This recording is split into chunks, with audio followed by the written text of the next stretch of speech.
Hello, is everything working? I think everything's working. My game capture's not working. That's a problem.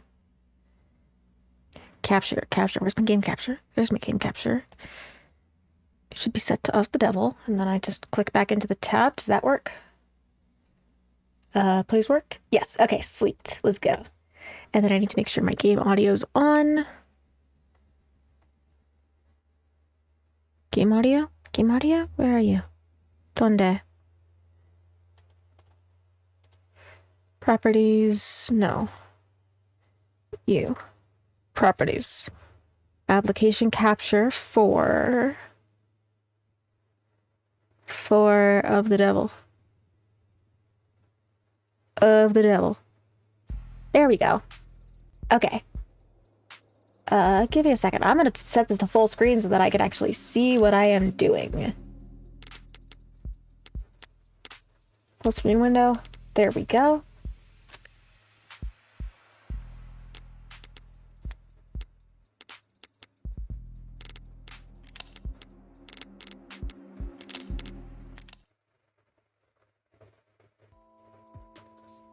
Oh. Did I not ever finish this? Oh, I don't remember what voice I gave Sarah. Sarah, my beloved. Well, I guess I'm finishing chapter 1 first. Let me move my camera a little bit so I don't look like I'm actually looking at the monitor. Well, I mean, I'm looking at the monitor, but I want to look like I'm not, like, looking way off to the side. I mean, you were only able to make the deductions you did because you truly believed that I didn't kill Father. Your logic throughout the trial was based on that assumption. So, how were you so sure? Here. Father's journal? But isn't it important evidence? The case fell apart. No one's gonna miss it for a while. You forgot everything, right? So read it all through, one more. So fast. Is it really possible she's reading all of that just by flipping the pages? Reyes worked quick, too, but she was just capturing images for later use. There's something here, on the back cover. Oh, I have read through this. Some kind of data storage. It's linked to my prints, but given your skills, you should be able to. I have access. I love her little sparkle eyes. What happened to you needing my express permission to hack?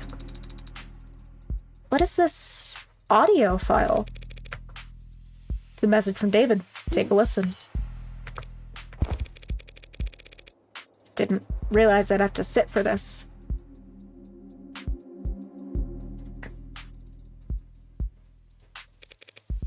So you can read that whole journal in a few seconds, but you can't. I have processed the information in the message several times over already. I'm just thinking.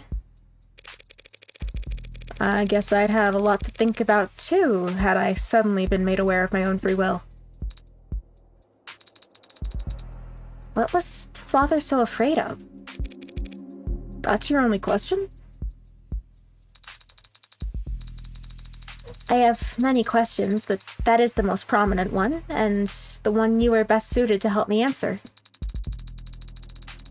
Did he know that Helen Jung would try to kill him? Is that why he arranged for you and me to meet? I think he understood that he would face consequences. Listening to that message, even I was about ready to strangle him for being so irresponsible. And I wouldn't know to fly. Sure, Morgan. Sure. We all totally believe that. He knew what he'd done was serious. He may have feared for his life. But I doubt it. Then, what was he so afraid of? Getting sued into oblivion and then rotting in jail. Sued and jailed for making me and my precursors?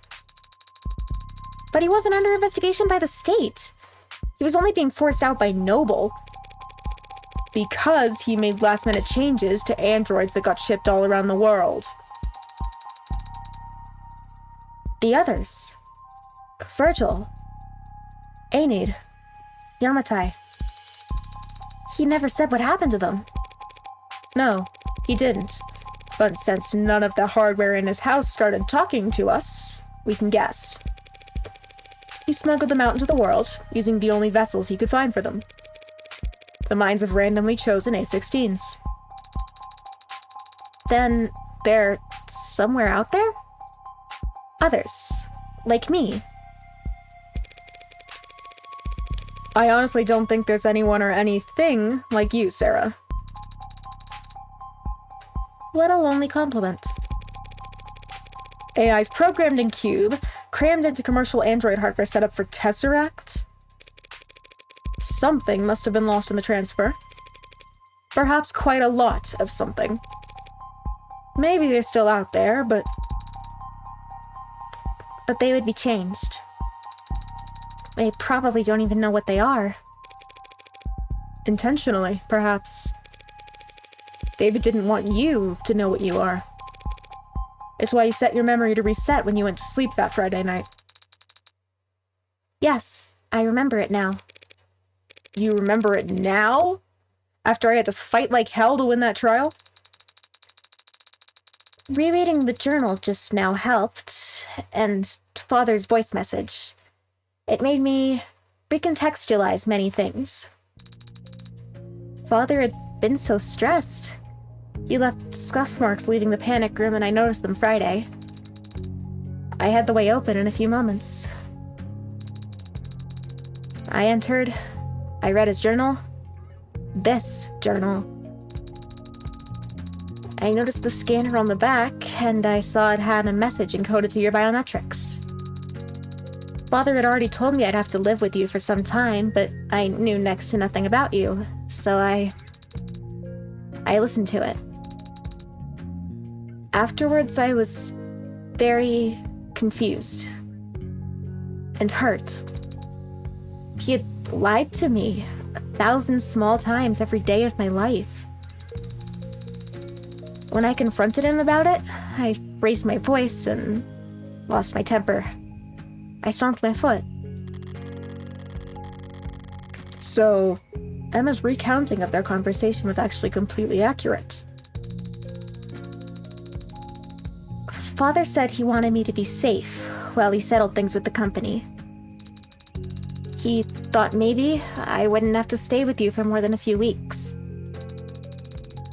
He was optimistic about it all. He really was.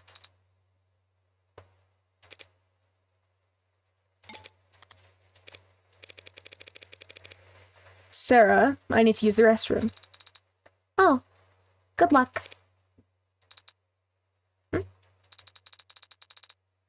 You want me to come with you? Why? Because I said so.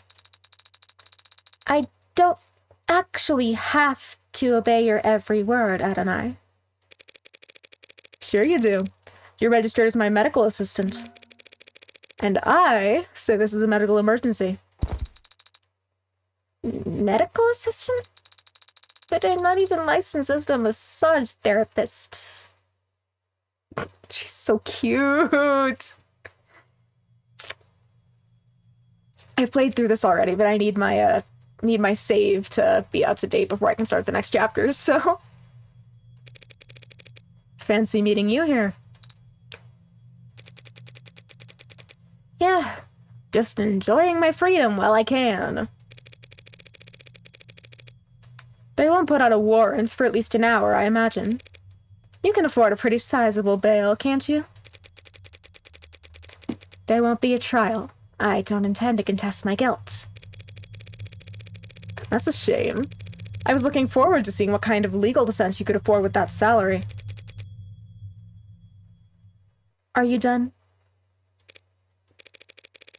Why'd you go to his house that night?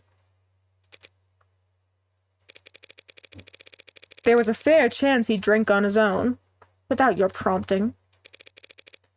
Even if he didn't, you could always try your plan again some other time. Why'd you risk it? Because I know what you are, Sarah. And I know what David did to those androids. You... what? I was able to locate one of the androids he'd swapped in before it had left the country. When I asked what it was, it didn't even think to deny it. Innocence like that is a dead giveaway. I know what he did, and it wasn't that hard to find out. If I figured it out, so could any other.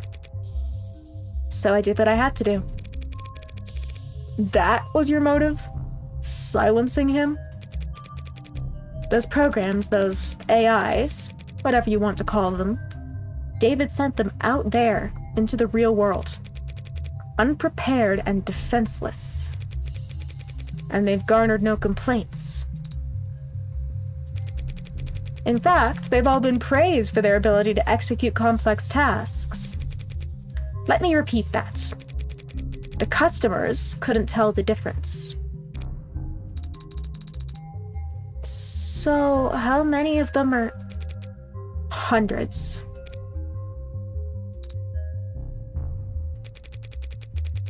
The swaps you found were just the small percentage that he got sloppy on.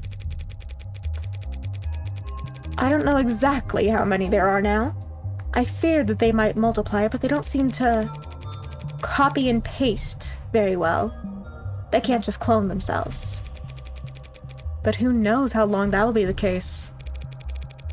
So, just because he opened Pandora's box, you... It was the principle of the thing.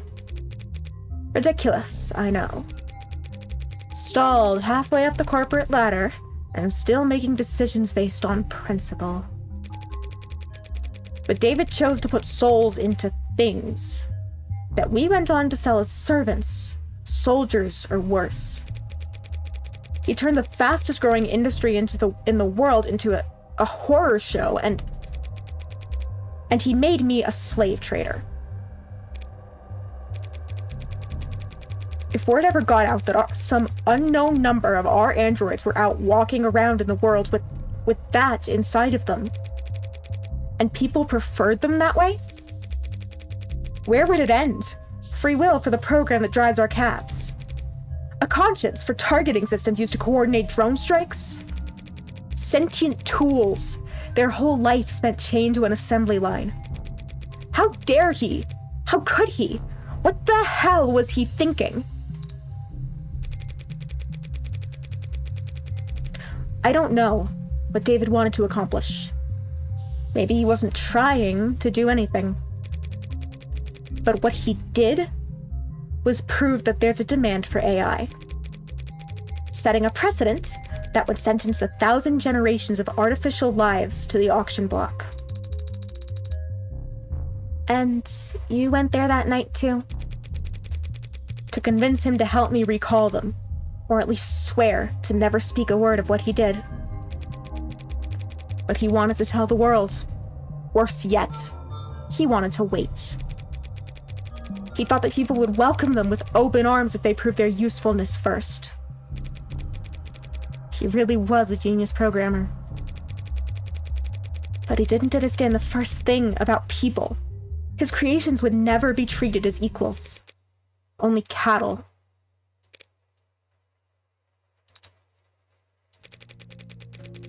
Towards the end, I considered just threatening him. Telling him he'd die in moments if he didn't give me names, numbers. But I hesitated. And then he was already falling asleep, and I didn't want him to feel... I just let him go.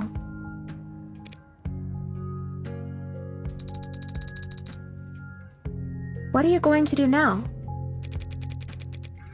I don't have family, and I don't have faith in people the way David did. I'm taking this to my grave.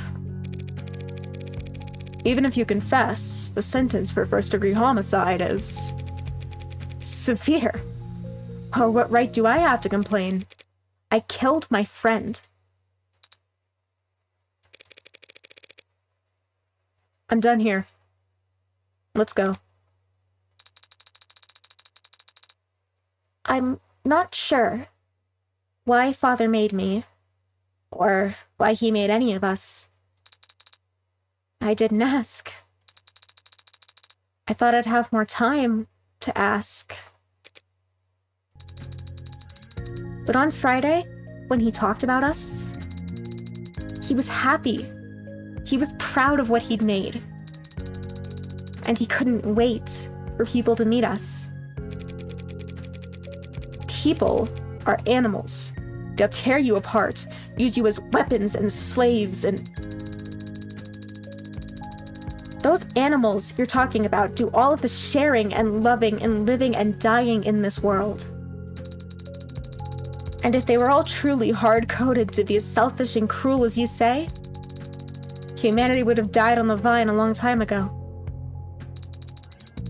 Or at least my father thought so.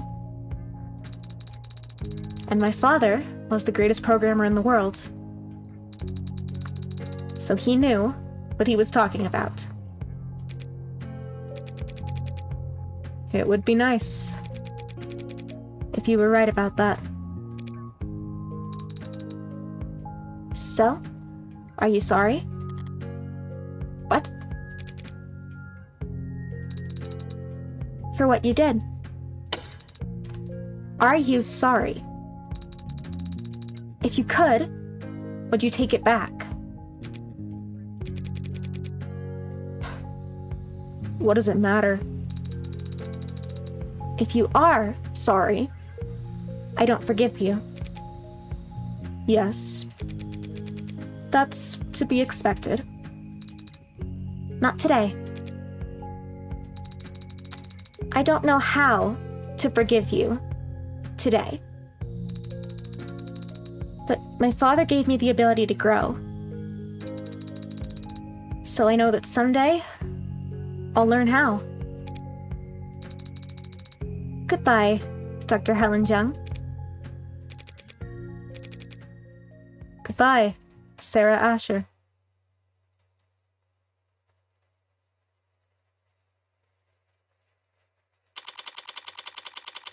Man.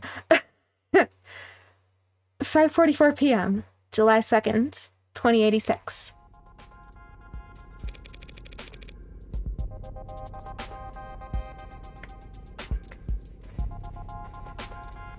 You did better back there. Don't I? Your little speech you gave to Jung. It was an improvement. Compared to what you tried with Porter, at least. That was different. I wasn't trying to console her like I was with Isaac Porter. I was just speaking my mind. Although I may have paraphrased parts of it from the movie I happen to love. And here I was, ready to award you 20 points. I didn't know the points even went that high. Speaking of, what did Porter say to you back there, before we left the courthouse? Ah, that. Well, he was quiet at first. But then he said a lot of strong words about Father, and Mrs. Jung, and Noble Electronics, and the capitalist-centered global economic model as a whole. He blamed all of them. Everyone except for... But then he stopped and stared at my face for a while. And then his allergies must have started bothering him because he needed to blow his nose a lot. Right. And then he left, after transferring a large packet of files to me. What kind of files? I don't know. The name of the archive is just David. And Isaac Porter told me I wasn't allowed to look inside. Well, then you're not allowed to look inside. Drop it all on a portable drive and we'll tuck it in a shoebox somewhere. We are headed to your apartment. Guess that caller didn't permanently dent your GPS. Why? Because it's where I live? You got somewhere else lined up? But you already repaid your favor. You defended Father and me.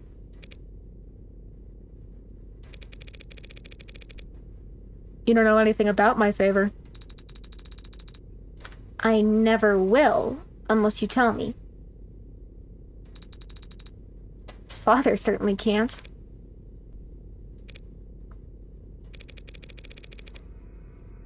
A few years ago, there was a man.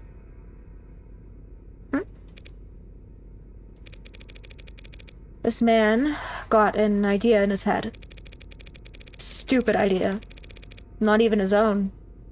It was planted there by an algorithm, or a meme, or some parasite trying to sell him diet supplements. But the idea took root, spread its tendrils till it could flap his mouth for him. The idea was that David was part of an international cabal of wealthy technocrats, seeking to replace prominent influential figures with android lookalikes.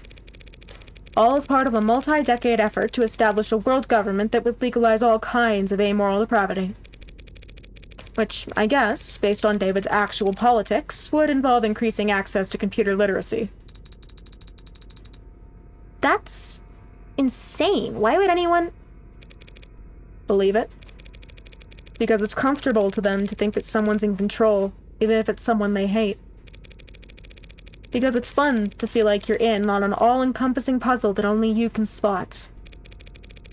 People believe because they want to believe. So he fed the idea, pushed it down deep into his gray matter. Then it consumed him from the inside out, lobotomized him and took over his life. He spent every day and all the money he had following your father, harassing him, trying to steal his identity, break into his properties. Did Father go to the authorities? He filed police reports for harassment. Which didn't help? Your words, not mine. Noble wouldn't get involved. Felt that it was best to ignore these types until they wore themselves out. But even a man of modest means can feel an obsession for years, so long as they have nothing else in their life. One day, David stepped out of a parking lot, and the man threw a bottle of piss at his head.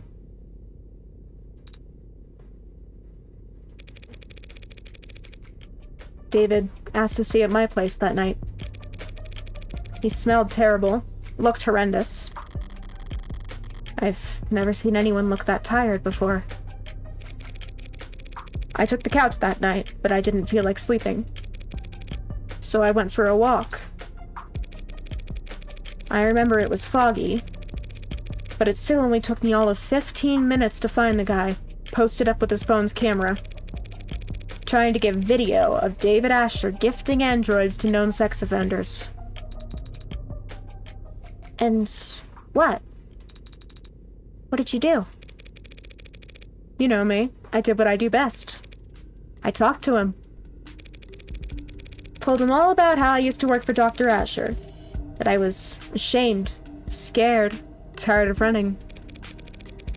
How I wanted to do the right thing, be the whistleblower. So I walked with him a few blocks to this big veterinary facility with a massive incinerator. Told him this was where Dr. Asher had his enemies' bodies disposed of.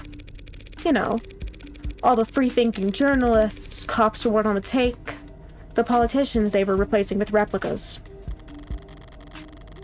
I liked that vet clinic. The back door's lock would always set to 1, 2, 3, 4. Did you hurt him? Hurt him? No.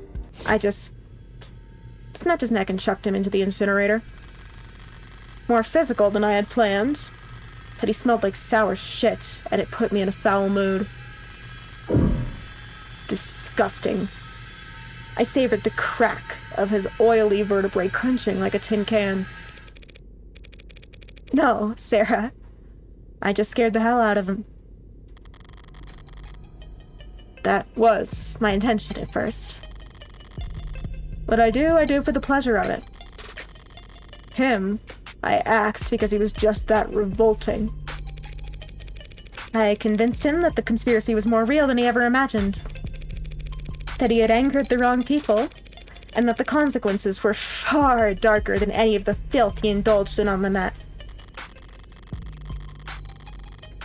His ashes, much like himself, amounted to nothing in an incinerator of that size. They're probably feeding seaweed at the bottom of the harbor right now. A much greater contribution to society than he ever would have managed in life. But I guess he didn't go around to all his many friends before he fled town for whatever rat hole he preferred. Because there was a missing persons report. The cops were just doing their due diligence, almost reluctantly. But they questioned David, asked him about the night that man disappeared. And David, without a thought for himself, said that we were together that whole night. That he couldn't sleep and I stayed up with him. That he never saw me leave once. David lied to the cops for me. Even though I never asked him to. Even though I didn't need him to. That's what you owe him. And that's why you put yourself at risk to defend me? Yeah. That's the favor I owe him. And I decide when it's repaid, not you. Adonai, you're not exactly an upstanding citizen, are you? Well, you could say that. But David trusted me in spite of that. Maybe because of it. Father did trust you. But he also entrusted me with free will. With the ability to tell right from wrong. So I'll decide for myself whether or not you're worthy of trust. Fair enough. Father entrusted all of us with free will.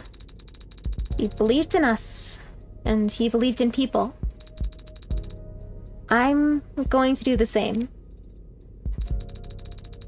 If the others are out there, they'll be changed and confused. It'll take them time to understand what they are and what they can do. So I'm going to start studying. Pardon? I'm going to study people. And the things people build.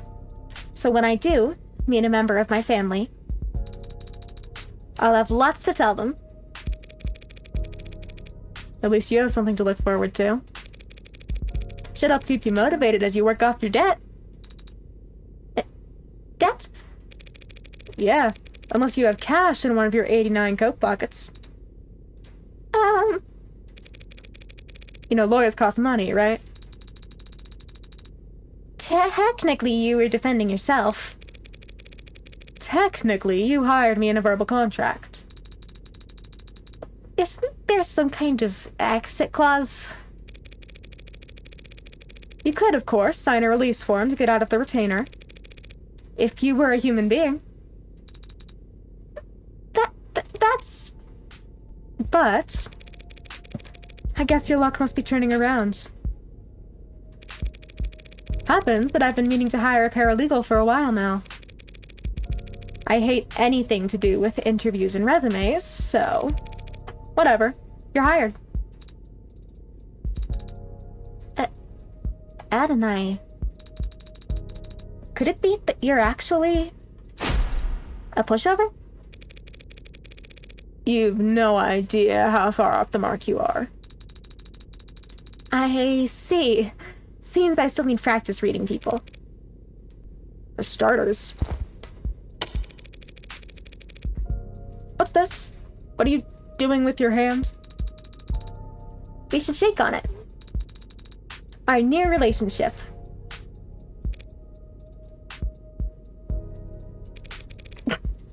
Yeah, sure. You and me are practically partners in crime.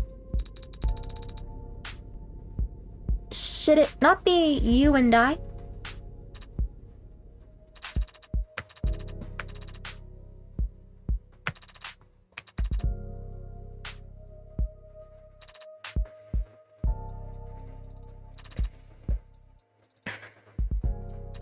Alright, I'm gonna let the credits play out so that it actually shows my completion on my save file.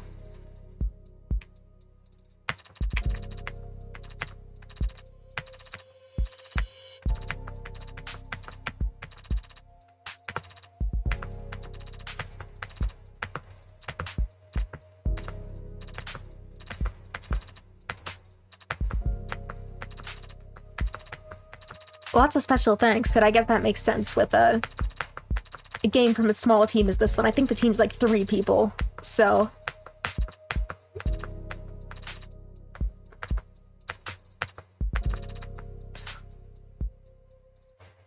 Oh, look at Sarah! She's so glowy, she's so freaking cute. Bonus charm earned. Oh, nice. Red, it's me. I know, man. What do you mean you know? This is a disposable line. You're the only guy I know who'd bother. Also, I'm probably gonna move myself a little further into the corner real quick, just so that I am, not blocking quite as much of the text and the visuals. Okay, well... You're gonna be glad I did. Hope you've put a bow on everything that happened in Uptown. Because that item you're looking for is finally on its way. Oh. Well, that is good news. Not exactly. Only reason it's happening is because things are starting to heat up again in the lower wards. Could mean a gang war if something doesn't change. They won't be eager to part with it ahead of a storm like that. I'll highball 'em. I've seen you negotiate. And I have no doubt you drive a hard bargain. But I don't think money will be enough this time. You don't still have that old caliber, do you? The 6-shooter? No. This is a disposable line. Answer's still no. Then what are you going to do if you get there and it's not for sale? Well, that's nicely. To be continued in episode 2, His Due. Oh, let's go. Okay, now I'm excited.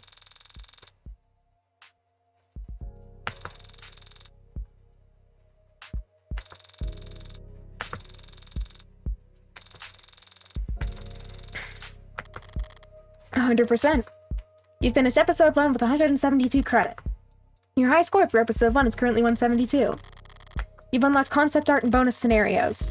You also have a total of 191 remaining store credit to spend on phone charms and case colors, based on the highest credit with which you finished this episode. Bonus scenarios? I don't think I've checked these out yet.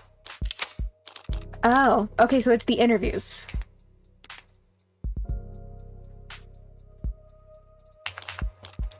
I mean, that's not exactly what I'm looking for right now, but it's cool to know that it's there. Also, yes, I will also be playing episode 2 on High Roller. Adjutant Yumi, recovered files David. File cache corrupted, recovery failed. Source unknown, last modified late 2085. Begin playback. Great work, that's all the boxes checked. Thank you, Jess. No problem. Only 6 minutes till 5 o'clock. Why don't you start the holiday weekend early? If you insist. There's a pub crawl in Twilight Works that's got my name on it. What about you? Got any big plans? Actually, there's an art festival out west that I've been looking forward to. Nice! And who's lucky enough to be your +1? I didn't think to ask anyone. No one? Not Connor? Not Madison? Not Shelly? Not Lulu? Oh, Lulu. I wonder how she's been. Dr. Ash, have you spoken to any of them recently? Recently, huh? It's a good question, Jess, but it depends on how you define... Okay. Here's what you're gonna do. You're going to give me your credit card. I'm going to go buy 4 bottles of expensive wine, 3 boxes of expensive chocolate, and 5 very nice apology cards. And you're going to sign them. And what should I do this weekend? Is that music festival on some kind of remote island with no net or media? No. Then you're going to stay at home, and if anyone calls, start coughing and sneezing as much as you can. I see. Thank you, Jess. Don't thank me yet, Dr. Ash. I might have to buy something really expensive for Lulu to break. You're a lifesaver.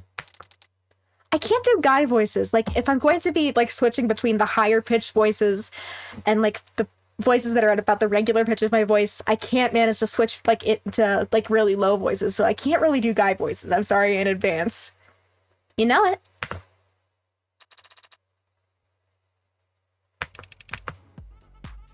What's wrong? You've just been leaning against the wall. Can't you take a hint? Typically, no. I just don't like dancing, man. You're a musician. So? So, why don't you like dancing? Because I'm bad at it. You're lucky you're cute. Sorry for laughing. I'm just surprised you'd care what any of these people think. I don't. But I do care about my business. Word gets out that I dance like someone's grandpa, gigs will dry up overnight. So it's not that you don't want to dance. It's that you don't want to be embarrassed. Sure, let's go with that takeaway. Easy enough to fix. Easy enough to fix. You just need someone else to dance even worse. Yeah, sure, that's all it. And there he goes. I swear. Lucky you're cute. What are you watching? A thriller. Runtime 92 minutes. Oh wait, I think I saw part of this in a hotel once. What are they doing now? Is this the ending? No, this is the rising action. The hero and his ragtag crew have to pull off one last heist to get out of the game for good. But it's not that simple. The casino he needs to rob is on a satellite orbiting the Earth at 16,000 miles per hour. How fast is that in kilometers? Father, you should be able to calculate that. I learned to program so that I wouldn't have to. Why haven't the thieves been caught yet? If there was that much money on board, they'd put cameras everywhere. There's illegal gambling happening on the satellite, so their ultra-wealthy clientele wouldn't want there to be any video evidence of their crimes. There's illegal gambling happening on the satellite? There's illegal gambling happening on the satellite. Cute. They're in orbit. It's the same as being in international waters. Would you like to sit and watch? No, I'm not. I have somewhere to be, actually. I only stopped because... Completely unrealistic. Their poker chips would be floating all over the place. There was a throwaway line about how everything's magnetized. Oh.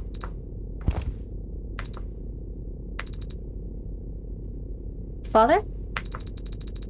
Didn't you have to go? I do. Soon. But not right this second. Aww.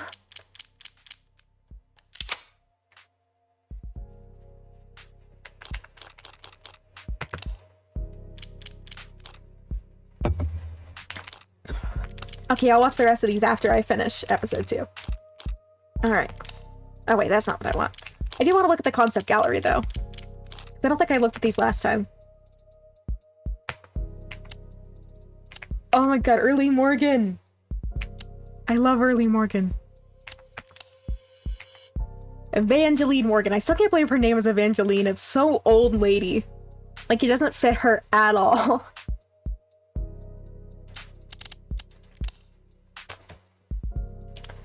How does that hair work? Me, every time I try and draw, just how? Hair. What? How?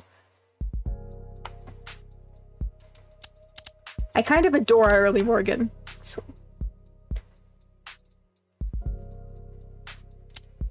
Early concept sketches of the detective. Well, one of the detectives. The other detective. I like that they ended up going with green for her. I feel like it suits her better than the blues.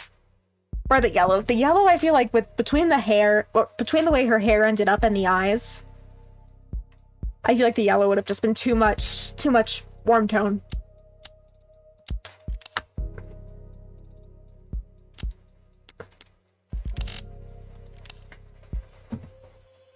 Detectives. I like how much more tired he looks in the sketches from here versus, like, he looks kind of, I mean, he looks kind of smug in both ways, but he just looks more tired here, which I appreciate, because I feel that. Emma, tired lawyer with messy hair, my beloved.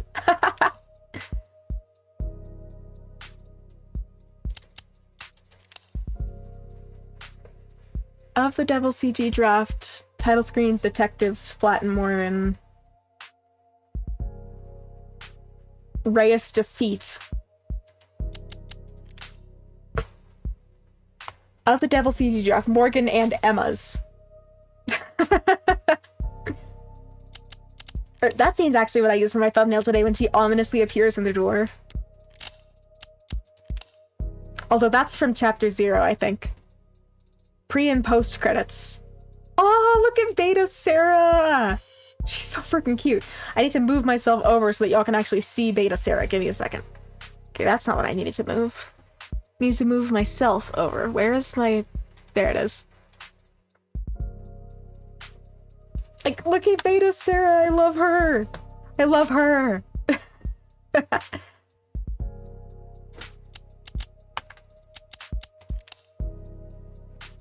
Heart fake killer. The little Morgan, like, it's not quite chibi proportion, but it's close enough to chibi proportion, but it's just like, yeah, that's just, that is like 30% person, 70% coat. Sarah! Inverse of Morgan's colors. Oh, that's cool. I didn't realize that. Well, yeah, because she's green, white, and orange versus Morgan's red, black, purple. Or, well, red, black, sort of purple.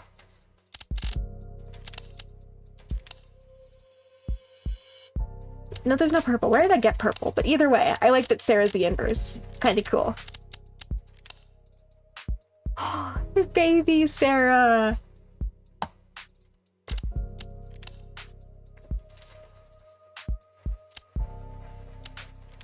I may or may not have a favorite character. I don't know if you can tell.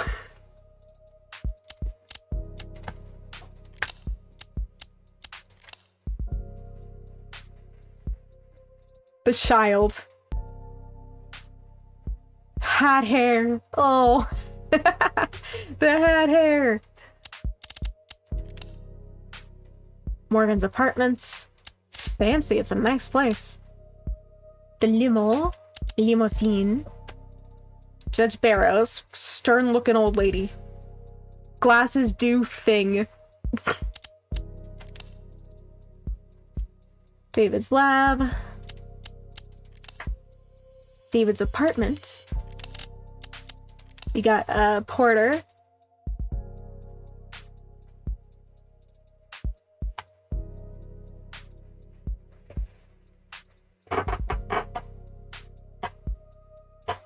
Oh, the little couple sketch.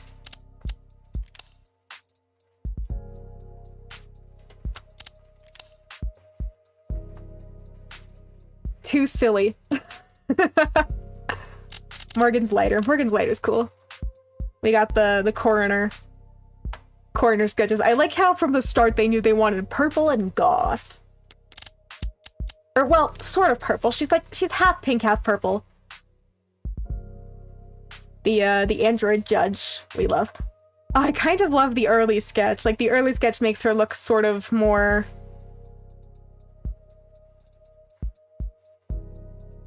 What's the word? There's a term for, like, the trope of, like, someone who is young or young-looking and acts like a brat.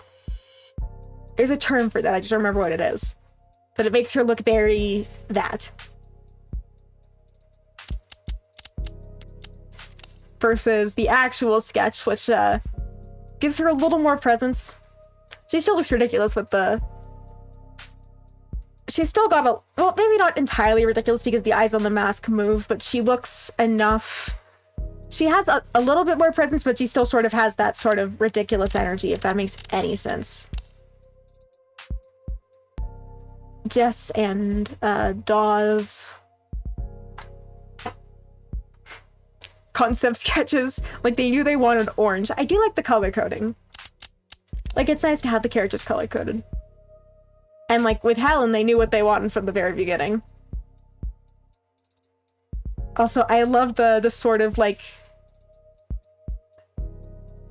Less polished isn't the right word, because, like, I'd say that these are about the same amount of polish, but just these, like, little sketches are so much more relaxed. You can tell that there wasn't necessarily the pressure to fit an art style and have it be in the final game. It was just sort of express character. Noble employees. Oh, look at them. They're so cute together.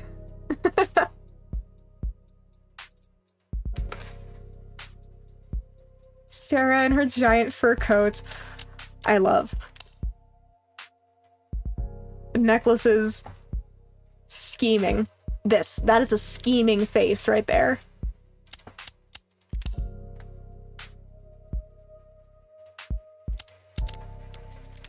Okay, then those are locked, presumably behind chapter 2. Alright. Let's start it. I'm gonna move myself back over here. You can choose to play episode 2 in high roller mode. In high roller mode, you're limited to 1 save slot, and you won't be able to reload your saves. Quick saving and auto saves will be disabled as well, so remember to save regularly.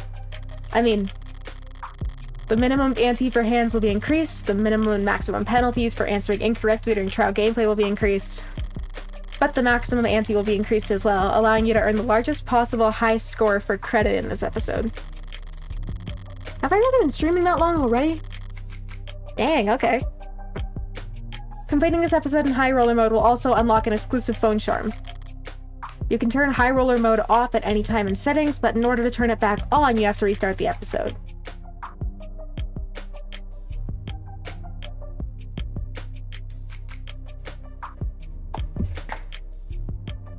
This episode contains time-sensitive choices. You can double their duration or disable them entirely in the settings menu. This episode contains testimony segments. Objectionable words or clauses will become red when you prepare to call on them. This additional hinting can be disabled in the settings menu. You can adjust either of these features at any point without affecting your high roller status. High roller mode is intended to encourage risk-taking and discourage save scumming. Consider enabling it if you want to pursue this mystery like a true gambler. For the perfectionist, or play like a real gambler. I mean, I think we all know what I'm doing. Welcome to the high roller tables. Enjoy the thrill. I'm gonna enable tutorials for now, just because I haven't played this episode before and I don't know what I'm heading into. Okay, first question is an easy one. Who's your senator? Nothing's. Piece of shit still trying to lie to our faces. Nothing's is our senator, man. What, still? Shit. Hey, wake up! From the top, I guess. Okay, I'm taking note of trying to take note of everything. Ugh. What is your name? Ikari. Yeah. What year is it? 2086? What did you say last time? 2027? Maybe this stuff's finally working. Dog does know how to shake. Ah, I didn't get a chance to read that. Again, in the head. One thing I said. One thing I asked. Anywhere but the head. Well, my fault you got a punchable face. So we calibrated yet or what? No. But we're as close as we're going to get with equipment this old. You want to get to the real questions, or does he need more softening up? I just said I won't soften him up in the head. How about it? You still with us, Hound? Gonna feel a migraine hit you like a tram in a few seconds. Do me a favor and hold on to the pain. Let go, and the barbitocene will drop you like an anchor. Don't want a vegetable, right? Yeah, that's the spirit. Knew you were a fighter. Question 1. Do you know why you're here? Because you were too spooked to do this over a line? I'm always the right amount of spooked, Red. When I tell you there's heat, I mean it. I know, and I always listen. See? Breathable layers. God damn it. He laughed. Doesn't mean I conceded the point. You're lighter. You memorized the map? You kept it pretty vague, but yeah, I think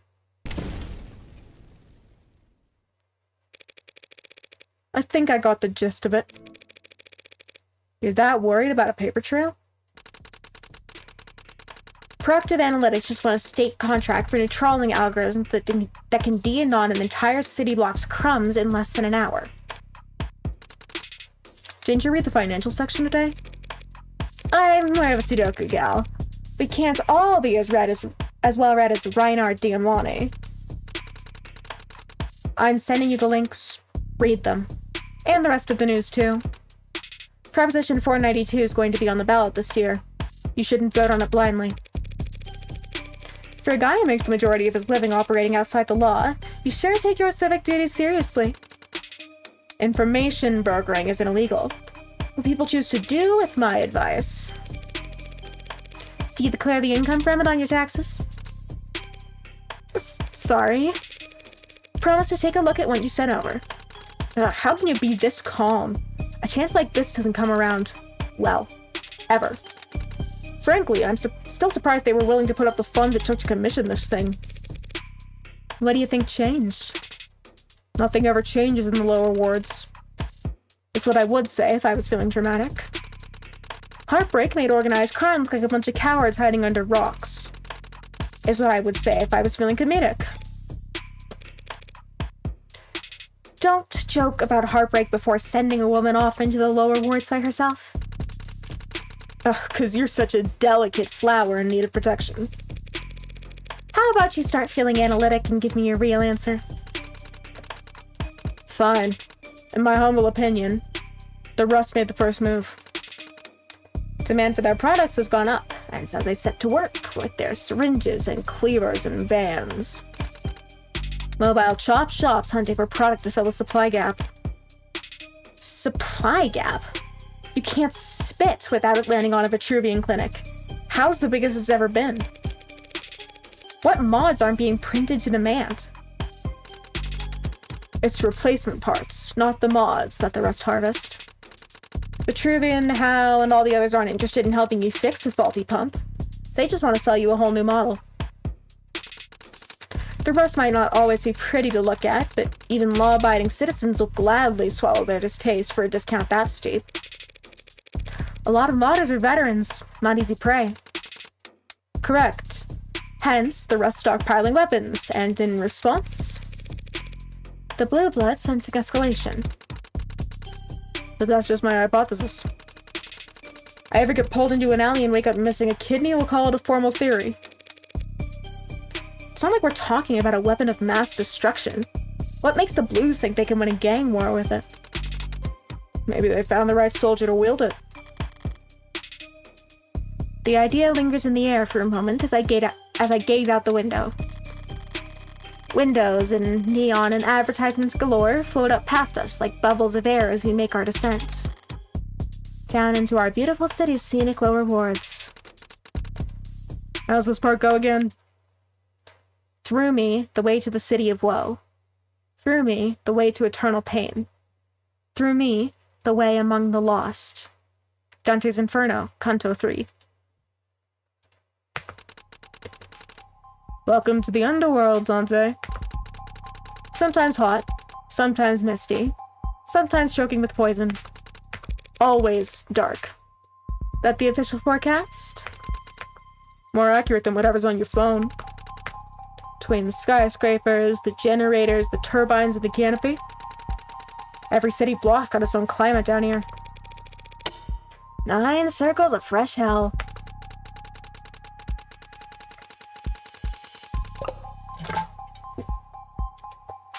If you get the reference, say something. Don't make me feel crazy for 5 minutes so you can feel smart for 5 seconds. The smog at the lower wards lingers on your skin long after you make the climb back out. This place clings to you. Unwanted, cloying attachment. But there's an honesty to all human interaction down here that makes it trivial for me to navigate. And it's got a nightlife rife with opportunities for someone with my particular interests. Sorry I couldn't get you anything else to work with. It was short notice. I know better than to bet against you by now, Red. But still. Oh, it's sweet of you to worry. But this is a surefire thing. Spoken like a true addict. I mean it. I'm here for business, not pleasure. I don't plan on leaving anything to chance.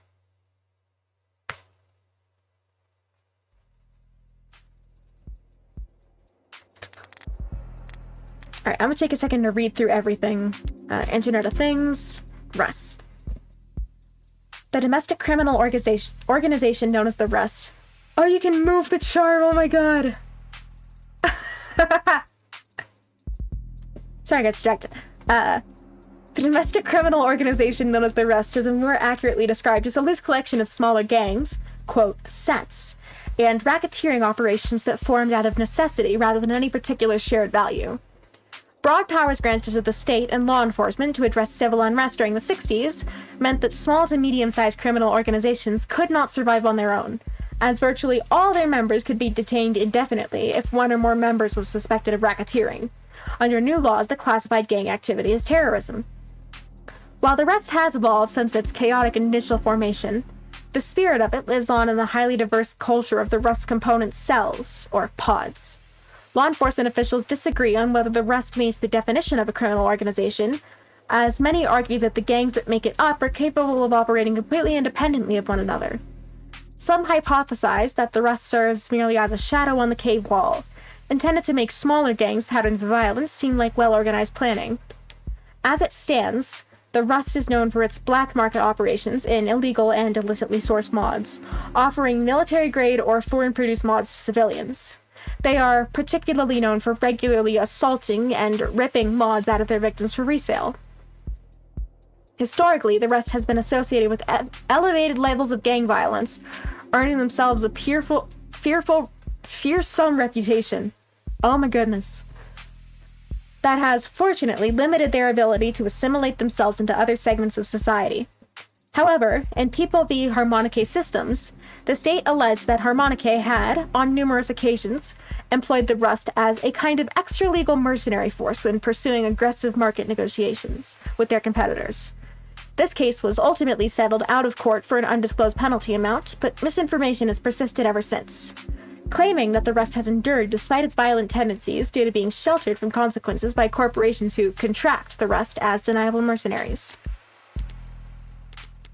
Okay, mods. I know what mods are.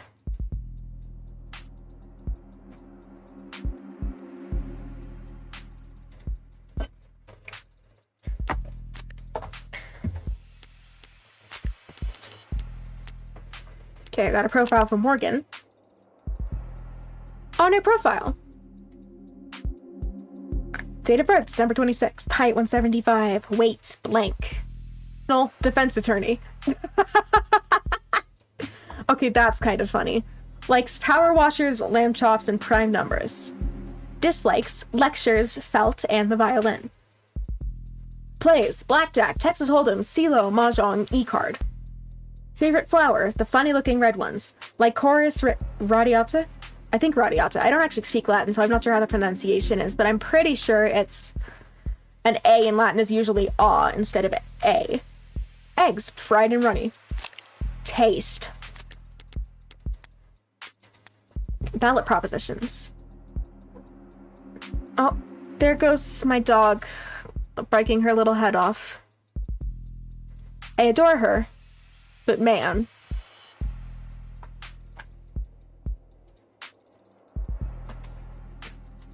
Okay,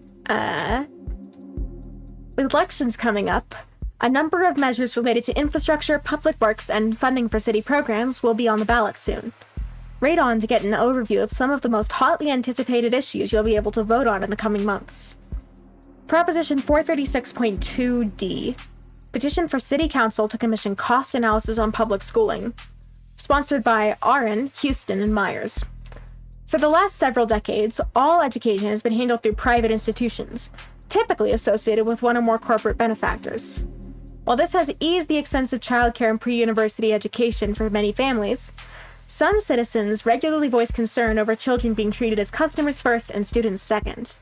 Though there are several schools throughout the city that accept students at no cost to their parents, but these are reliable on government subsidies, introducing the potential for waste and corruption, and are generally seen as subpar environments for learning. If enough voters say aye to this petition, City Council will commission a study to evaluate the cost and feasibility of reintroducing direct public schooling to the city.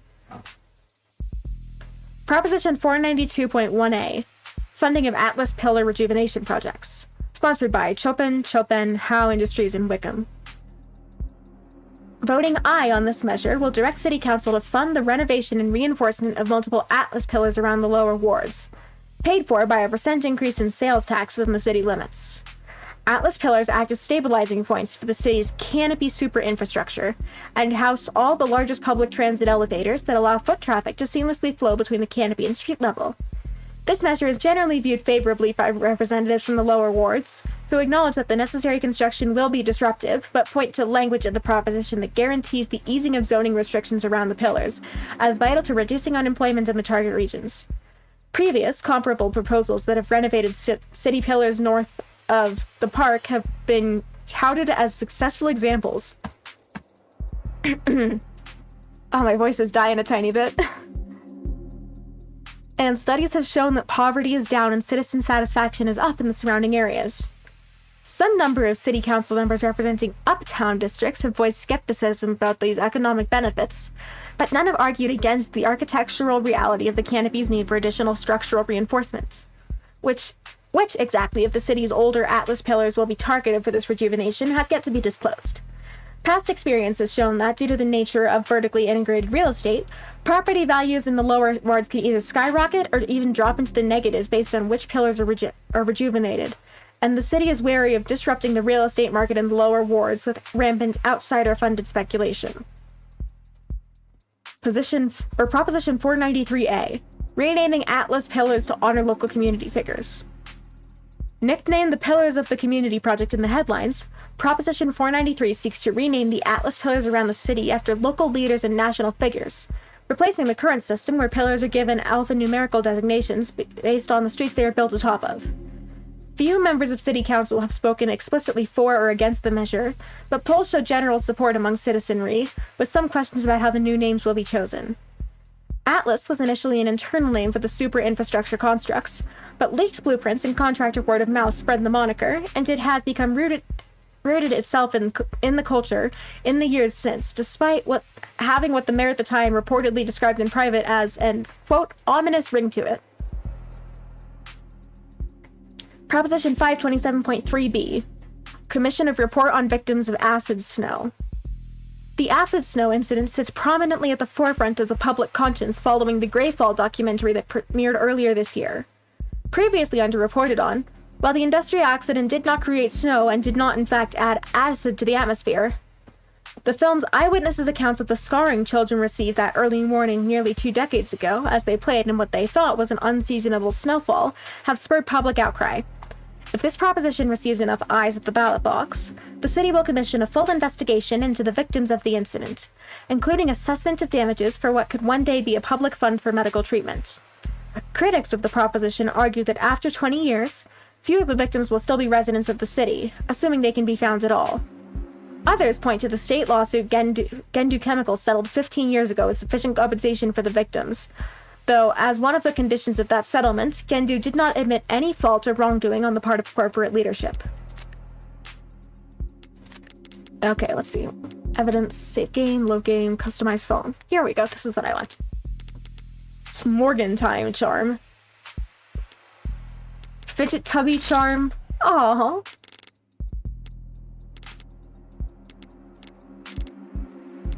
Sato's stuck. Emma deep in thought. I want to see what this one is. Oh, she's so cute.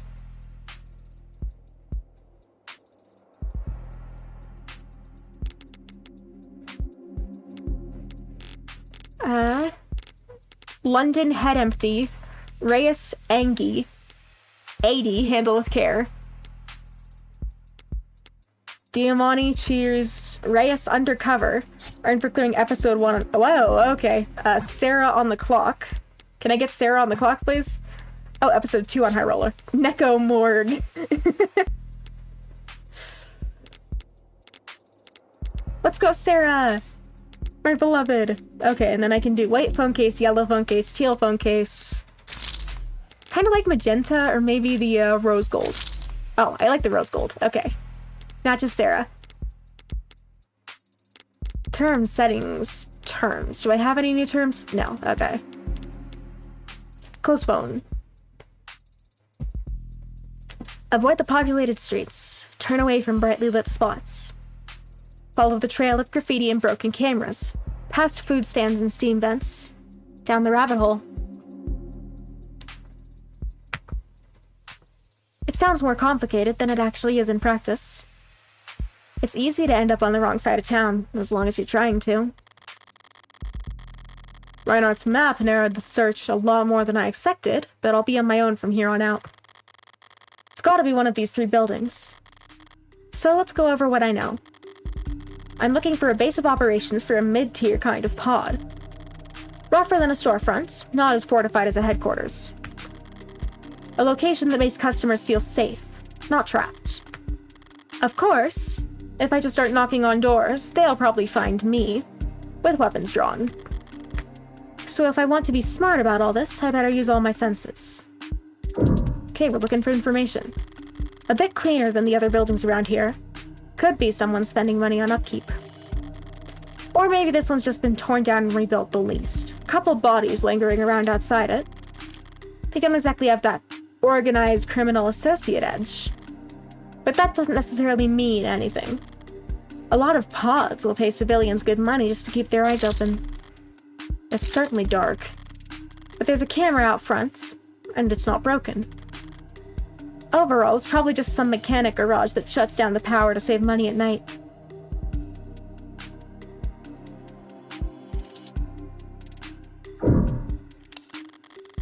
Well, this place looks like shit. Looks more like a haunt just dry enough for users to pass out in than anything else. It's plenty inconspicuous. But a dealer of the level I'm looking for would be considered a made man. Respectable. I doubt they'd be willing to have to step over trash constantly just to keep a low profile. So it's not there, it's not there. See this one. The windows are all dark, like no one's home. But they're all shut, too. So it could be that they're just tinted. Alley's clear. Fire escape's still there for the most part. Could pass for an alternate exit if need be. And that door looks sturdy enough to bounce a bullet off. Someone's been renovating. Okay, might as well pull the trigger. Dingy, but not a shithole. Some secure features, but the paint's not too shiny. Goldilocks takes it. This is my best bet. But why? Why do I feel like I'm being watched? Probably because you are.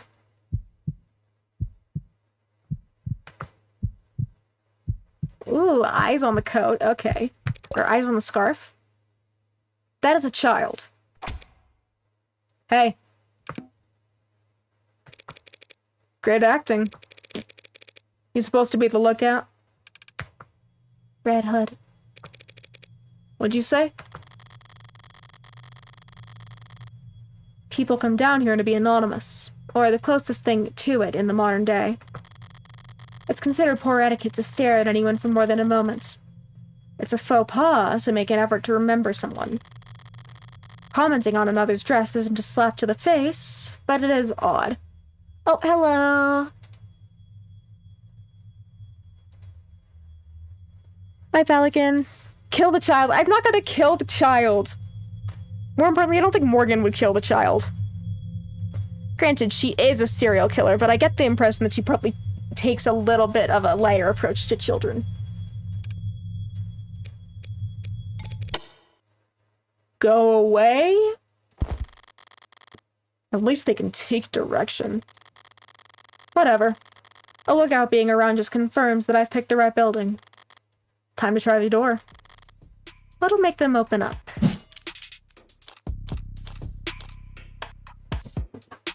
Call knocker money. I'm gonna look at my new term first, because that may have what I need. Organized criminal associate is the label most widely used within law enforcement for individuals who are members of criminal organizations, supplanting terminology used during the first half of the 21st century. In accordance with changes to the organization of, recruitment for, and internal culture within organized crime.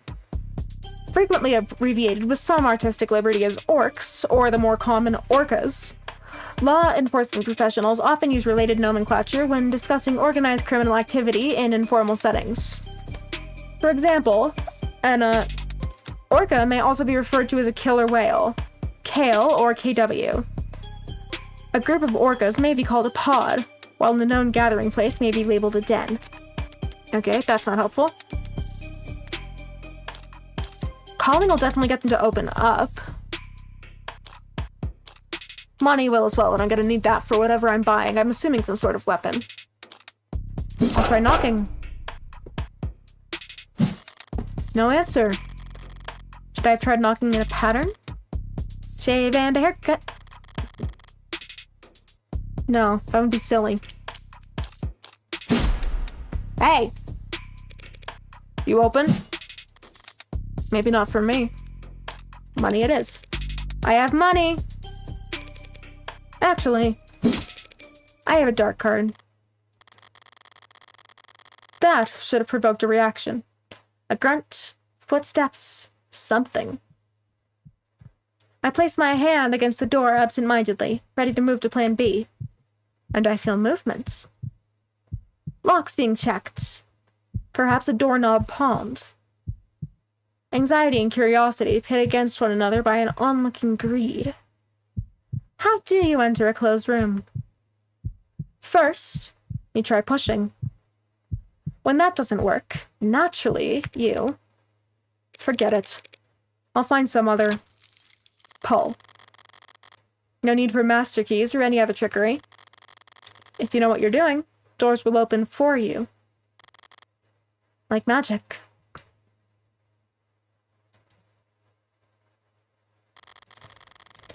The door is not the only thing that's been reinforced around here. This apartment building? Motel? Whatever it used to be, someone's made a lot of effort to file it down. Hallways blocked off with chicken wire and stripped furniture. Access panels ripped out, doors welded shut. They took a maze and ground it down into a one-way street. Or maybe a shooting gallery. With blaring musical accompaniments. Don't get any ideas. Got no vacancy. And here I thought I'd found my dream home, mister. Call me Trey. And too bad. We're closed this month. Okay, let me look at Trey's profile. April 2nd, 177 centimeters, 62 kilograms, blood type O+.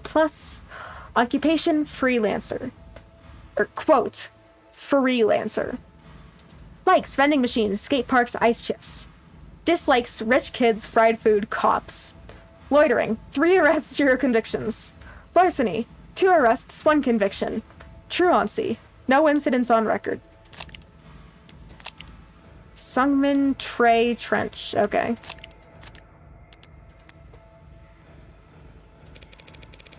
Wait, you're serious? You rent these out? Of course we do. This is a business. Right. And you, see a lot of demand? This is the lower wards, bitch. Oh. He sighs the word without emphasis, like a subconscious honorific. I'm not honored, but I can't find it in myself to be offended either. Tons of straight ups who will pay top for a sight to lay low a night or two. I can see why. This is the hallway. The rooms are clean. Sure. Look, the doors are heavy, the locks are all physical, and it's quiet. So this is a safe house for rent. Safe rooms for rent. But like I said, we're not open for business right now. Curious. Come on, up the stairs already. And no mask when we get up there. And curiouser. A good mask is like a good pair of boots in the lower wards. Keeps you clean, keeps you moving, makes your journey a dozen times more comfortable. And if you leave the house barefoot, you can expect to bring back something unsavory attached to you. It's not odd for him to be barefaced, but demanding that I not wear mine is... Seriously, stuff it in your pocket, now. Deflect? Forgot I was wearing it. Why so nervous, though? We're not... I mean, I ain't nervous. Nothing to worry about, then. Yeah, but you need to lose those gloves, too. So that's their game. This isn't a power move, it's insurance. If this place ever gets busted, evidence of my visit will be all over the place. They're giving their customers extra incentive to make sure their shithole remains a hidden gem. A reasonable idea on their part, but it doesn't change my answer. Don't even have a choice. That's not happening. Bitch. Whatever. Have fun explaining to the boss why you can't follow basic instructions. That does sound fun. Watch it. You're a guest here. A guest? I'm a paying customer. And if you try to get me to remove any more articles of clothing, I'm leaving a scathing review. You haven't paid yet. Come on. Right behind you.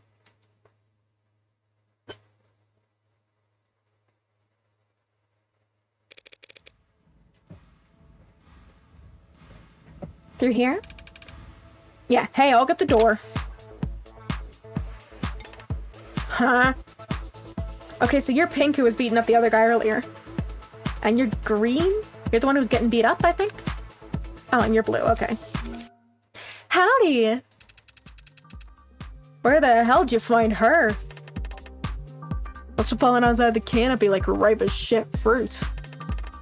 Because if she didn't fall out of the damn sky, that'd mean Trey opened the door for her. Right, Trey? Tanks, come on, How hard is it to not open a goddamn door? Well, she has... Shut up. Alright, let me read the profile.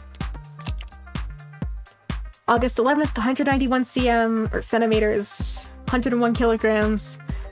Occupation, quote, handyman. Likes parkour, spray paint, stainless steel. Dislikes beer cans, water stains, cops. Arrests. Assault, 2 arrests, no charges. Pressed. Grand theft, 3 arrests, 2 convictions. Incarceration, 18 months, juvenile correctional campus. Carrying a gun out in the open. As compared to, like, greenish over here. And blue. The others aren't fazed by his volume. This is normal. The big guy's always like this. But his outburst is giving me a moment to take in the scenic view. Brings a tear to the eye. You. Me? Who else? Hit that. A cigarette? It's laced with drugs. Or don't. I'd love an excuse to kick your ass back down those stairs. They think I'm a cop? They think I'm a cop, and cops can't use drugs when undercover. I could quote them the exact law that invalidates this legal defense, but I gather that wouldn't assuage their concerns. Well, what's it gonna be? Don't mind if I do. I love free shit. Hey. Damn, bitch, breathe. But you offered. Trey, who the hell is this red bitch? You trying to jinx us? She's a customer.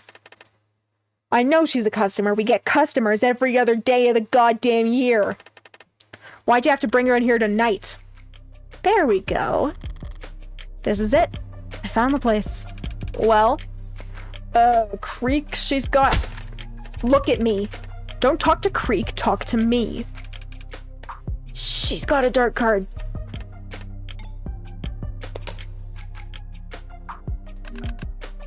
Whew. I ran the cereal downstairs. Scanner got hot like a hand warmer trying to crunch it, so it's legit, right? Dark card, huh? Okay, let's read about Creek here. Date of birth, November 10th. Height, 178 centimeters, 76 kilograms. Okay, that's real skinny for that height, isn't it? My brain doesn't convert kilograms that easy, but I know that, like, I know roughly where the number it's around. Blood type O-. Occupation, entrepreneur. Likes making money, making friends. Dislikes, doctors. Grand theft, case dismissed due to lack of evidence. Extortion, case dismissed due to witness recanting. Pronouns, any. Okay. So I don't get to know any of the other people's pronouns, but they specify that this guy uses any? Okay. I'm still calling him dude. I nod. Hard not to start playing a little more conservatively once you know the stakes. Whatever the specifics of their leadership structure, they're all looking to this Creek right now. But I don't know his rhythm yet, so I can't exactly match it. For the moment, silence is golden. Yeah, but tonight, Creek? With all the other shit we're expected to shovel? Hey! Shouldn't make talk like that in front of the customer. Customer. You'd think the word was old toothpaste, the way he spat it out. Translation, outsider. Thanks. Yeah, Miller, I know. Heavens Miller Smiles. Their name is Heavens Smiles. Okay, that's a little rough. Height, 177 centimeters. Weight, 69 kilograms. Blood type B-. Occupation, tradesman. Likes horror films, bubblegum, terrariums. Dislikes bookies, gin, cops. Vandalism, 4 arrests, 4 convictions. Extortion, 2 arrests, 0 convictions. Littering, no incidents on record. All the more reason we should tell this bitch to get slagged. Look, she's here now. So why not take her money? Know what? I got a better idea. Apply directly to the forehead. The loud one. Tex is pressing a barrel directly into my forehead. Why not take her for all she's got? The metal feels cool on my skin. Reminds me of a stethoscope. Breathe in. And try not to sigh at the theatrics. Instead, I make eye contact with Creek. Hey now. Thanks. You can put that away. He reholstered his firearm without so much as a click of the tongue. Mid-tiers, like I thought. They've got something approaching discipline. Mind the safety. Get screwed. So we good? We're good, we're good. We are good, right, Creek? Threading a thin needle, lady. A lot of moving parts beneath the surface here. Give me a minute to clear my schedule for you. Make yourself at home in the meantime. Just don't hover, yeah? Of course. You won't even notice I'm here. Okay, so they were reading of someone with a green name earlier, but I don't necessarily think it's blue-green here. And there was something I could... Okay. What? Nothing! You're just kind of glaring at me. It's my job to glare at suspect bitches like you. Tanks is just superstitious. Though I wouldn't call it a superstition until it stops keeping you alive. Super. Am not. Did I pass a black cat on my way in or something? It's your clothes. Again? Didn't know your fine establishment had a dress code. It's not a code, it's just bad goddamn look to wear red. Bad luck to see red, man. Same thing. Nah, you see the red hood, then you fear for your life. Cosplaying as her is, weird, but it won't doom you. Great, it'll only doom us. I don't think I've heard this particular ghost story, boys.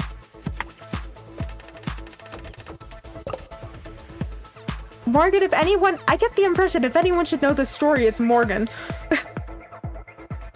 Really? You were blending in so well. The Red Rider Hood? The Shinigami. Grim Reaper of the Lower Wards. Spot her on a misty night, end up dead by morning lights. Come on, Creek. Don't start that shit when you don't even believe it. Don't have to believe it to have heard the rhyme. You've never heard of the Red Rider Hood? Little girl in the fog in a big red raincoat? Missed it in the crossfire of a shootout between pigs and robbers, wandering the wards seeking revenge.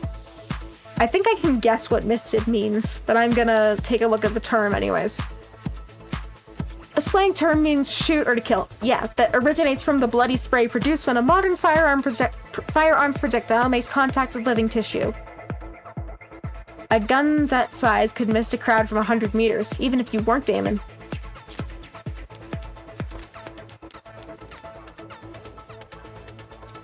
Oh, Morgan's got a gun. Well, Morgan's got... Actually, I think she probably only has one gun. Or at least only one legal gun. No, never. Not even Uptowners knew this stuff. You gonna tell me you never heard of the Cyberpunk or the Little Lord next? Again, I'm pretty sure I remember what this is, but I'll read it for the rest of y'all. Originally a term coined in a short science fiction story, and later having grown into a genre all its own, cyberpunk historically has referred to a counterculture centered around the themes of underdogs resisting powerful corporate or government forces through digital guerrilla warfare. While the genre has persisted to modern times and evolved in numerous ways, over the last 2 decades it has taken on new meaning as a kind of mythologized way of being for the adolescent or disaffected to aspire to. A code of conduct that emphasizes anti-authoritarianism, community organizing, corporate disengagement, and socioeconomic consciousness. The so-called singular cyberpunk has become the 21st century man without a name, a wanderer with their own rule of law.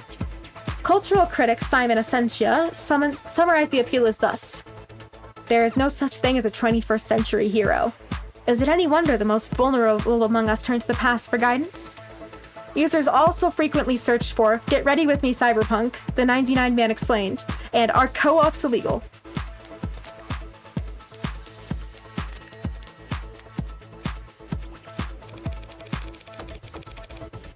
Guess I don't have a good ear for this kind of thing. Or maybe you're just not as smart as you think you are. Says the grown man sweating because of a ghost story. How about I take extra care not to walk under any ladders for the rest of the night? We call it even. Walk under any... Where would you even find a... Oh, did you mean stepladder? Now who's afraid? You look pale as spit. Because for some reason, I just got the horrible feeling that I lost a bet.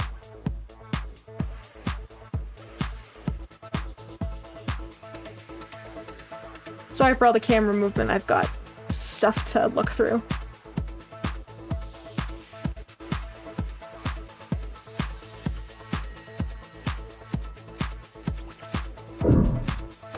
Observe? Okay. You doing inventory over here? Ouch. Must have caught you on the worst night of the quarter. Quarter?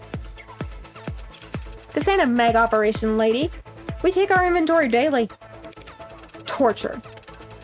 You gonna suggest we put it all down on a spreadsheet, get everyone to sign off every hour? You got a special name for anything with more than one signature on it. A cricket case. He's corrupting the CRICO acronym a lot, but his risk assessment isn't misguided.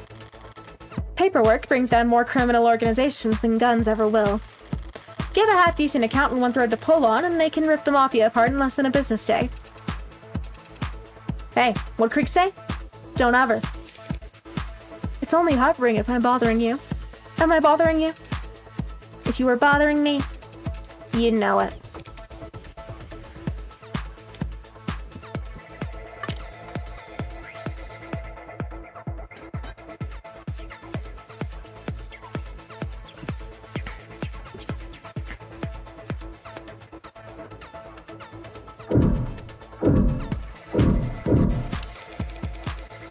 Did I interrupt a game? What's your poison? 5 cards? Full blind? Monaco rules? Are those games? Wait, no, I gave him, like, the nasal voice. Those games? We just screw around with whatever we got time. We got to kill time, lady. You know your stuff. You ever play around here? No and then. The hell? You go slumming for card games? Now and then. Have I seen you at a game before? Know you at parties? Sorry, must have been some other redhead. Damn! Thought I'd finally gotten a second chance at getting that beauty's contacts. You practice that one a lot? Practice it a little. How's it working? Keep practicing. Damn, Morgan. Brutal. Okay, let me see.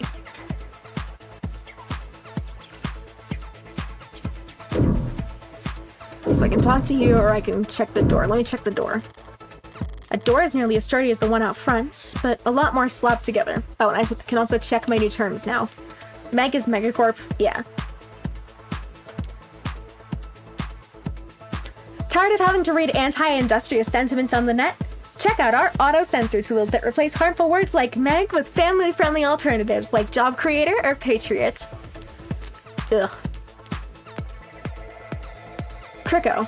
The Combating Racketeer-Influenced and Corrupt Criminal Organizations Act provides increased law enforcement powers and impunity when investigating and prosecuting organized criminal charges. The CRICO Act allows for prosecutors to link multiple individual charges of racketeering, contraband, smuggling, or other smaller infractions into criminal conspiracy charges against the entirety of a criminal organization. Though much of the law is built off of previous legislation designed to assist prosecutors in fighting organized crime, the CRICO Act is distinct in that it makes clear the distinction between criminal organizations and corporations that may be operating in violation of the law, considered necessary to adapt to changes in the drug trafficking, gambling, and sex work industries. I forgot this game was quite as blatant as it is. Before the CRICO Act, prosecutors would, at times, seek to designate corporations engaging in aggressive market or cartel-like behavior as criminal organizations, arguing that their structure does not significantly differ from what might be called a mafia. Post-CRICO, corporations with legal business charters registered with the state are effectively immune to criminal conspiracy charges and are instead prosecuted through the trade courts. Some of the more liberal-leaning members of the judicial system have argued that this emboldens certain aggressive corporate behaviors and complicates attempts to prosecute criminal organizations who make some amount of their profits through legally registered and operating businesses. Others point to the relatively higher penalties in the trade courts as sufficient deterrent for criminal activity on the behalf of either corporate or mafia parties. In criminal courts, sentences for individuals can be as severe as life in prison. But in trade courts, guilty verdicts can result in entire companies being deregistered and all of their assets being acquired by the state. Users also frequently searched, "How to avoid CRICO charges easy 2086. Prisoner's Dilemma explained. Is it illegal to gather with people? Prisoner's Dilemma explained is killing me. What was it originally? That a walk-in freezer or something? What? No, what? We had an agreement about hovering, yeah? Yeah. It's barred from this side. Well, I think I've only got one thing left to do. You good, buddy? Looking a little sweaty. Well, that's just because I was exercising before you showed up. Uh-huh. Bet you don't believe me? How do you think we defend what's ours down here? I assume the gun I was acquainted with just now played a role. Think we can afford to break the bank on bullets? It's easy to buy a gun, pulling the trigger. Also easy. Like kissing it goodbye. It'll rat you out first chance it gets. An aversion to firearms would explain the relatively low fatalities for gang-related violence. The big names can afford to buy a new gun every week, but for everyone beneath them, it comes down to crowbars, clubs, knives, and bonds. Well, I'm sure you all do very well in your fistfights. Fistfight is juvie. Sounds like a recess shit. Sorry. Fisticuffs? Huh, laugh it up. The first time you hear the sound of steel arm mace cave in a skull in, look at exactly how we operate. Right, sorry. Morgan probably knows. Alright, come here, pull up a chair. Let me ask you something before we get started. What was your first job? Waitress. You remember this feeling? 9 p.m., diners filter out, doors close at 10. They'll start turning off the grills, taking out the trash, settling down. And then some mouth breather comes in at 9:40 with big blank eyes expecting you to find him a table. Yeah, asshole behavior. Not like breaking any rules, can't arrest him, can't shoot the guy. Even if you wanted to. So, related note. You're here to buy, a paying customer. Happy to have you. Just read the room, okay? Sure. And no haggling. Now, what are you here for?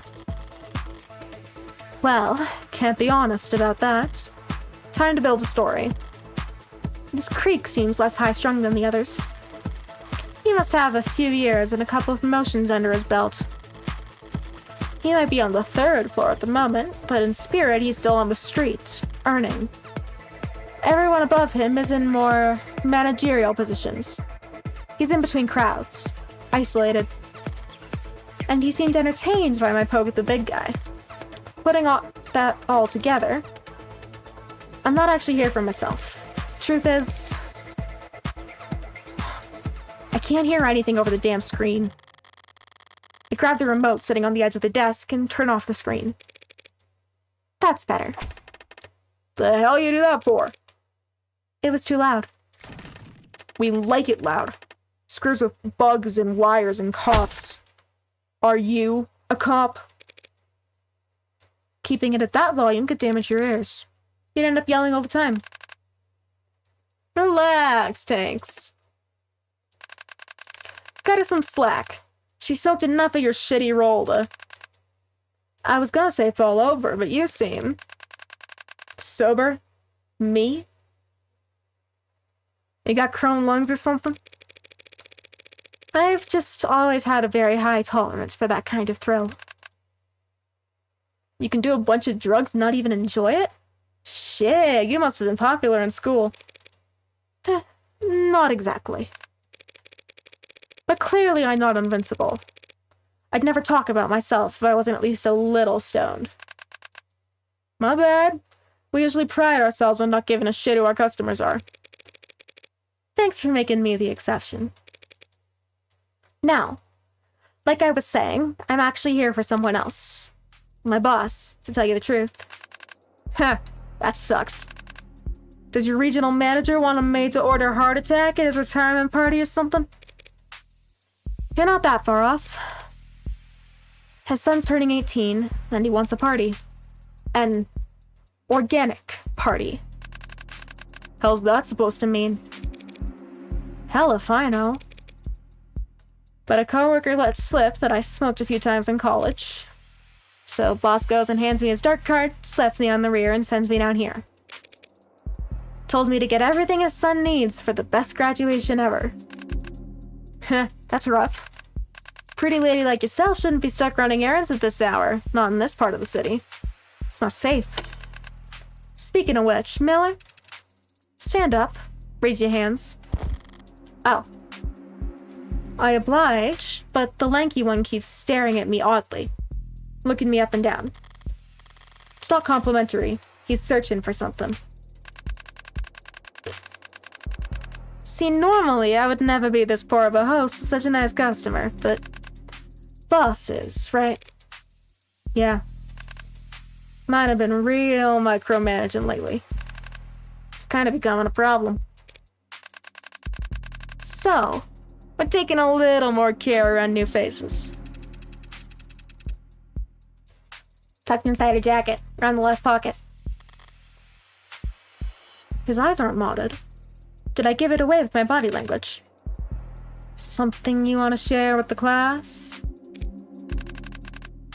Forgot I had that, maybe? Yes, I have a knife on me. Should I have declared that on my papers? Would have been the polite thing to do, yeah. Sorry for the poor manners. But a pretty lady like me, this part of town, guess I was just being careful around new faces. Alright. You're letting her keep it? I got you here to protect us. I have to wonder, though. Why do high-powered corporate mover shaker come in person? Why come to us? Why not go cross the skywalk over to the nearest Icario-owned dispensary? Cagey tonight, aren't we, boys? The hell are they so suspicious for? And who are the Icaria? The name sounds vaguely familiar, but... well, I can read between the lines. They're the competition. So if these blue bloods are being this cautious around a paying customer, I can shame them over it. Okay, blue bloods. Name of a gang, obviously, but... international criminal organization known for extorting corporations through shipping ports. Okay. The international criminal organization, most commonly known as the Blue Bloods, originated in the early 21st century as an offshoot of Eastern Hemisphere triads that subsumed various dockworkers' unions. Loosening international corporate regulations and decreasing job opportunities at the time made it difficult for traditional unions to gather and maintain bargaining power. Simultaneously, many triads struggled as increasing nationalism around the globe combined with improvements in border security made the profit margins for smuggling smaller and smaller, even as demand for foreign goods meant increasingly unmet. Historians and criminologists debate on the exact origin of the Blue Bloods, and even among ex-members there remains debate about which side approached which or when the Blue Bloods became a distinct identity. What is agreed upon is that by the mid-21st century, the Blue Bloods were a significant presence in every major trade port around the world, smuggling goods across borders and extorting multinational corporations by threatening to withhold or destroy merchandise as they entered the country. Domestically, the Blue Bloods seem to have given serious consideration towards legitimizing their activities for a time, acquiring legal charters of business for many of their shipping and security operations during the 2050s. This same time period also saw a cooling of hostilities between the Blue Bloods and many of their rivals, with gang-related violence dropping precipitously. Civil disruptions and suspected changes in leadership during the 60s, however, reversed this trend. While the Blue Bloods remain a major player on the global criminal trafficking market, their status of criminal concern was officially downgraded to moderate by the state during the 2070s. Many criminologists agree that their national presence is now relatively weak, and has remained so for long enough that the organization's broader global leadership is likely uninterested in expending the resources it would take to change the status quo. I mean, sure, everyone knows the Ikari have taken the lion's share of the city. I just didn't realize that they had a monopoly, too. Hey, get it straight. The Icaria won't be on top anymore once we... Never mind. Can we not do business? No one said that. So what'll it be? Well, I don't want any of those kids choking on their own foam. Even if it'd be funny to watch. I figured I'd just buy a bunch of downers and maybe a handful of uppers. Let half of them get high off the atmosphere. Downers, huh? We got the new titration on lime. Lasts for hours. Yeah, they can stir it into their watered-down beers. Wait, New titration? No one's gonna shit themselves, are they? No. Not until the morning, at least. Alright, well, I can live with that. What do you got on the other end? Got plenty so long as they don't mind hippos. Hypodermics? I feel like these baby shark types would get nervous around needles. You got anything they can inhale? Well, got a lot of nerve. Fast bump, high plateau, and a smooth ride down. A bestseller. Sounds great. Unfortunately, it's in high demand, so... I get that he's selling me drugs, but does he really have to sell me drugs? Nirvana. Metahexafenolil is an illegal stimulant sold in black markets as a recreational drug under the street name Nirvana, sometimes shortened to Nerve.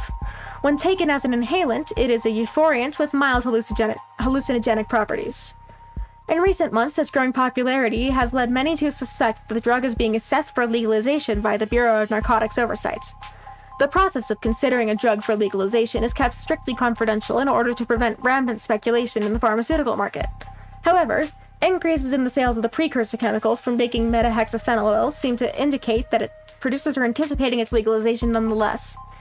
The relative obscurity of said precursor chemicals has made the uptake particularly noticeable, and supply has not been able to keep up with this elevated demand. Possession, production of, use of, or trafficking in metahexafenolil is a crime.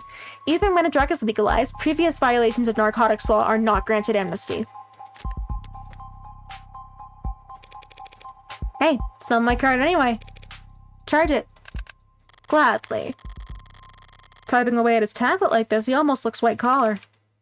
Checks out, right? The cereal's legit, so... Yeah, man. You already said that. It's encrypted, Trey. It's not meant to be a one-tap purchase. Dark card. The gold standard of untraceable fund transfer. Among the criminal and financial elite. Your average citizen wouldn't recognize it as anything special. It looks like any other credit or debit card. Only reason I recognized it is because they got flashed all the time back in my apprenticeship. Mostly for drawing lines, but sometimes for purchasing. Hard to convert the funds back into cash, but if you want to buy or sell on the black market, you couldn't ask for better. So what the hell is going on? I'm dangling some very enticing bait here. An amenable mark, spending money that's not her own. They should be salivating over me. Instead, they're practically x-raying me. Why? Interesting decor. Finally, someone notices. It's nice, right? It's called cherrywood. Redid the paint myself with a finish I had imported. It is a nice piece of furniture, Creek. But I was referring to your paperweight. Oh, yeah, that. You like it?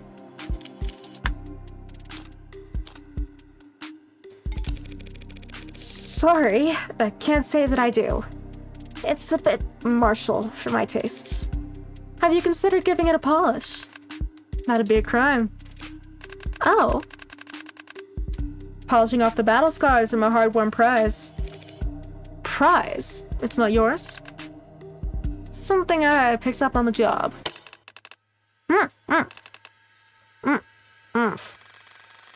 A masculine voice, muffled, possibly gagged, and stifled, as if pained. Seems like I'm not their only guest tonight. Really wish you'd left the music on, lady. Sorry, you say something? I completely spaced out just now. Didn't hear a word you said. Okay, that's okay. I didn't say anything. Guess you aren't so stupid you can't even mind your own business. Speaking of my business, how are we looking? The card's still processing. Sorry about that.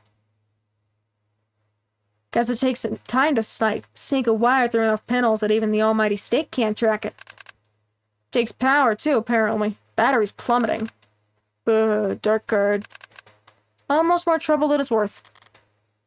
Definitely didn't do its previous owner any good. Before I palmed it off his corpse.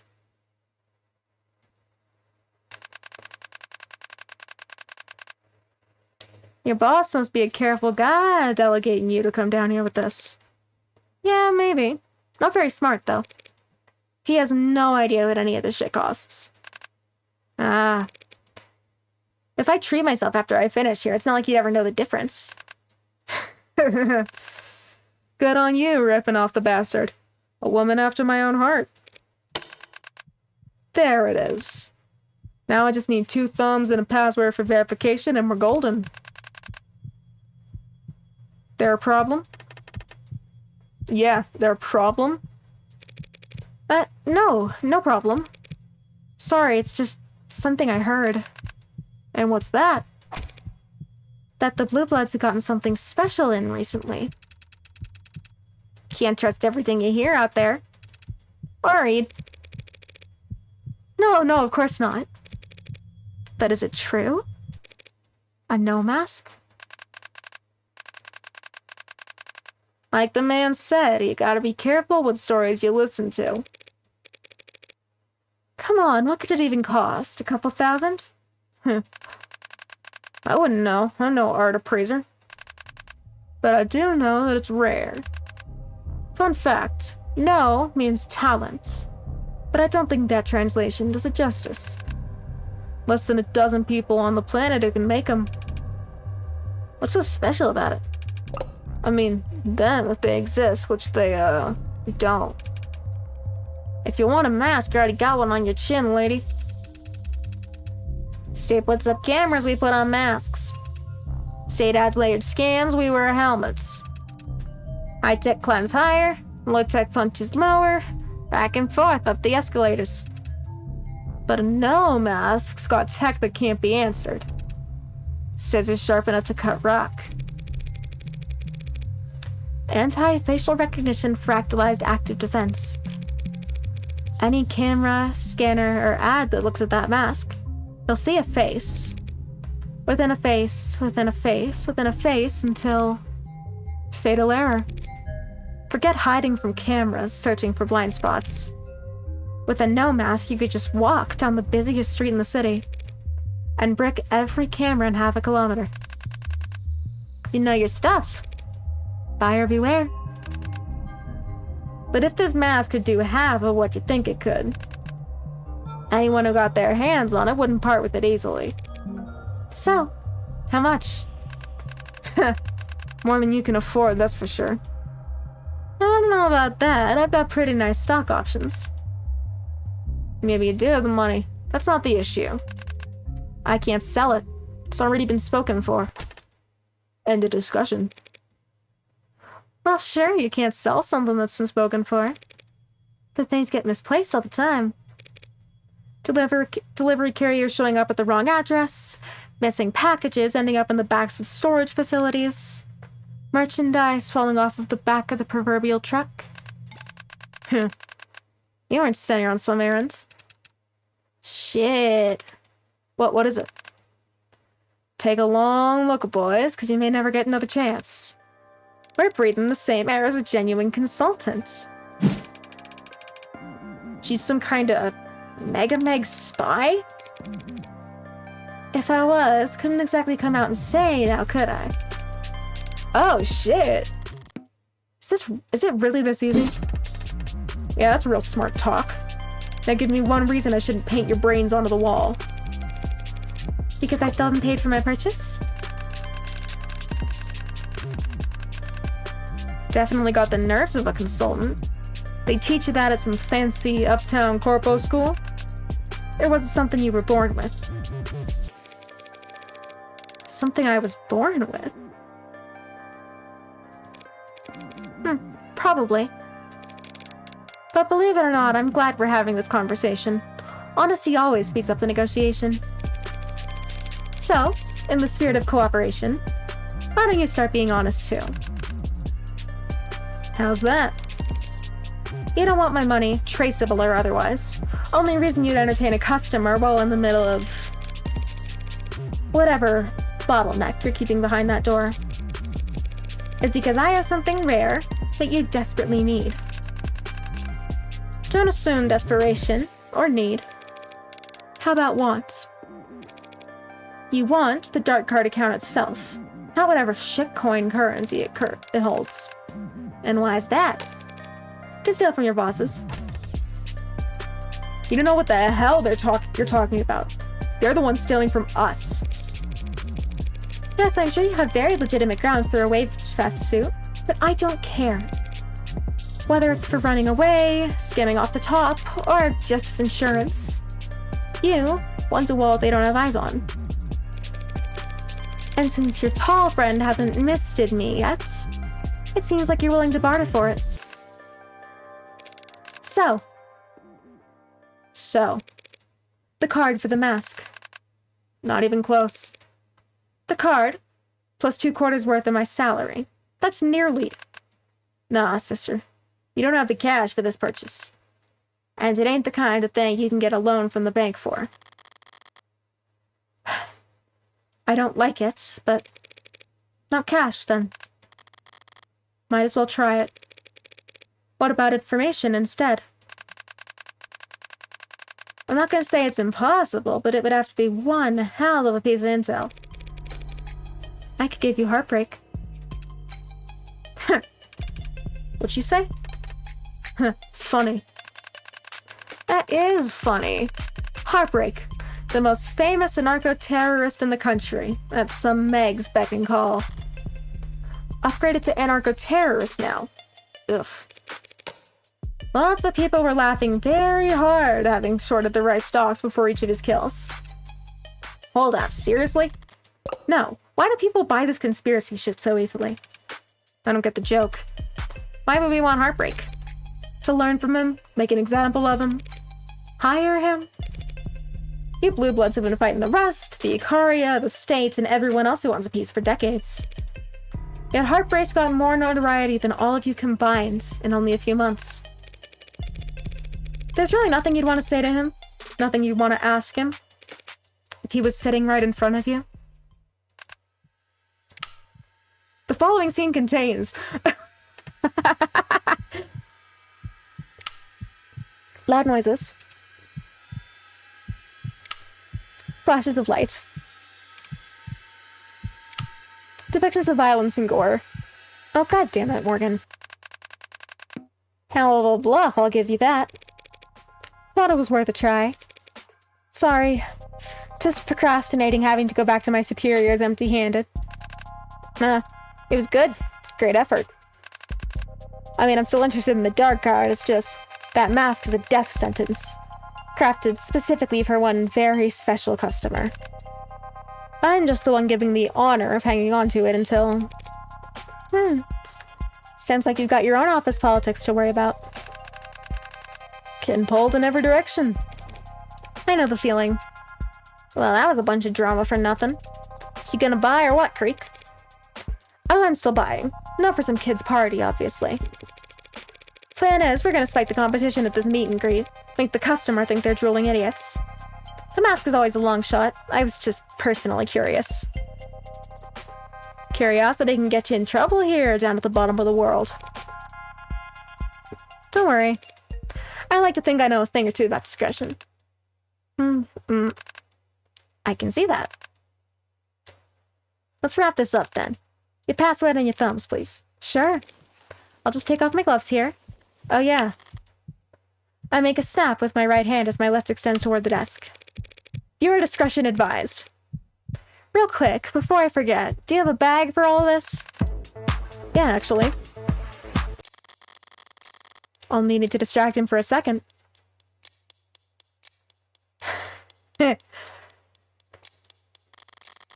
Less than one heartbeat.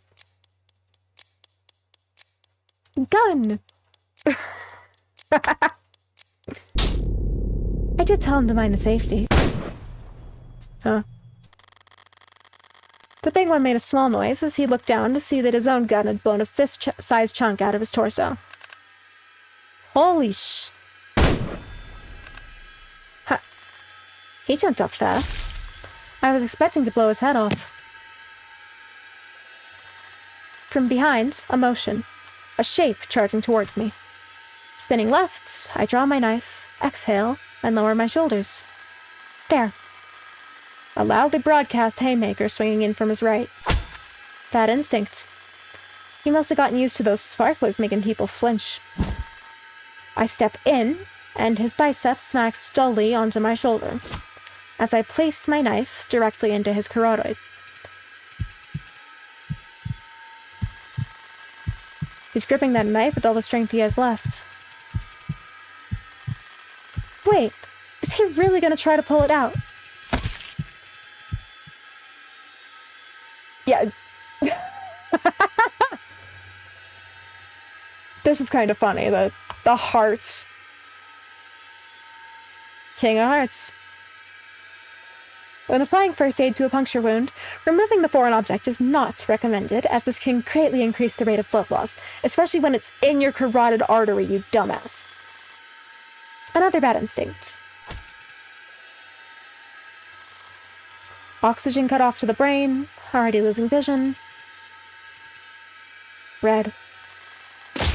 And dropped, with all the grace of a garbage bag hitting the bottom of the dumpster. So that just leaves. Hasn't moved a muscle.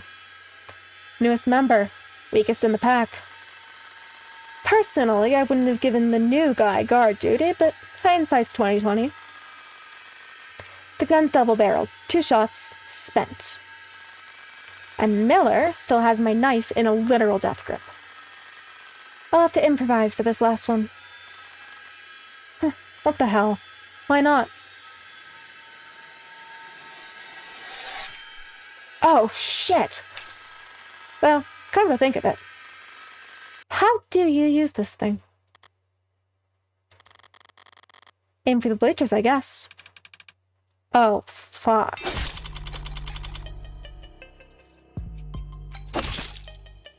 Episode 2. His due.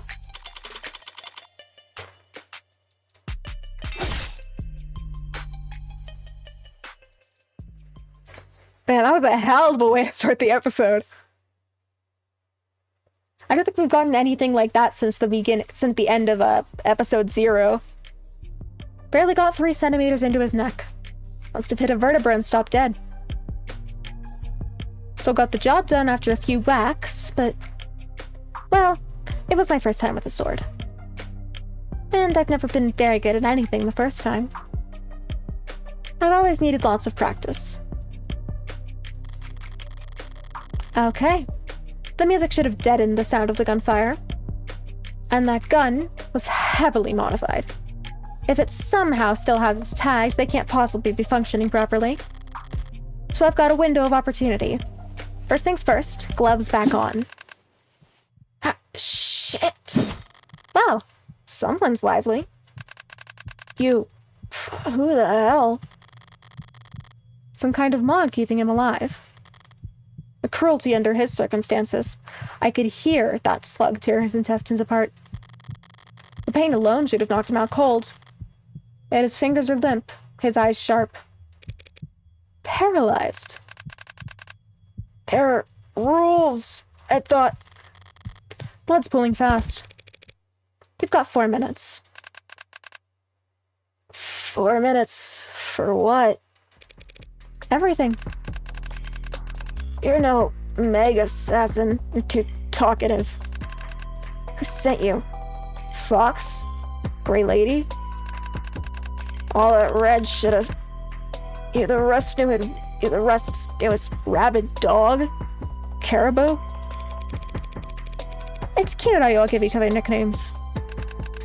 You're... civilian? Where's the mask? What? Go to hell. You just looked right at the desk drawer. I thought you said you played poker. Need your keys. But civilian thief? Theft is victimless. It's robbery when violence is involved. So you're just out of your goddamn mind. I'm the last person you'll ever talk to, Creek. Your choice, but do you really want to be rude? You seem like you can take it.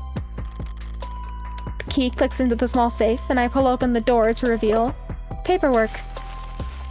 Pages after pages of spreadsheets and diagrams and text, all printed in red.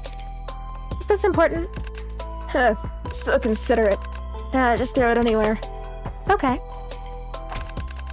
I was joking. 3 minutes now. Sarcasm will cost you time you don't have. There it is. Gleaming darkness at the back of the safe. So that's it. You. All this. All of us. For that? Just for that? I get asked that question a lot.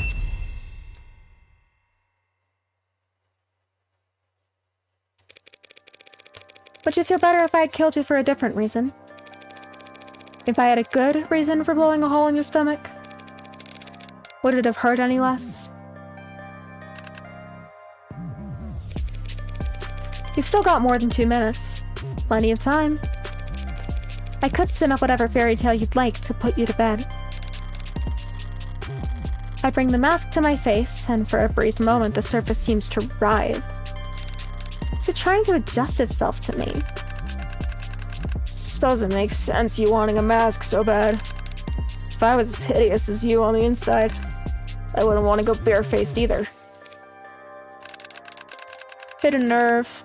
Must be the worst kind of feeling, being seen. Seen by someone you can't even hurt anymore. Oh, my dude, she can definitely hurt you more if she wants to. Oh, I see you. Heartbreak. Yeah, big, bad, faceless heartbreak. I'm just a dumbass punk, but even I could make you out from. Don't flatter yourself. It's not that you're particularly perceptive. I just don't have anything to hide when a corpse is talking. First honest thing you've said. So what gives, HBK? You're clearly not an idealist. All the terrorism, rebellion theories out the window. Go around killing because your daddy smack you around. Your mom may not hug you enough. My father never laid a hand on me. My mother hugged me. A sufficient amount. So what the hell's your excuse? I don't make excuses. Then what the hell's wrong with you? Less than a minute now. Could spend that time making up a diagnosis if you'd like. Or would you prefer I just come over there and squeeze? How? How many? Another question straight out of the greatest hits. How can I put this? How many times have you eaten bread? Never. Got a gluten thing, bitch. Whatever. Point is, I am not a collector. This is not my hobby. I do not keep count. And there is no code. I do what I want as often as I want to. Do what thou wilt, whole of the law. Is that it? Don't know what you're referencing. But from where you're sitting, do I really look like the law-abiding type? I bring the mask back down to my face, and again its surface seems to shudder. Forget it. At least I know. You deserve what's coming. I've heard a lot of empty threats in people's last moments, Creek. They're never that memorable. Told you, that mask was a death sentence. But it was spoken for. They called in a huntsman from overseas. Home turf. Huntsman could become anyone. Go anywhere. Kill anything. Supposed to come over and slaughter the rust. That mask was part of his payment. He'll be looking for it. Possession is 9/10 the law. What the hell is that supposed to mean? Finders keepers. Forget it. I don't need to scare you. Huntsman, hunter. Too much meaning. Lost. Always thought better translation was pelt taker. I'll find you. Flay you alive. Wear your skin. Then go and murder everyone you've ever...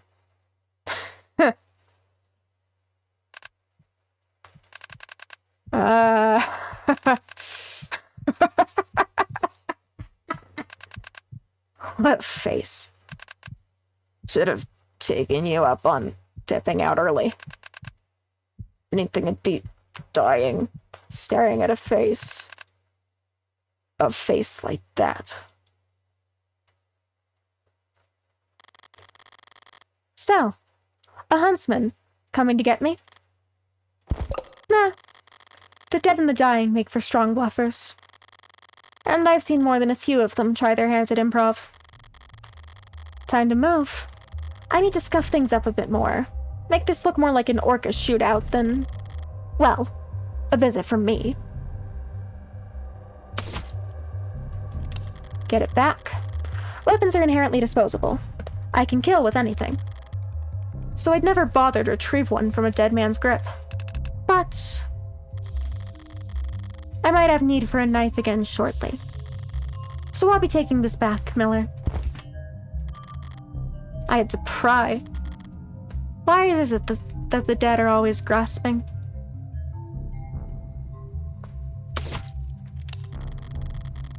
The sword was not worth the effort. Lesson learned. But now I have to remove it for this next part. His eyes. Can't tell the model from the outside, but I can make a strong, educated guess at the price range. If they back up any data, it can't be more often than once an hour. It'll be 10 o'clock soon. I'm gonna need something with some heft to it. Skull. See no evil.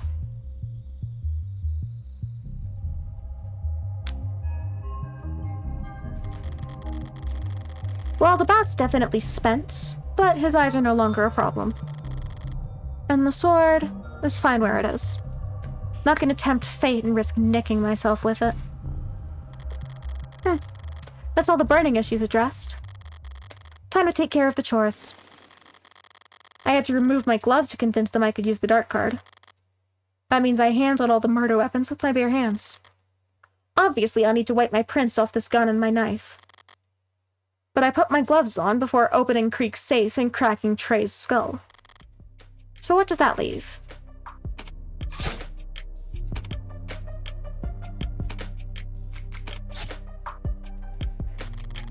Focus, no mistakes. Okay, the remote on the table. Cigarette return keys. That cigarette was in my mouth. Prints can be removed with the swipe of the sleeve, but saliva... No choice. I'll have to take it with me and dispose of it somewhere far away. Or smoke it down to nothing if I'm feeling masochistic. Tasted like microwaved sand sprinkled with aluminum and artificial sweetener. Cigarettes do scatter particulates if forensics finds them, but can't match them to a source. Well, so what? All they'll know is that there was a horrible spliff here at one point. And it would be pretty funny to see this drawn up as a quadruple homicide drug robbery with a payload of exactly one shitty blunt.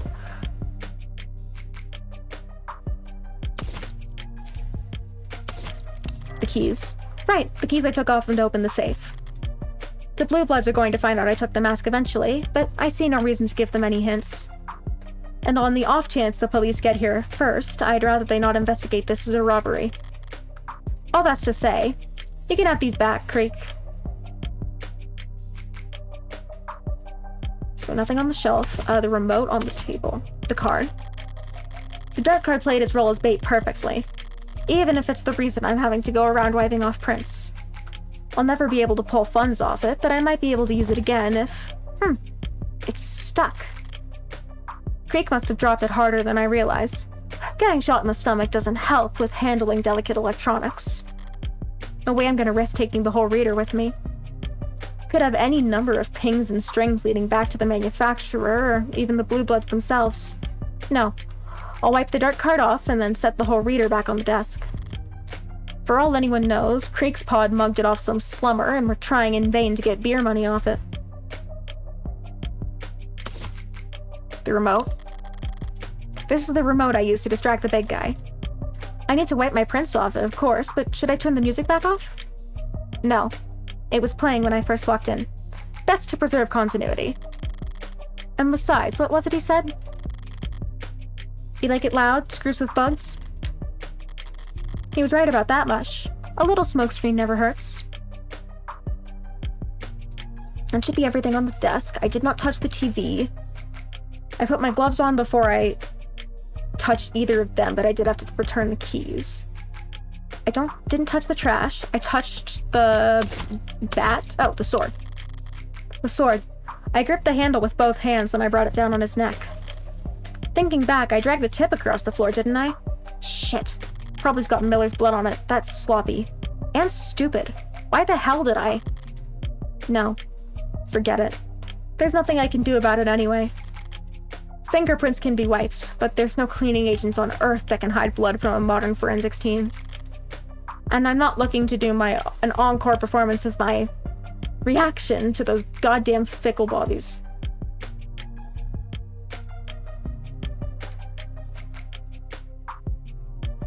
Prints taken care of. I didn't touch the cards. Well, I say I didn't. She didn't touch the cards. The bat.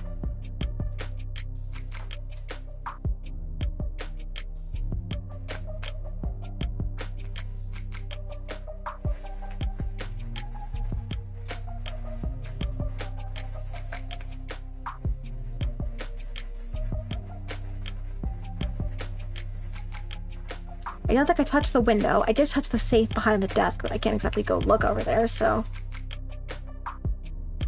I'm assuming she put her gloves back on before she touched the safe, and that's why it's not giving me the option to look at it, though.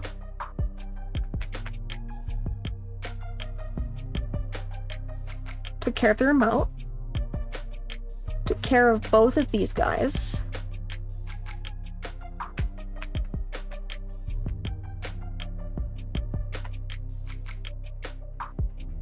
Didn't touch the table.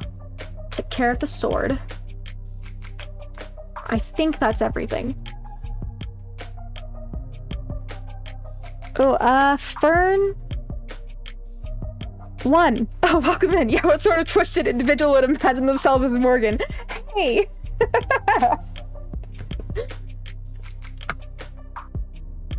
I don't know, she's fun to voice act for at least, so there's that. Couldn't be me. How goes the investigating? I am currently making sure that I didn't leave evidence on anything else in the room other than the sword, but I can't exactly take care of the sword. Well, I mean, I've taken care of the prints on the sword. Morgan mentioned that there was she dragged the tip of the sword across the floor, which I can't exactly take care of. So I think that's everything. Didn't touch the card table. Grabbed the knife. I grabbed the gun, I believe. Grabbed the gun. Took care of the remote, the keys, and the cigarette. Took care of the card on the table.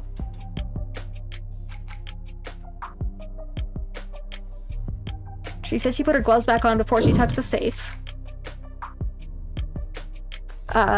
Because I can't interact with the bat, I'm assuming that's taken care of and she put her gloves back on.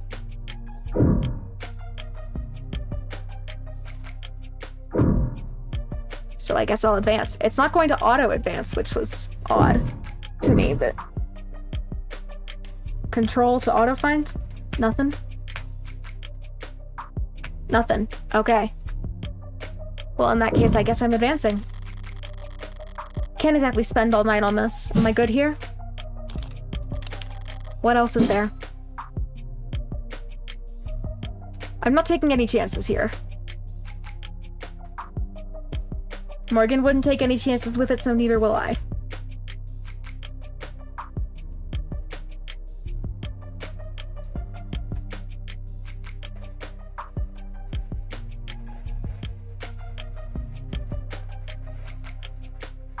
Didn't touch the screen, took care of the remote.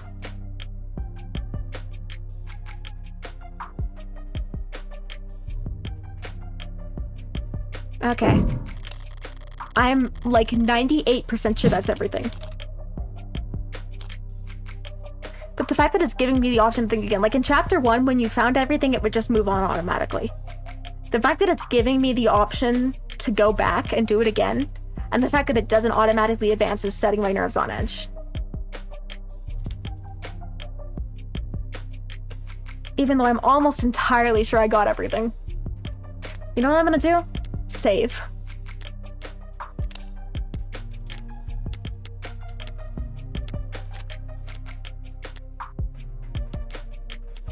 Oh, I got new terms. I know what an ad is. I just replayed chapter 1. Or episode 1, not chapter 1.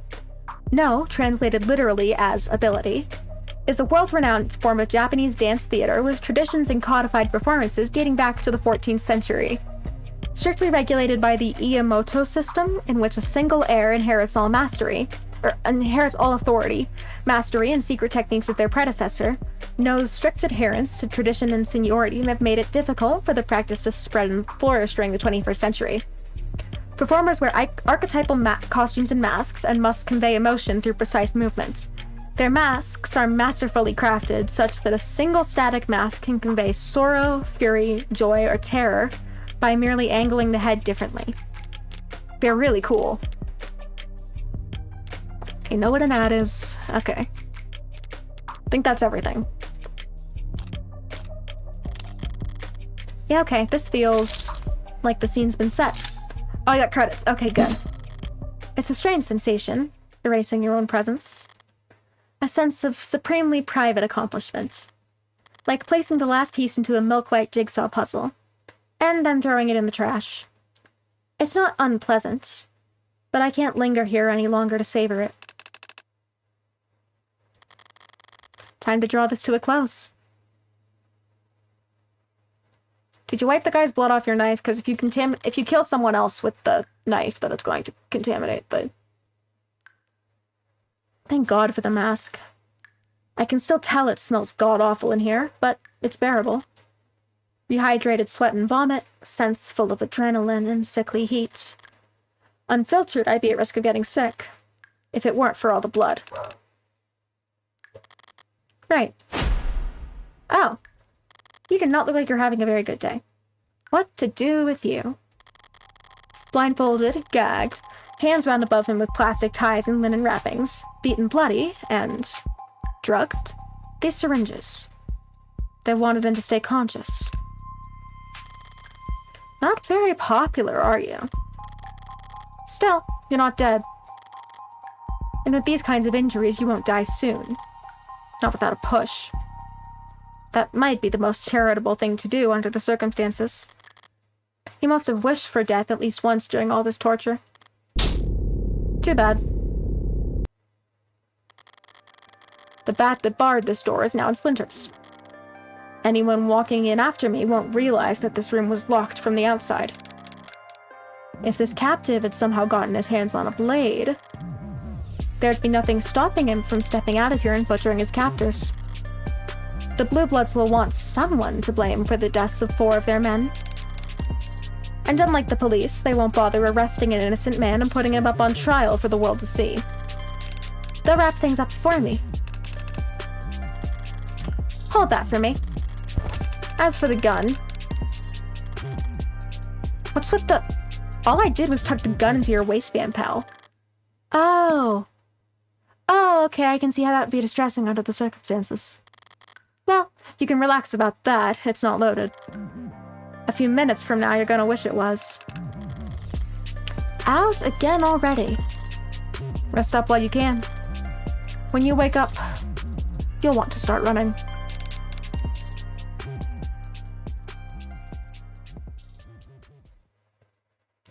Okay, that last scene was pretty much all Morgan monologues, but man, doing all the different voices is just killing my voice a little bit. So I apologize if I'm scratchy. Morgan's voice is fairly close in tone to my own, if a little bit lower pitched. And I also try and put a little more, what's the word? Venom into it, I guess? But, yeah, Morgan's voice isn't that difficult, but doing all the other voices kills me. Alright, 3:35 p.m., August 14th, 2086. Well, it's not doing the voices, it's switching the voices. Sarah! My beloved! Favorite character in this whole thing is Sarah. I love her. I adore her. Like I practiced. Irashai! I think I said that right. Pardon?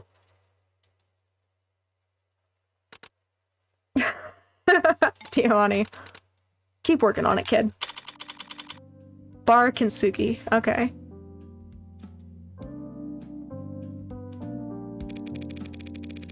didn't mean to interrupt you in the middle of training a new employee. How's it working out? It is she, right? Never worked with this close with an ad before. She is unbearably forgiving, so I doubt she'll get sued.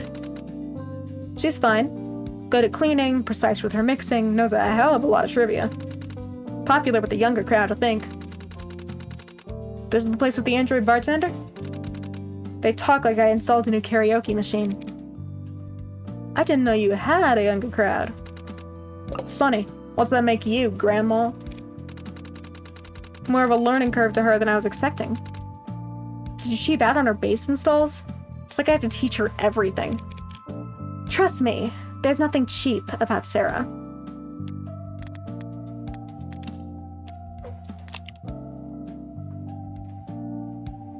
Sarah! She's so cute. I have her as my keychain and my phone case matches her. That's how you know that I might have a favorite character. Date of birth, August 29th. Height, 160 centimeters. Weight, 199.99 kilograms. Blood type, UAD. Occupation, paralegal, apprentice. Likes split field diopter, Wing Chun, folding clothes. Dislikes mops, fire alarms, variety packs. Useless talent. I can do a full split, but that is not useless. Favorite quote. As you think, so shall you become. Aww. Confession. I tried to use iodinized makeup and broke a lipstick. Oh. She's so cute. Look at the little keychain too. The little keychain version of her is so cute too. But yes, she can take a minute when learning the ropes. Grin and bear it a little while longer. Once she does find your footing, she'll have you worried about your job security in no time. Keep it up. I didn't have to do the favor of hiring her, you know. Favor? Plenty of people out there who would kill to work at an up-and-coming bespoke establishment like Bar Kintsugi. I think I hear them pounding on the door now. Technically, legally, you didn't hire anyone. I generously agreed to loan you my android during the hours when I have no use for it. These kinds of arrangements aren't uncommon. Androids can, in theory, work 24 hours a day, indefinitely.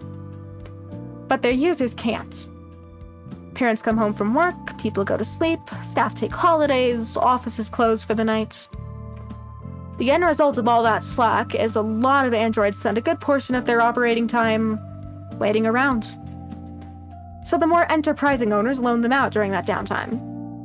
Ideally, to businesses with complementary working hours. There were plenty of apps and HR software to help arrange it all. But Sarah's apprenticeship wasn't that on the books. After the fallout around David's death settled down, I came to realize exactly how shortchanged I was in our paralegal agreement. She's handy for research and broke word, of course, but she barely sleeps, rarely eats, finishes paperwork at lightning speed. I was spending more time fighting shit to keep her busy than I was actually working. And of course, I value my alone time. It was on one of those long walks of mine that I recalled Reinhardt was having trouble getting this bar up and running. Takes a village to keep the world's most advanced android busy. Yeah, alone, whatever. Sarah's the one who clocks in and clocks out, does the work, cleans the bathrooms. She's the employee. If she was an employee, you'd have to cover her benefits. Not in my current income bracket. I checked. 3 times. Wait, you're not taking her paycheck, are you? It's not a paycheck. Don't lawyer me on this shit. Sarah can't earn a paycheck. She's not a person. If she walks like a person, and talks like a person, and works like a person. The Supreme Court disagrees.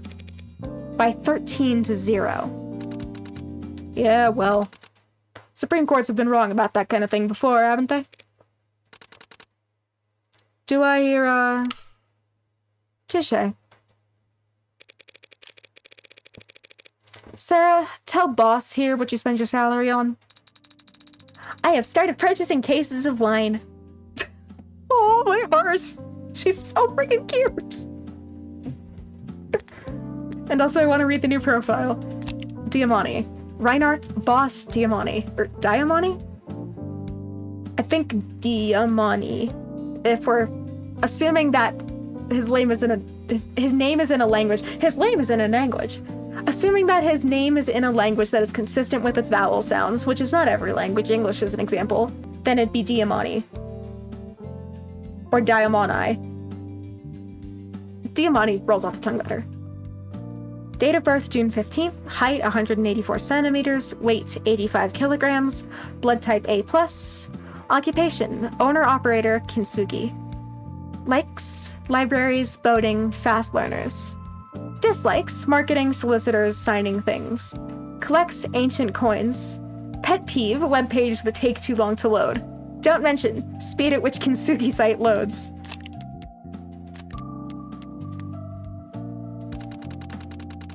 What? Wait, that's what those deliveries were? As the wine appreciates, its resale value will increase. Especially if I can predict which vintages will be in high demand.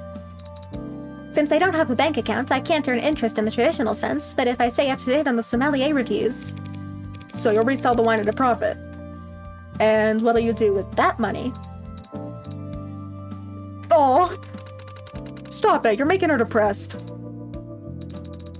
I did also purchase a cache of sheet music. What? Before? Practice. Oh! You're muttering. Forget it, none of my business. Speaking of business, this place isn't exactly packed. Well, are you volunteering to help with that?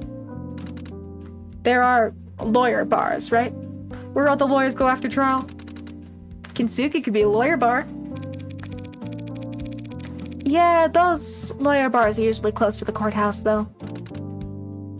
Just don't. Everything's signed and paid. I can't think about what is on location anymore. This is the spot that was available and I need a soda water with all this stress on my stomach. Sarah, 10 bar. Oh, her little eye sparkles. Ahem. Morgan. What are you buying, stranger? What was that? Boss has been teaching me his bar-side manner. He says that his clientele expect a certain degree of maturity when they come here. And so you're using a deeper voice? Is it not working? Please let me know when you're ready to order. Well, that's Morgan. That's not really Sarah anymore. Someone leave this behind after their lunch break? Could be trouble if they left anything work-related on here. I'll help them out by throwing it in the trash. After I'm done reading. Sirius debuts new fuel, named in lawsuit. Last month, Dr. Sirius made waves in the scientific community, for the dozenth time in their storied career, when they announced that they had patented the process for distilling a new helium-based fuel, one intended to replace hydrogen in combustion engines, ranging from personal vehicles to full-size freighters.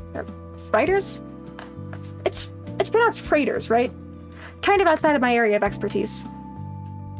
Only a few days later, they made headlines again when that patent was leaked to the global net. Now Proteca, an investment firm and longtime financial backer of Dr. Sirius, has filed a lawsuit alleging that not only that Dr. Sirius failed in their responsibilities to protect their investment, but actually allowed the leak to occur. We sat down with Dr. Sirius to ask them to respond to the suit's allegation and to question them about their recurring legal woes. 1 second, need water.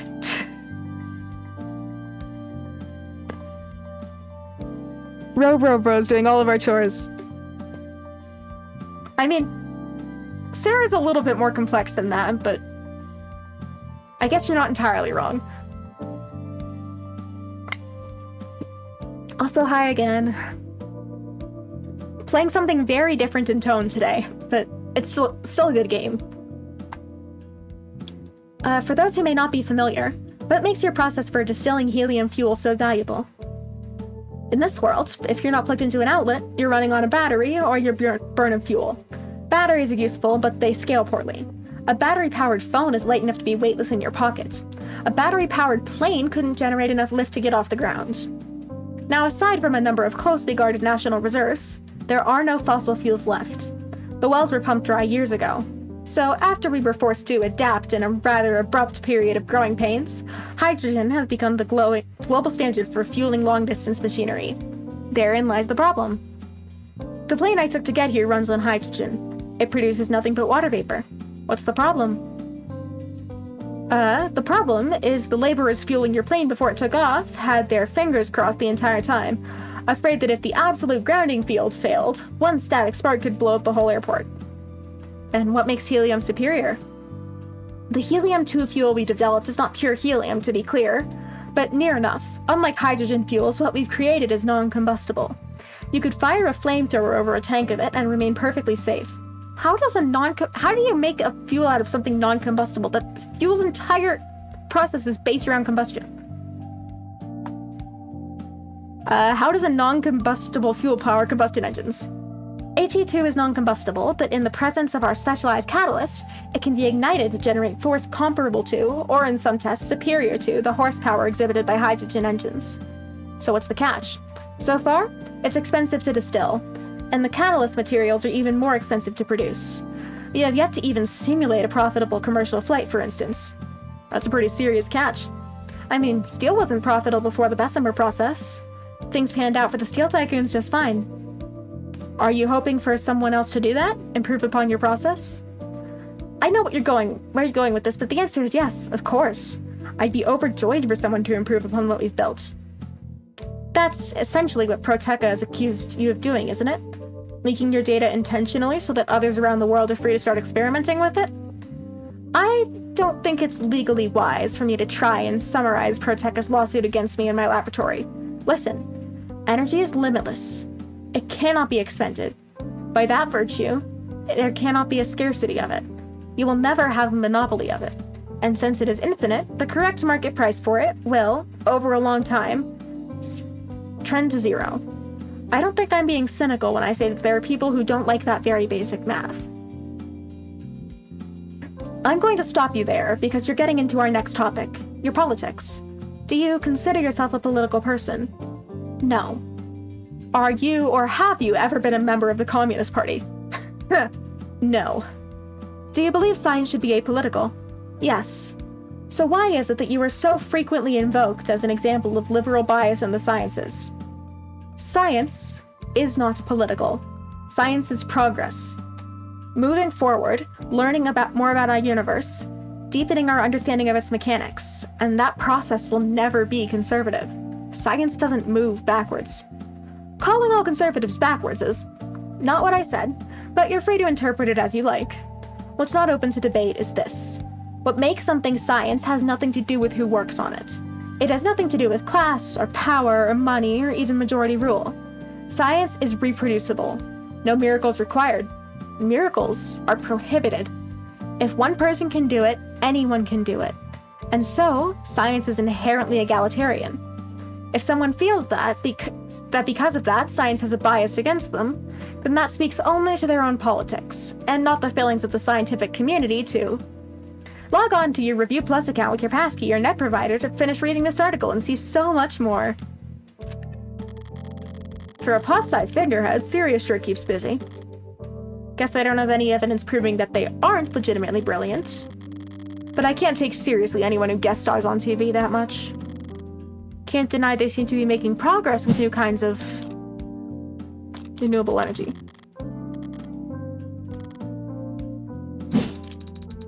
Please don't throw that data pad out. Its owner might come back. Perish the thought. Though now that you planted the idea into my head. A self-fulfilling prophecy!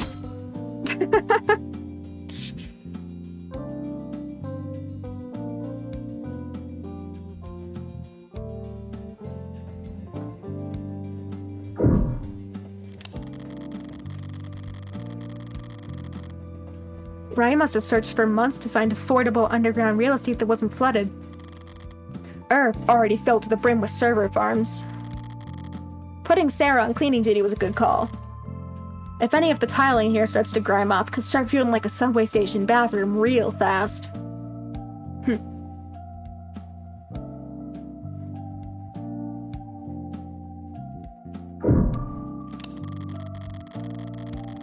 It's a well-stocked bar.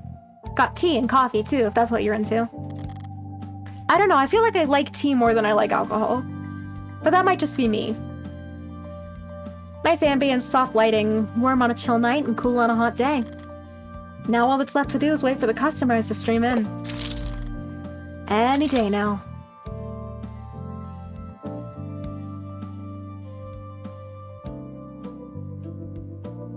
Okay, I'm just gonna scan the whole room just to make sure I'm not missing anything.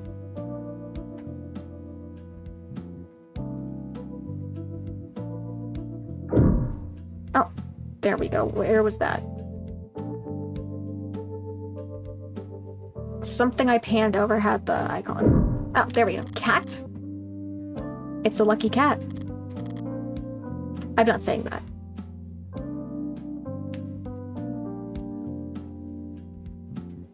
Yeah. Did you say something, Adonai? No. I suddenly got the strong impression that there was something you wanted to say. Don't know what you're talking about. As you say. I got chips for that. I love the look of this bar so much, especially with the name. The name is cool, and the fact that the decor matches the name is really nice. I think I'm ready to order. Of course. No, I'll take this, Sarah. Go at the tables for a bit. No one has sat at them since I last cleaned them. Then pretend to clean them like a normal employee. Understood. Cute! I'm dying from cute over here. I can't do this. What's got you so tense? Take a wild guess. Did Sarah ask for a raise? Be serious, Red. What happened last night? Your information was accurate, for the most part. A pod of mid-level blue bloods had it. Seems like they were told to sit on it. And were they willing to sell? Nope. Laughed at my price, called me a spoiled Meg, and kicked my butt out the door. They weren't curious where you got your information from? Honestly? No. They rushed me out of there pretty fast once they heard my offer. Were they expecting more company? I got the impression that they had work to get back to. Okay. Anything else I should know? No. Anything you want to ask me? How did you two meet? The tables... On my second day, you told me not to over-polish them, in order to keep things lo-fi. Is it that inappropriate of a question? You've lived in the city for decades, boss, but Adonai didn't move here until she started her apprenticeship at Masters and... If you're gonna tell people my whole life story at every possible opportunity, I'll just shred my resume and start mailing you around instead. How we met, huh? Well, that story's... not very good. I'll skip to the end and cut to the heart of our relationship, Sarah. I pay Reinhardt a finder's fee, and he tells me where I can get into high-stakes poker games. It's not a lie. Now you know my terrible secret. Disappointed? It's not illegal to gamble. I don't go on my phone and wager my paycheck stubs on point spreads. I gamble. And since I can't afford the entrance fees for one of those anonymous masked ball, cult vibe blimp casinos the rich go to, I count on your boss here to find me tables to play at. Ugh. Guilty. So you travel to the lower wards to gamble illegally. Truth be told, I've had my suspicions. Seeing you go out at such odd hours, without so much as your phone... Well, you gonna turn me in? Hello? Irashai. Or is it more firm? Irashai.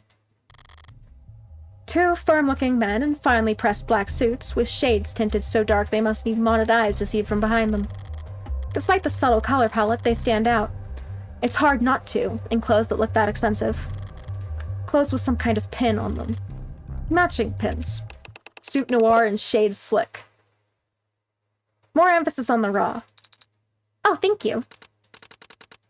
Think I just heard the delivery drones bumping around outside, Sarah. Would you check out the back? Your vintages might have arrived. Go on. Please excuse me, then.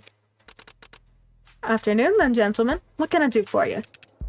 Mr. Diamani. Pardon us for dropping in without first making an announcement. Not to out myself as someone who has read Homestuck, but like this guy being Shade Slick, there's a character in Homestuck named Spade Slick, who is also sort of a black, amorphous blob of a character. Like, he's more of a silhouette than like a person.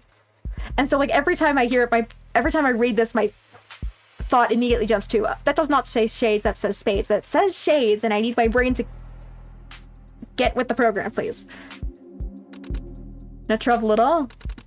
Still getting the place cleaned up. Awfully embarrassed I failed to realize the property lay within your borders. If you come with me to the back, I'd be happy to settle whatever debts. We look like petty landlords to you. If you owed us tribute, you'd know it by now. My mistake. Well, if you're here for information, I'll gladly wheel and deal. How about you? We're not here to shop, either. We're here looking for Morgan. Well, that name ring any bells, Mr. Diamani? Diamani? Right. Listen, boys, I'm not sure. Sorry. Had something blaring in my earbud. I'm A. Morgan, Esquire, specifically. How can I be of service?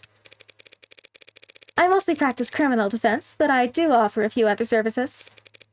You two look corporate. I can recommend some good workplace attorneys. I've got a business card somewhere. We're not interested in that. Of course not. Well, I'm flattered that you come all the way here to find me. You must have already tried the home office. We can set something up for... Now, ma'am. Hey, I thought you said there was nothing I needed to know. Business day is over for me, gentlemen. Can this matter wait until tomorrow? Does it look like it can? Great manners, this one. Time sensitive, then. My rate will have to reflect that. Send us the bill. We can afford it. Music to any lawyer's ears. So, who is we, then? You think you're funny? Compared to you. Morgan. These fine gentlemen are from House Icaria. On occasion, information you went out of your way to collect in previous episodes will unlock new dialogue. Pays to stay informed. I'm familiar. You are? I've seen their name in the papers. Plastering their name all over uptown opera houses and homes for the sick or whatever. Though I didn't recognize that name when those blue bloods were cursing it last night, so maybe that propaganda's working. Doesn't matter how generous they are at galas. They're still the richest and most powerful criminal organization in the city. Rich and powerful. Why bother with the criminal qualifier? Ahem. Sorry, might I ask about the nature of this engagement? The situation is developing, Mr. Diamani. We appreciate your patience. That's not what you want to hear. So I gathered. Your presence has been requested at the family estate, ma'am. For business, or... The Icaria are always business. Shall we get you your coat? Such gentlemen! No, those suits weren't just for show. I can see myself out just fine, though. Adonai? Adonai? What's going on? Are you going somewhere? That's why they pay me the big bucks. These men are very athletic. Perhaps I should come with you. If they want to arm wrestle, you'll be the first to know. Call me when you get there, yeah? If I'm actually in danger, I won't even be conscious when I arrive, but I appreciate the thought. Oh, we're not getting Sarah with us this time. It's too dark in my room. When the monitor goes dark, it messes with my camera. Which, considering that I started streaming when it was still light outside, probably says a lot. But, well... Boss? Who are those men, really? New clients for Morgan. Really. Hopefully. Hopefully? Yeah, hopefully. Because if House Icaria puts her on retainer, she'll be able to buy you as much wine as you like. But what do you mean by house? Alright, pay attention. If I'm gonna lecture, might as well try to teach. Start with ice. You want a lot of it, but low surface area, so never use crushed, okay? Starts to melt into the liquor, waters the whole thing down. Understood. 1.5 ounces of vodka. And what do we look for in a good vodka? Smoothness. Correct. It's the mark of quality, making the bitter go down easy. So, the nobility. You know what that is? Historically, the ruling class, as enforced through economic or military might and maintained by familial relations. Juice of a full lime. Look for a little sprig and a consistent color, I guess, across the skin. Nobility. Old money is another word for it. And the older it is, the slower it moves. Only so much wealth you could accrue in one lifetime, collecting from serfs and selling horses. But the Industrial Revolution comes along, shows the world what real wealth acquisition looks like. Then you get new money, which are always dwarfs old money. Inflation and split inheritances shave away at any generational wealth that's liquid. Now, new money and old money, they don't like each other. Doesn't new money eventually become old money? If the old money can help it, no one ever becomes old money. Triple sec, 1 ounce. My family was new money. Tried to make the transition, join the right clubs, shake the right hands, make the right marriages. Laugh at the bad jokes.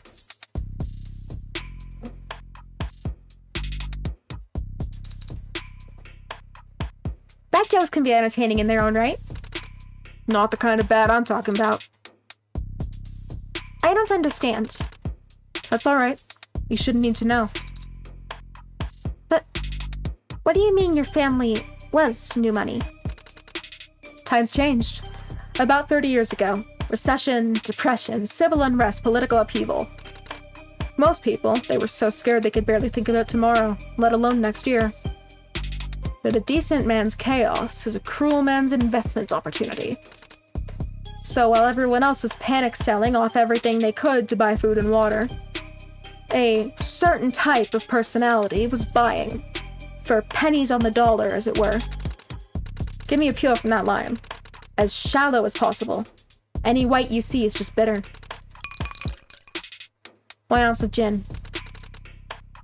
They were rough years, but they passed. And at the end of it all, some were left standing with a lot more than they came in with. New money? A new kind of new money. The new nobility. Neo-ability, if you're writing a think piece. Unabashed oligarchs and devourer barons. When the governments of the world tried to re-privatize the industries they had taken over with emergency powers, they were there to snatch them. And they started at the bottom. Steel, fuel, grain, machine parts, medicine. Here enters House Icaria. That's how they exited. They went into the Red Decade as the Icaria cartel. Drug smugglers and extortionists, thieves and murderers. They came out as one of the richest, most respectable names in the country.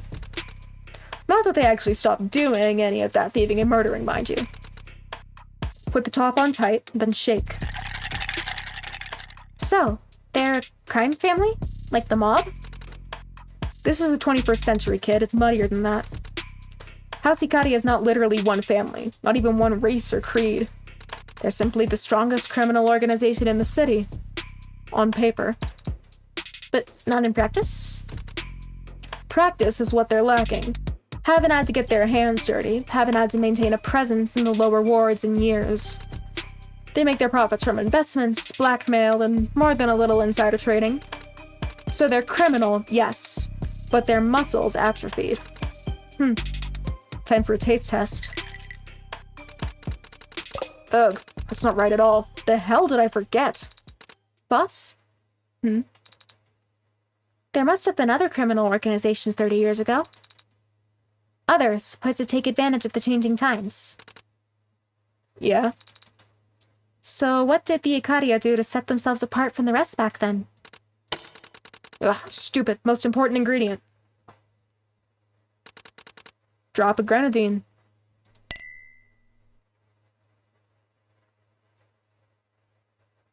Ah, the Lady Maria. Ooh, it's beautiful.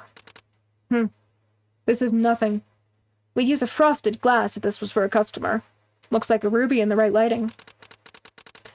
If you do end up helping Red work with the Icaria, don't let the warmth of their golden furnishings confuse you. All the glitters is cold.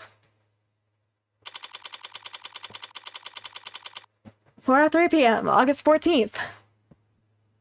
Whew, okay. If y'all don't mind for a second, I'm gonna pause and go get some more water because my voice is just dying from trying to do all the different voices and having to switch between them.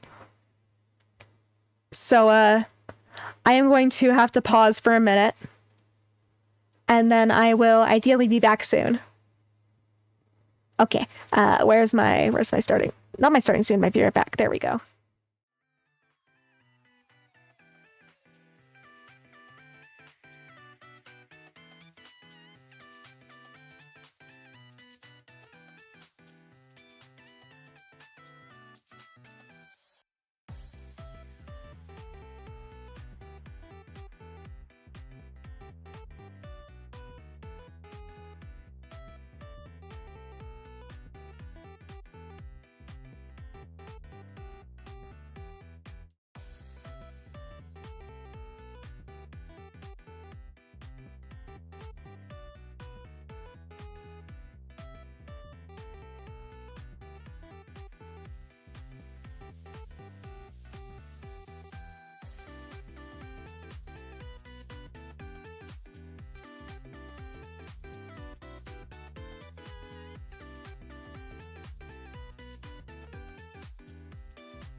Okay, I'm back.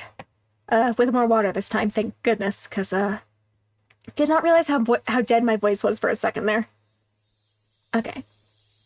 Wow, pretty. It was a quiet and uneventful drive in the back of the limousine. The privacy at least was nice. But with Abbott and Costello riding in the front, I had no way of getting information out of them. Not even passively. I did remember to unmute myself, right? Yes, I did. So instead, I spent the whole ride trying to play out all the different ways that this could go. I haven't liked any of them so far. I suppose I should have felt relief or gratitude when I pulled up outside of an imposing skyscraper instead of an alley. I suppose it's a good sign that no one's put a bag over my neck or stuck a bag over my head or stuck a needle in my neck. But I don't feel like celebrating. For all I know, they really don't have a clue about what I did in the lower wards last night. But for some reason, they've placed their attention on me. And there's little I hate more than unwanted advances. I'm also not a fan of being made to wait. Why am I just sitting out here? In here? We were too late. Only by a few minutes. He filled the time slot. Already? Then we've got no chance of... Maybe if another meeting went well. Are we on hold, gentlemen? In the world's most expensive waiting room? Quiet. I take it he's glaring at me behind those lenses, but I'm more interested in the sweat glistening on his forehead. Somehow, of the three of us, I'm the most relaxed. This is becoming embarrassing. Can I at least take in the view while we're here? You can take photos if you like, so long as you're quiet. Really? No, your phone won't work in here. Go figure. Okay, more water.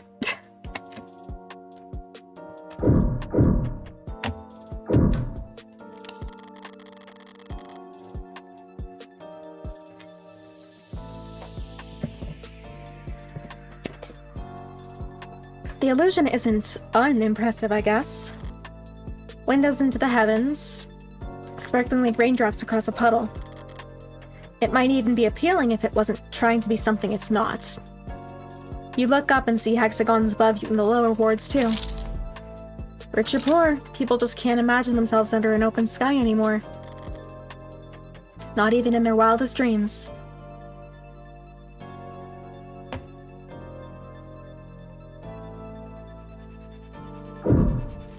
Go fish? If I weren't hyper-aware of the flickering sky hanging over my head, this could make for a lovely watering hole. But those probably aren't even real fish down there. Literal children are capable of keeping goldfish alive, so of course the 0.1%ers can't manage it. Maybe they'd spin it. When their pallid bodies float to the top because some idiot raised the water temperature 2 degrees, they'd certainly be easy to scoop out. If you're an impatient, undignified idiot, you could argue that it's an efficient way to fish.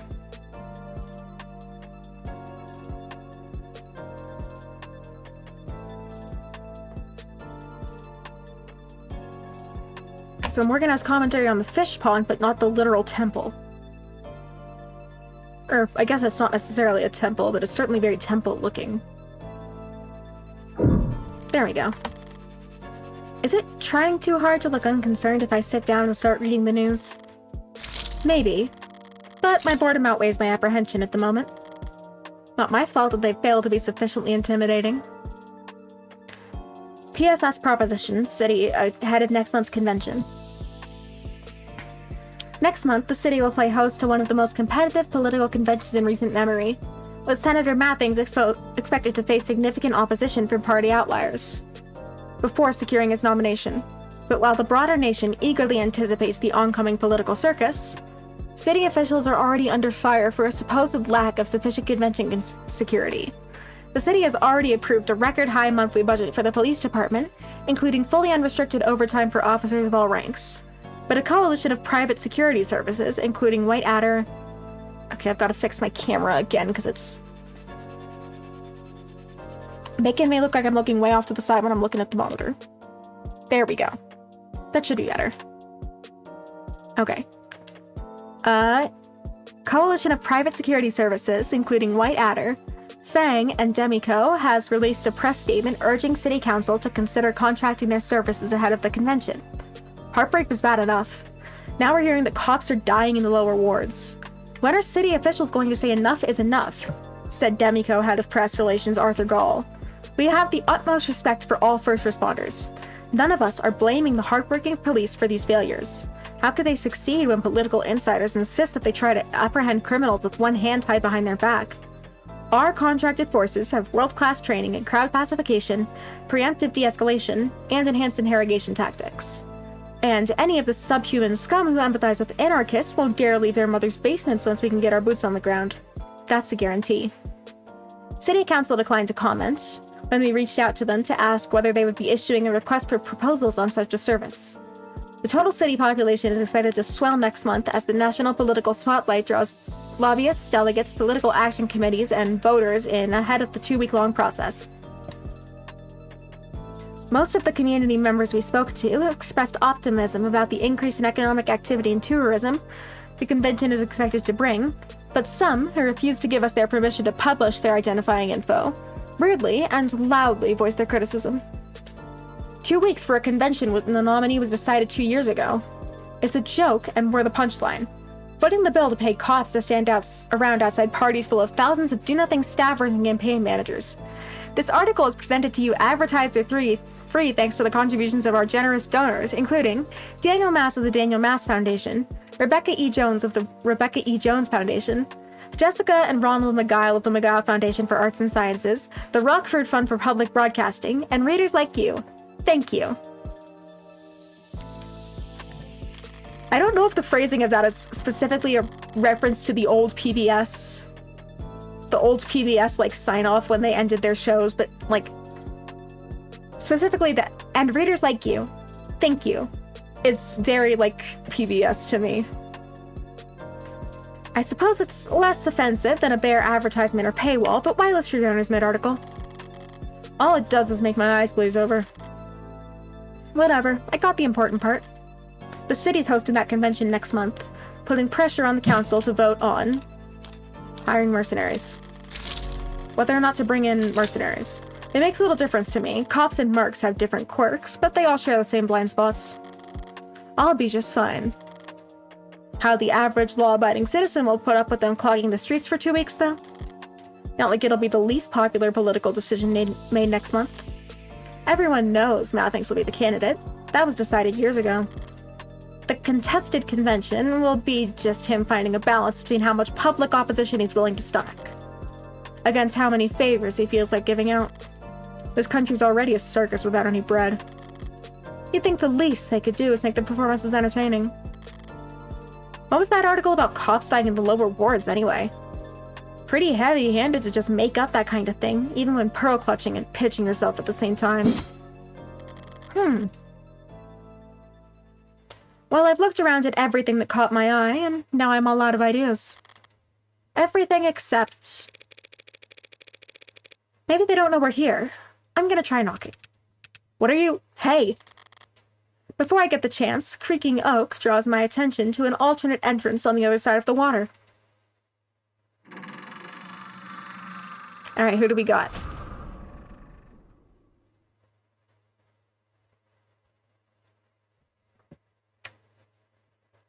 Modded eyes, because generally the mods are what glow blue. Or what glow. Not necessarily glow blue, because, like, Sarah's everything glows orange, but...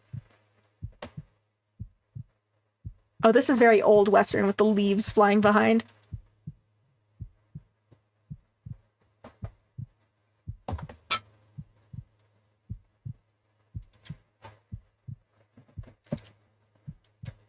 Crime, Grandpa!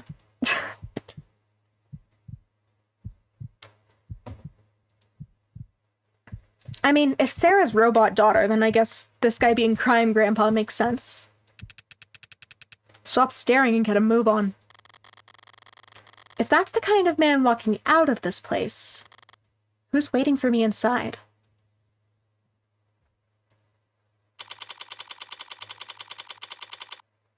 (4:09 p.m., August 14th, 2086. Icadia Tower. Residential floors. Grand Hall. Well, it's pretty, at least. Pomp and circumstance, ceremony and ritual. For some reason, I thought that the Mafia, of all people, would be a little more efficient in their execution. A little more honest about what they are. Evidently not. Artifice with every glance, costumes and makeup abound. It's this disappointment that even here, in the supposed bowels of the underworld, there's no escaping the etiquette of it all. She's the one? Doesn't look like much. Suddenly, their posture stiffens even further. A true feat. Their necks subtly turn to a pair of doors in the back, each of them attuned to some signal I'm not receiving. Be still, the young master returns.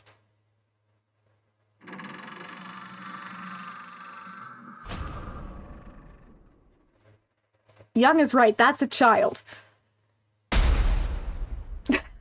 Short. Then again, I'm not exactly someone who can comment on anyone being short. You're late. Hold on, wait.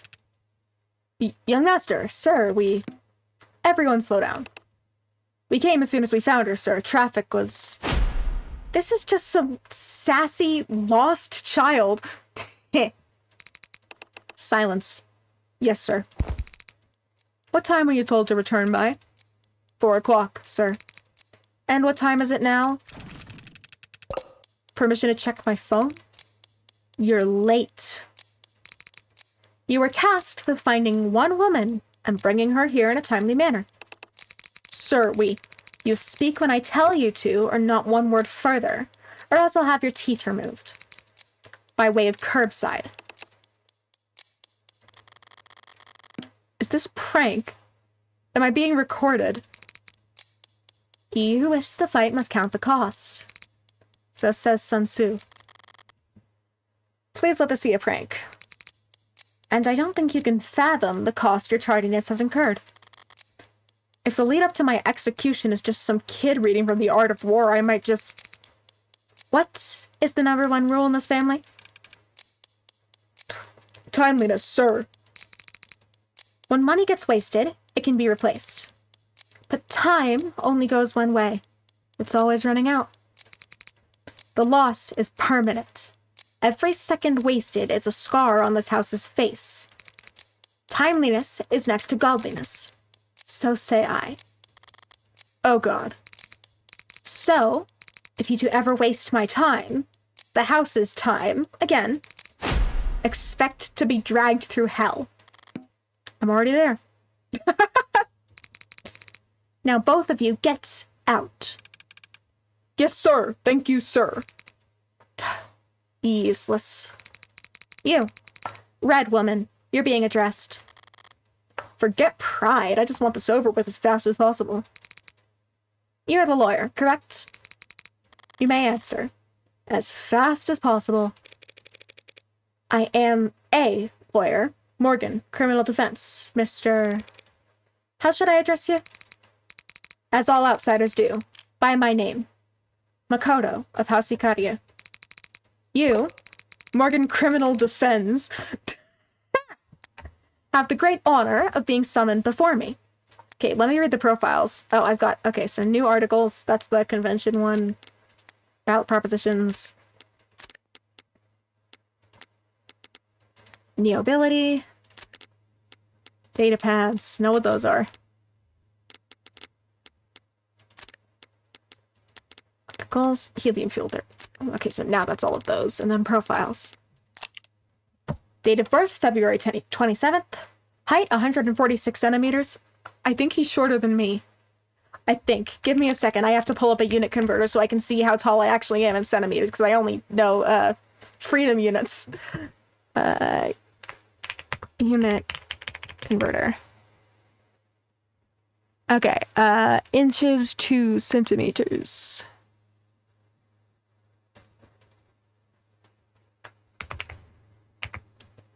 Oh, he's shorter than me. Okay, so I can call him short. I think 5 and 12 is 60, right? Yeah, 55, 60? Yeah, okay. So he is shorter than me. So I am within my rights to call him short. Because if you're shorter than me, that's kind of hard to do, to be honest. Makoto, let's see. Weight, such impudence. Blood type A. Occupation, heir apparent, unemployed, student. Likes, biographies, shogi, amber. Dislikes, tardiness, tarnish, group assignments. Favorite figures, Saladin, Sun Tzu, Hannibal.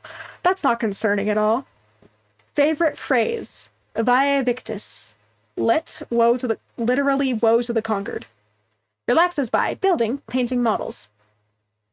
Okay.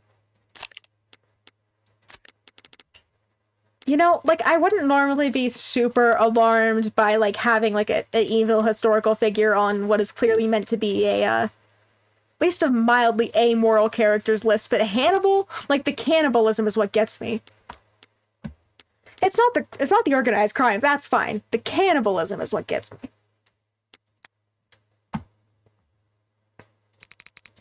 Don't bother bowing. Once you start, you'll end up prostrated all day. And we have important work to do. Right. Out of an abundance of respect for your time, Makoto, I should let you know that I still have no idea what I'm doing here. Don't think it's that, Hannibal?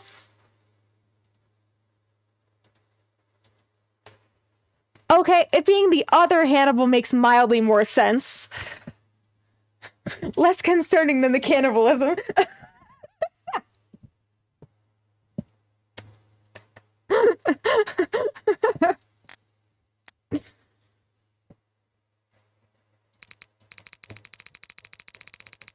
I'll have them kneel on a bed of nails later or some such thing.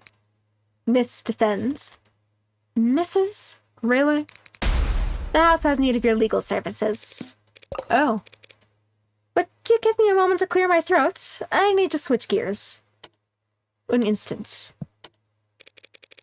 Right then. So you want to hire me. One of our own is being slandered by multiple homicide charges. You will defend him. You want to hire me, and I'm flattered, Makoto, but did you pick my name out of a hat? Pick a random page in the phone book? Oh, this is the guy that we This is the guy that we, freed at the crime scene, isn't it? I have many books on my phone. Libraries full of esoteric knowledge spread across countless tomes. You will have to be more specific. Sorry, I misspoke. What I mean is, this is House Ikaria. You must keep a small army of lawyers on retainer. Surely any one of them would be happy to help you. True, we have lawyers. Competent ones, expensive ones, and some who are both. But the best of them all are preoccupied. That's it? They're all just preoccupied? Preoccupied means busy. Thanks. But I'm still not sure how my name specifically was... Do you have a customer survey you want filled out, Mrs. Defends? You were recommended. What does it matter how it came about? Normally, it wouldn't matter. But when the client I recommended to is one of the richest, most well-connected families in the country, it gives me pause. I don't have any friends in high places. Not anymore. That makes it hard to see this as a favor. Not when my employer doesn't even know my goddamn name. Of course, my apologies. No doubt you have other questions. Very well, I'll permit you to ask them. Such a gentleman. House Ikaria? If I wasn't brought here because of what happened last night, then this is just another job. Meaning all of this, starting back at the bar, this has all just been their idea of a power move. Thank you for insisting that I get to visit your estate in person. It's beautiful here. An oasis of old-world sensibility amidst a desert of steel and neon eyesores. Is what the house elders say. I've never seen anything like it. It matches your family's reputation for class. Ha! My family's reputation is power, not class. I'd take it a step further and guess you're renowned for violence rather than power. But that's a moot point. Violence can be classy. And from how this house is talked about in the headlines I read on the drive over, the nature of your family's reputation seems to vary greatly, depending on who you ask. Wow, he really likes to waste time. No kidding. Like, for someone who made such a fuss over tardiness, he is really wasting Morgan's time. Hell, he's wasting my time. Some think you've got half the gangs in the city under your control. Others think you've left all that behind and are no worse than any other corporate family. Are you expecting me to ask you what you think? What I think is that I'll need some basic information if I'm to adequately defend your interests. We're financiers. You don't say. Lending, investing, taking over, buying out. The Ichinose Financial Group was founded nearly 2 centuries ago. Loaning funds is high risk and high reward, but as you can see, our results speak for themselves. The Ichinose Financial Group is a private investment company and one of the nation's most exclusive asset managers as of 2086. We believe that investing should be accessible to anyone, and that that's best accomplished by tailoring their investment portfolio to suit their specific needs. Interested in working with us? Let's get started on your profile below so we can determine your options. Really, even if you aren't a good fit for the IFD itself, we'll always be happy to set you up with one or more of our partners that are better suited to your class. Not interested in sponsored search results? See further with a premium account. Ichinose Financial Group. Fancy way of saying they got their start as mobster loan sharks. It's not impossible to get this rich with loan sharking alone, but such unsavory work wouldn't get them into the ballrooms and boardrooms of society. You gotta rip people off with mortgages to do that. Is lending the house's only income stream? No.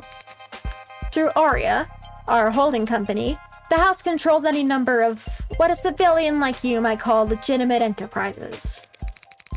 And yes, we did found the Renogen Pharmaceutical Corporation, but what's past is prologue. Renogen? They're a drug company, one of the biggest. You're saying you've no relation to Renogen presently? The company went public years ago, and Aurea divested our shares not long after. We were given 1 seat on the board as a formality. That's the extent of it. Given? A family like this only takes. Why is he suddenly so humble? He doesn't know the meaning of the word. If he's downplaying their pull within Renogen, then the house must have a reason to want to distance themselves from the company. You're being very modest, Makoto.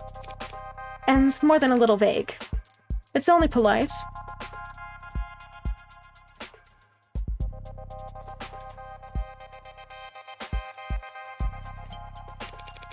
It's unnecessary talking to your lawyer. You aren't my lawyer, Mrs. Defense, but you will be working for me. So you'll have to become accustomed to putting your needs second. He's deflecting, and if he's trying to be subtle about it, he's not doing it well. I keep forgetting to switch voices, I'm sorry. I'm working on it, I promise.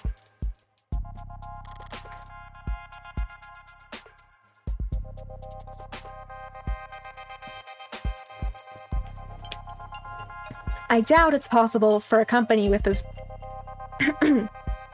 big a boot heel as Renogen has no relation to anything that happens in this city, but I'll drop it for now. I'm in no rush to wade into boardroom politics again anytime soon. I'd like to know a bit more about you, actually. How long have you... I am the only grandson of Raphael Ichinose, and the only grandson of Daisuke Ichinose, CEO of the Ichinose Financial Group, patriarch of this family, and chairman of the house. I gather those titles are all one and the same. As one destined to succeed the headship, commanding the family's servants is my responsibility and my birthright. So if one of them needs a lawyer, it falls to you. When our loyal men or women or their families need help, it is my solemn duty to ensure that they are taken care of. And your age? What a boorish question. I knew that peasants raised outside our stratus had little understanding of the finer things, but I assumed that one with a law degree would be educated enough to know what is and isn't appropriate to discuss. Just because I am younger does not then some does not mean I am any less capable of managing the people who work for me. Does it, men? Sir, no, sir. 12. I mean, to be entirely fair, if you were a 12-year-old, would you want to say you were a 12-year-old? Because, I mean, 12-year-old me definitely wouldn't. 12-year-old me would want to be perceived as older. You definitely command their respect. That is no coincidence. One of the most frequently noted characteristics of great men who have remained great is loyalty to their subordinates. So says George S. Patton. That's so interesting. This is an important point. Perhaps another quote is called for. I don't think that's necessary. I'll grant you another. If soldiers are punished before they have grown attached to you, they will not prove submissive. And unless submissive, then will be practically useless. So says Sun Tzu. Back to back. Yes, a second quotation was called for in this instance. If only to emphasize to you that no one stays useless to House Ikaria for very long. One way or another. I'll admit, I was a little taken aback to step off an elevator and into your enclosure out there. The gardens? Yes, our groundkeepers work hard on them. Does the illusion of the sky come from a live recording of somewhere else? Or is it generated programmatically? That'd take quite the occasion. Yes, 12 and geeks over great historical figures. I mean, is that not part of being 12? When I was 12, I was geeking over Joan of Arc, so... Although, then again, that might have also just been me being a nerd. That too. That'd take quite the equation. It is impressive, yes. As for how it works, I don't have the technical minutiae? I still don't know how to say that. In front of me at the moment. Of course it is.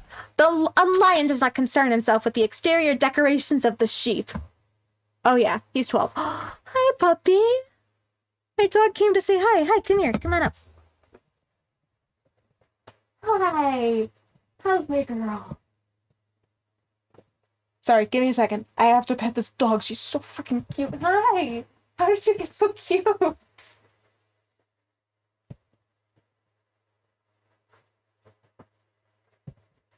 Why are your feet wet? What did you do? What did you do? Were you outside? Is it raining outside? Oh, bye. Sorry, dog.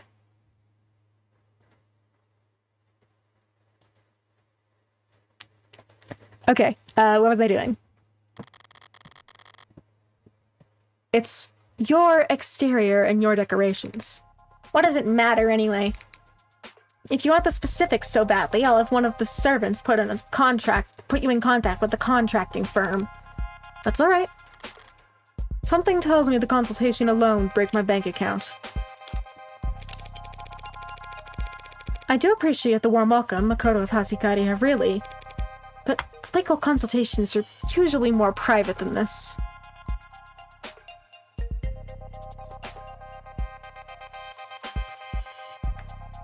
Jane is a great choice. I was obsessed with Frederick Barbarossa. Honestly, also not a bad choice. Also not a bad choice at all. But legal consultations are usually more private than this. Are we certain we need the peanut gallery? Let it not be said that House Ikaria is not accommodating of its guests. We're more than capable of compensating for this nut allergy you allude to. That's so sweet of you. But do all these guards really need to be present for this conversation? If you're referring to the additional security, it can't be helped, circumstances being what they are. Circumstances? And if you're referring to my retainers in general, then I suggest you step back into the garden and take a deep breath. Clearly, the city's fumes do not agree with your constitution. You must be lightheaded if you think that you're worthy to hold a one-on-one audience with the next head of this illustrious house. He's a prodigy to be this insufferable at such a young age. Thank you for indulging my curiosity so gracelessly. Yes, that's exactly what I want to say to that guy. conquer the stingy through generosity. So says Buddha. Correct. Perhaps your education is not quite as deficient as I feared. But I should make clear in this case that I was using the quote to subtly imply that you are stingy with your own graciousness. Got it, yep. Shall we move on? I believe you mentioned a homicide. Multiple homicides. Tell me more. My head of security was arrested by the police last night in the lower wards. They found him brutally beaten, drugged, tortured. And instead of them bringing him straight to a hospital, they arrested him for murder.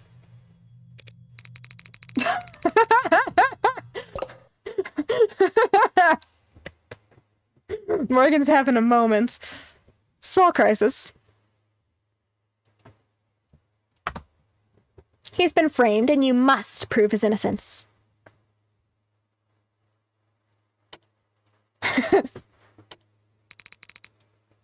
Is there something wrong with your voice? Is this that peanut allergy you mentioned? No, I just lost my train of thought for a second there. I'm not used to my luck changing this fast. One of the richest families in the city wants to pay me to prove a man's innocent of a crime I framed him for. Right, then. May I ask why he was found in the lower wards? I get the impression that Ikaria territory is generally positioned more vertically. This whole city is our territory. But it's true that our presence is felt more strongly in some areas than others. They captured him early yesterday. He was ambushed by cowards and dragged down to that stain of a neighborhood to be tortured senselessly. Well, he was tortured, I can attest to that much. But I don't believe in senseless violence. There's always a purpose, and it's usually staring you in the face. People just don't like making eye contact. Do you have any idea why he was taken, or by whom? It was the Blue Bloods. They made no effort to hide it. In a worthy opponent, I might call that commendable, but knowing them, they're just too stupid to value deniability. I'm sure, and I'm sure there's no love lost between your groups, but kidnapping and torturing is beyond the pale, I agree. And the police are even worse. I expected no help from those incompetent fools, but these charges they're making, they're utterly ridiculous. Of course they are, but don't worry, I'm confident I can... To think they want to pin 5 murders on him. 4. Morgan only killed 4.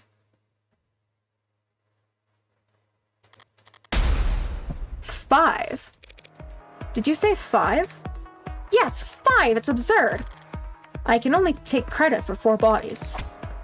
Acting so high and mighty, so affronted, so eager to blame us for the death of one of their officers. A dead cop? Is that what those mercs were advertising themselves with? What do you mean, one of their officers? Was there a UC, or...? No, they've made the ridiculous claim that he killed some uniform while resisting arrest. As if a member of our house would fear prison. I should have never dared to think I got lucky here. These circumstances sound very complex, Makoto. And the police take the death of one of their own very seriously. What makes you so certain of this man's innocence? Because this man's name is Sosuke Ikaria. The Hound. Oh! Okay, this is gonna get good. I've known him all my life. All 3 or 4 years of it. There is no individual more honorable, more devoted, more trustworthy. And not once have I ever known him to be... violent? Impulsive. He didn't do this. I know he didn't do this. But proving that is your job. About that, I haven't actually accepted the job yet, Makoto. But you will, if for no other reason than because we shall pay you more than you customarily receive for a contract. Considerably more. Not everything's a question of money. Yes, your meaning is taken. It needn't be silver or gold. You'll have no complaints with your compensation. The favor of House Ikaria can go a long way in this city. As can our wrath. I don't appreciate being threatened. I don't find it funny, even coming from a kid. However, if the state thinks whoever killed those 4 Blue Bloods also killed a cop, I can't afford to sit this one out. They'll go over every centimeter of that building. One wrong move, one hair out of place. If I lose here, I lose. Period. But if I win, throwing an Ikaria-sized wallet in the pot beforehand is the left side. I understand, Makoto of House Ikaria. I'll take Sosuke's case. You say that as if it were ever in doubt. A true prodigy.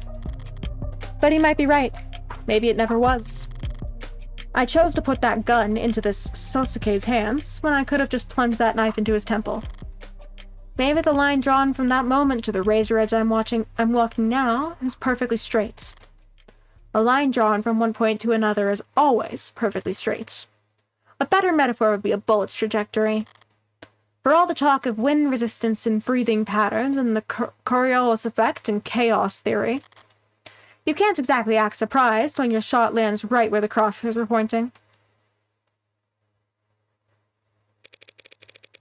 Morgan's my last name, by the way, before you start writing any checks. You should have enunciated!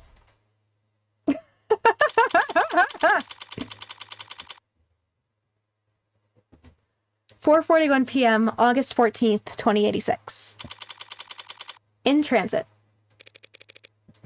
Hey there, boss. Of course I'm fine. What did you think was going to happen? Yeah, all good news. I've got quite the paycheck coming my way. Maybe bad news for you if you get a large crowd tonight. Yeah. Tell Sarah to meet me at the police station address I'm about to send. I've got work for her to do. There will be quite the paycheck indeed waiting for me, assuming I can win. Can I afford to accept it? Ugh. 1 second, more water.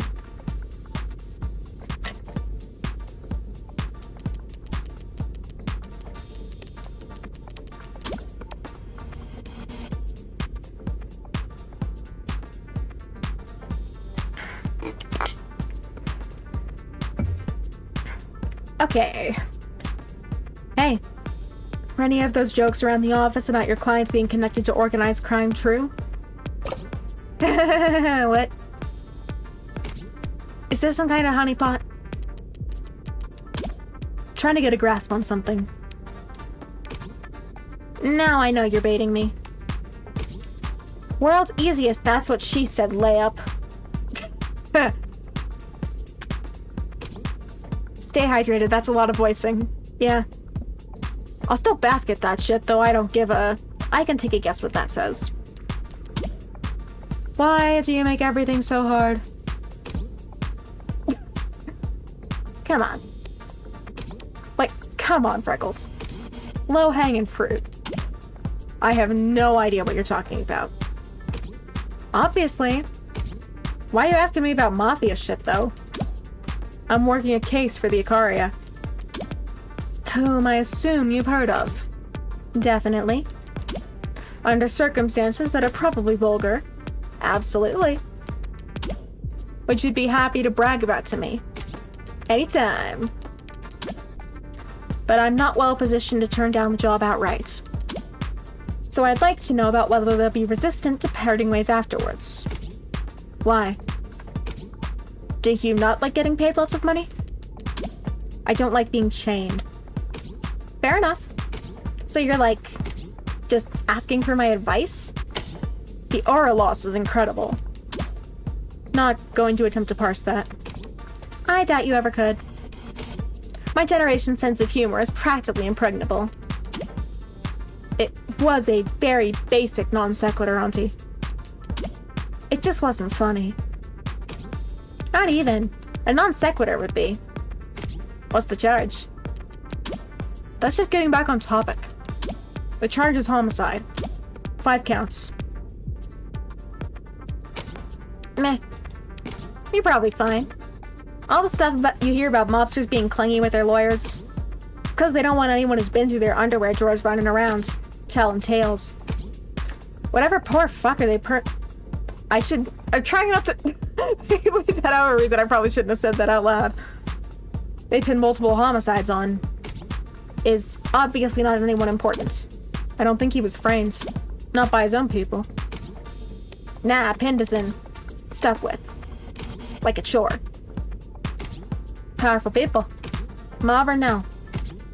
If they get lawyers, it's for tax evasion and conspiracy charges. Dirty work's left to the pawns. And the whole point of a pawn is, you don't have to think twice about trading them off. Alright. Guess I know the rumors are true then. Ah, yep, you uncovered my cool blanking secret. Listen. Actors. Singers. Celebs. They all like expensive things and being the center of attention. Mobsters have money to burn and want the cologne of legitimacy. Everyone wants what they can't have. Okay, chill, Ascot Fitzgerald. Great looking Gatsby ass. I still pine for thee, mother effer. What? All I'm saying is there's mutually beneficial arrangements to be made. Between the rich and famous, and the rich and infamous. So you bet your ass I was in those rooms. Negotiating appearance fees. And taking my 30%. 30%? You really are shameless. That's what she said. Alright. Thanks as always for the sage counsel. Hey, if you're really feeling grateful, do me a solid and call your rents. They said they never hear from you. And I know you can't be that busy. If you're bored enough to talk to me, they're the ones who are busy. Okay, so we're getting more Morgan backstory. Okay. 5:04 p.m., August 14th, 2086. Obviously, I wasn't sure what would happen after I left that crime scene. And I wasn't sure what I'd find walking in here to speak to my clients. But I definitely wouldn't have bet that the next time I saw this man alive, he'd actually look worse. Oh, goddamn. Yeah, he doesn't look like he's doing too good. Did you not hear me? I said I'm your lawyer. Oh, I heard you. I'm not interested in wasting my breath responding. I'm sorry, is there a misunderstanding here? Not at all. I understand exactly what you are. You and all your fellow... Your companion is staring at me very intently. Just circle eyes. Sarah, blink. You're embarrassing me in front of the Yakuza. It's a very dated word. You'd really prefer I call you an orca? I'd prefer you give up and leave. What are you talking? I'm sure they told you I'd been softened up. That they'd broken me and I'd be ready to sign whatever you put in front of me. Sorry to disappoint you. But the Hound of Icaria doesn't heal. Cool. She's so cute. Sosuke, I'm gonna repeat myself plainly. And slowly, because you clearly have multiple head injuries. I am not a lawyer. I am your lawyer. Ah, right then. Very good, thank you for coming. I apologize if I misspoke just now. I'd misspeak too if I'd lost as much blood as you. Morgan, Esquire. I'll be representing you from here on out. Sosuke, of House Icaria. Sarah, paralegal and bartender. You're very young to have 2 jobs, or 10 bar. Well, it is only part-time. Right. So, tell us, Sosuke of House Icaria, what is your routine? You look very fit. My... what? Are you asking about... do you not have me on file? Sorry, which firm are you from? DDD? MPM? I'm in private practice. You mean you're not a mob lawyer? No, but please don't hold it against me. Everyone has to start the path to corruption somewhere. There are serious risks involved in representing a man with my background against charges like these. It's very sweet of you to... They say I killed a cop, miss. I realize I may look a sorry state at the moment, but I've not fallen so low that I'd sully the house's name by dragging a civilian into... Makoto thought differently. The young master. You've seen him. How is he? Where is he? Is he unharmed? He was sitting pretty atop a literal throne surrounded by armed guards last time I checked. Thank you for that. No one's told me anything, and If the young master has spoken on this matter, I won't go against his judgment. But I do hope you understand what you're getting into. I'm already in it, Sosuke. How well I understand what I'm in is something I think you'd be able to help with. Very well. What do you want to know? So far, all I know about you is your first and last name. It's a very important last name, but I take your meaning. And in truth, the first thing you should know is that I'm not worthy of it. Why? You disqualify due to pre-existing conditions? I was born Sosuke Hayakawa, fourth son of a distant branch family. Sosuke, what are your 3 sizes? No!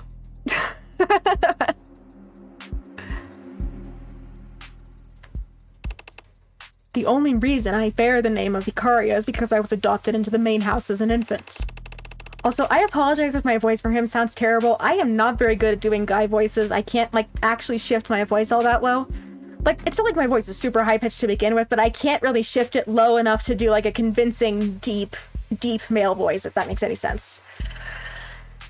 In exchange for lifelong service to the main family.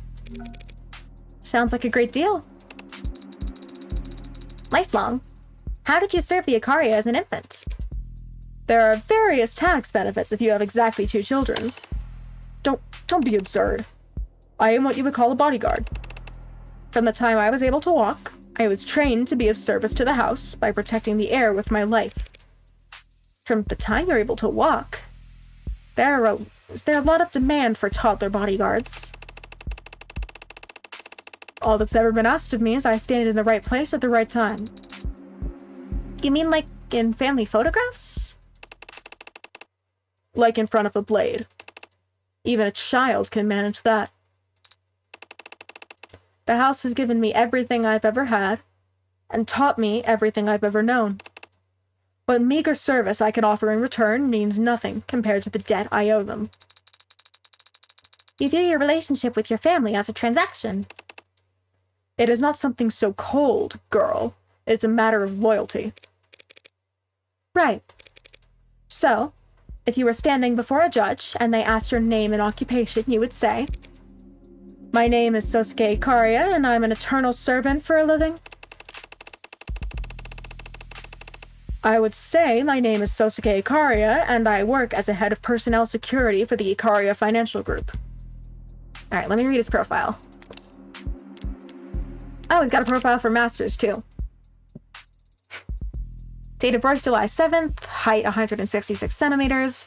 Weight depends on the time of day. Blood type, AB-. Occupation, lawyer to the rich and famous. Semi-retired. Likes, waterfalls, manicures, macadamia nuts.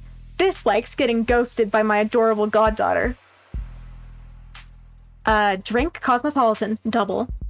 Collects, favors, friends in high places. And luck SSR the first pull. Man, I wish I had that kind of luck. And, Sosuke. Date of birth, August 23rd. Height, 192 centimeters. Weight, 97 kilograms. Blood type, AB-.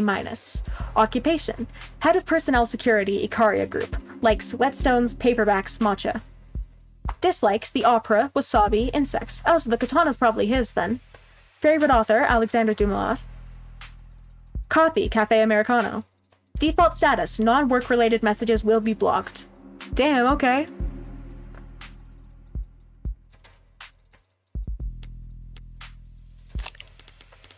Man, everyone in this is tall except for maybe Morgan.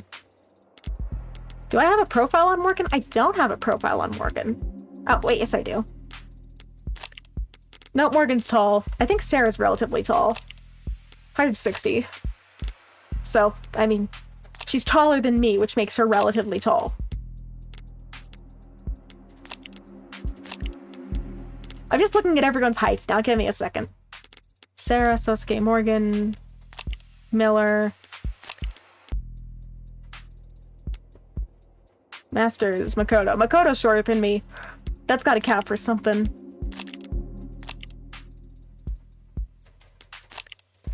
I guess the literal child is the only character so far that's shorter than me. That tracks.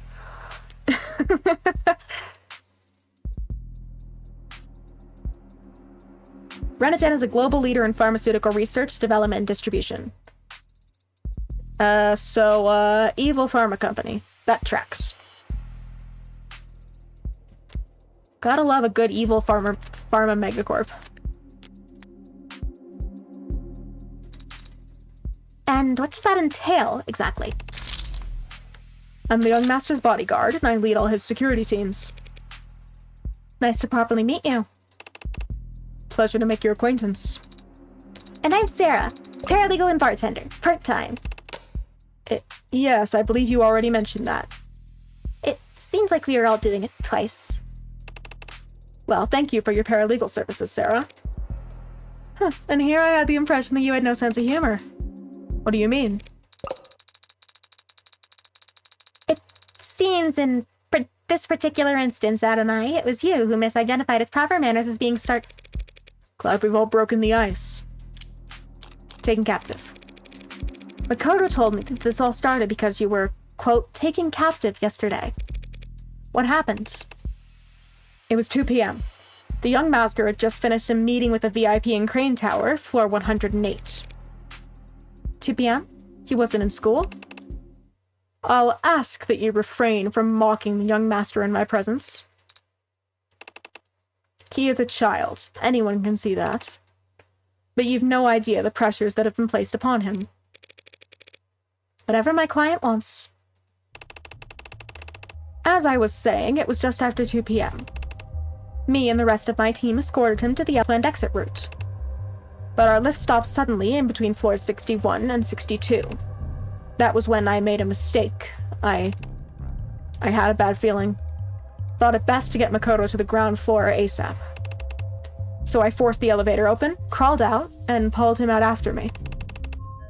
But just as he got out, the elevator started up again, separating us from the rest of the guard. It was a trap. A 50-50 one. Staying wasn't safe either. If they could stop the elevator, it's not a stretch to think they could drop it too. He just lost the coin flip when he decided to exit. Yes, Sarah, it was a trap. Floors 60 through 70 were undergoing heavy retrofitting. The other elevators weren't responding, comms were jammed. I'd reviewed the entire building's blueprints beforehand. Not very useful information, obviously, for a floor undergoing renovations. But I knew that there was a construction elevator we could get to on the other side of the tower. I had to act fast. There was no time to doubt myself, and I did something unforgivable. You left the kid? I picked him up over my shoulder.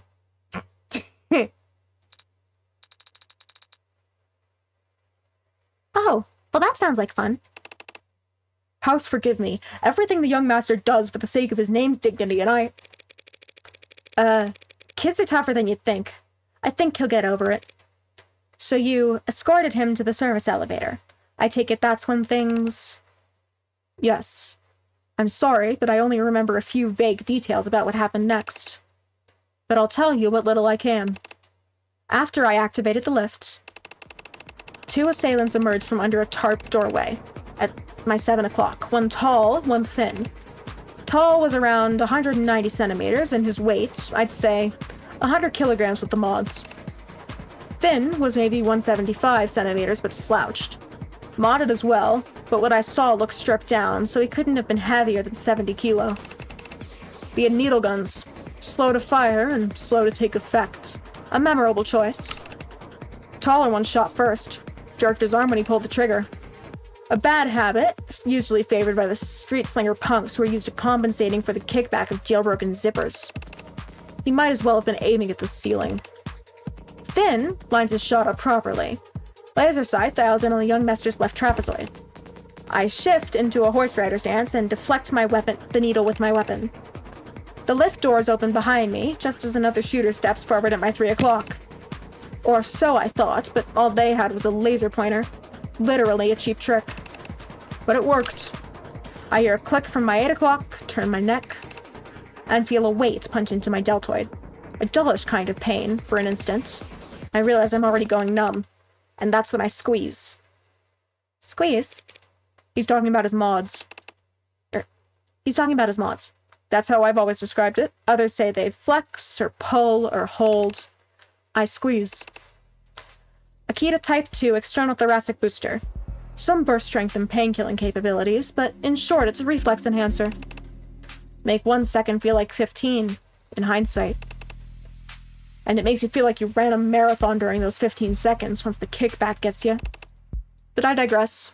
I moved. Got Makoto into the elevator and wrenched the doors shut myself. Taken 3 more needles to the back in the process.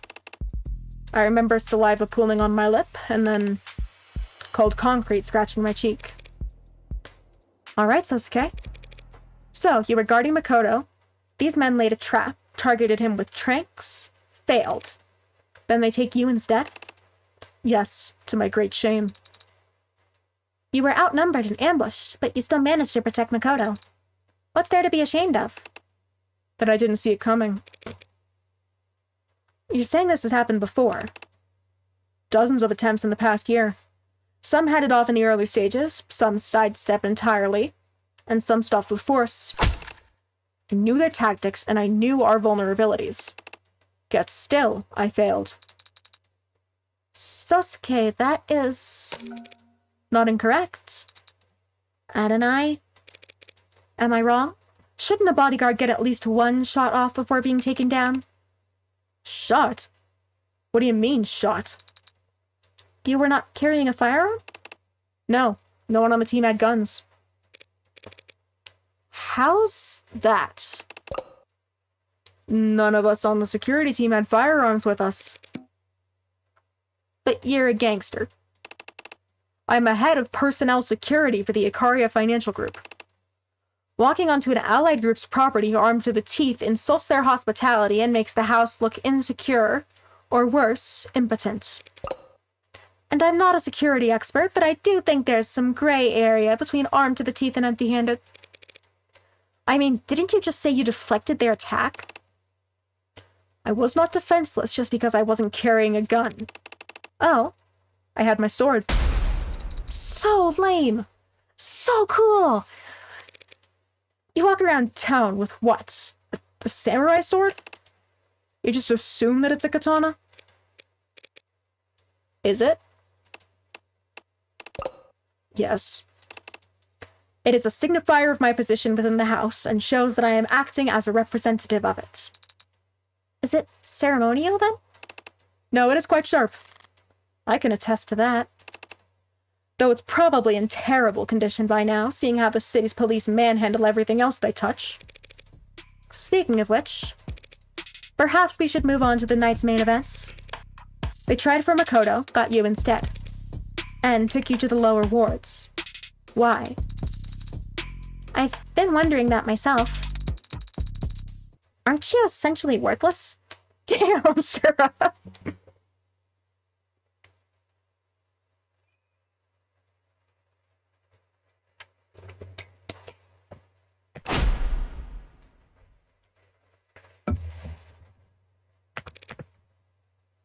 As a hostage, he means. I know that. Thinking back, I was surprised myself to wake up at all, let alone in captivity. But it seems they had questions they wanted to ask me. What do you remember? Whatever they used on me. I can remember some things, but how much of it was real, what order it happened in, it's all. Just say whatever comes to mind. It can be anything. Sights, smells, voices. There are no wrong answers. I was bound, my wrists bound above my head, tied to something that smelled like iron and rattled like old iron. Tiles beneath my feet, some kind of bathroom or decontamination area. They asked me questions. I said things.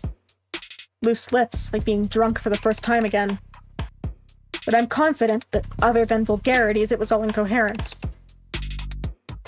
Because there were shocks, the taste of blood. I must have bit my tongue during the spasms.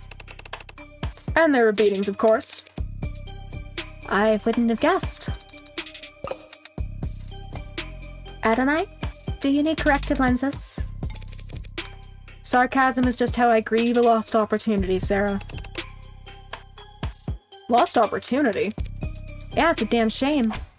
From what I can see, a pretty face of yours would go a long way with the jury if it wasn't pulverized. Ridiculous. Is he blushing? I agree about his face, hadn't I? But I don't believe it is his only strong feat. Let us move on. Really? Well, in that case, how did your captivity end? Do you recall escaping? I was blindfolded the entire time, but my ears weren't boxed so bad. There was a door that squeaked and whined, so I always knew when someone was coming or going. One voice asked questions, mostly. It was light. Another voice grunted when he hit me. Heavy. Other voices came and went, and then eventually, there was talk. Through the door I heard. They were all talking to someone else. A new voice. Was it high-pitched or low, loud or soft? It doesn't matter. What's important is that it belonged to someone new. Morgan, you are not going to be able to get away with tricking Sarah for this long. She's going to find out eventually.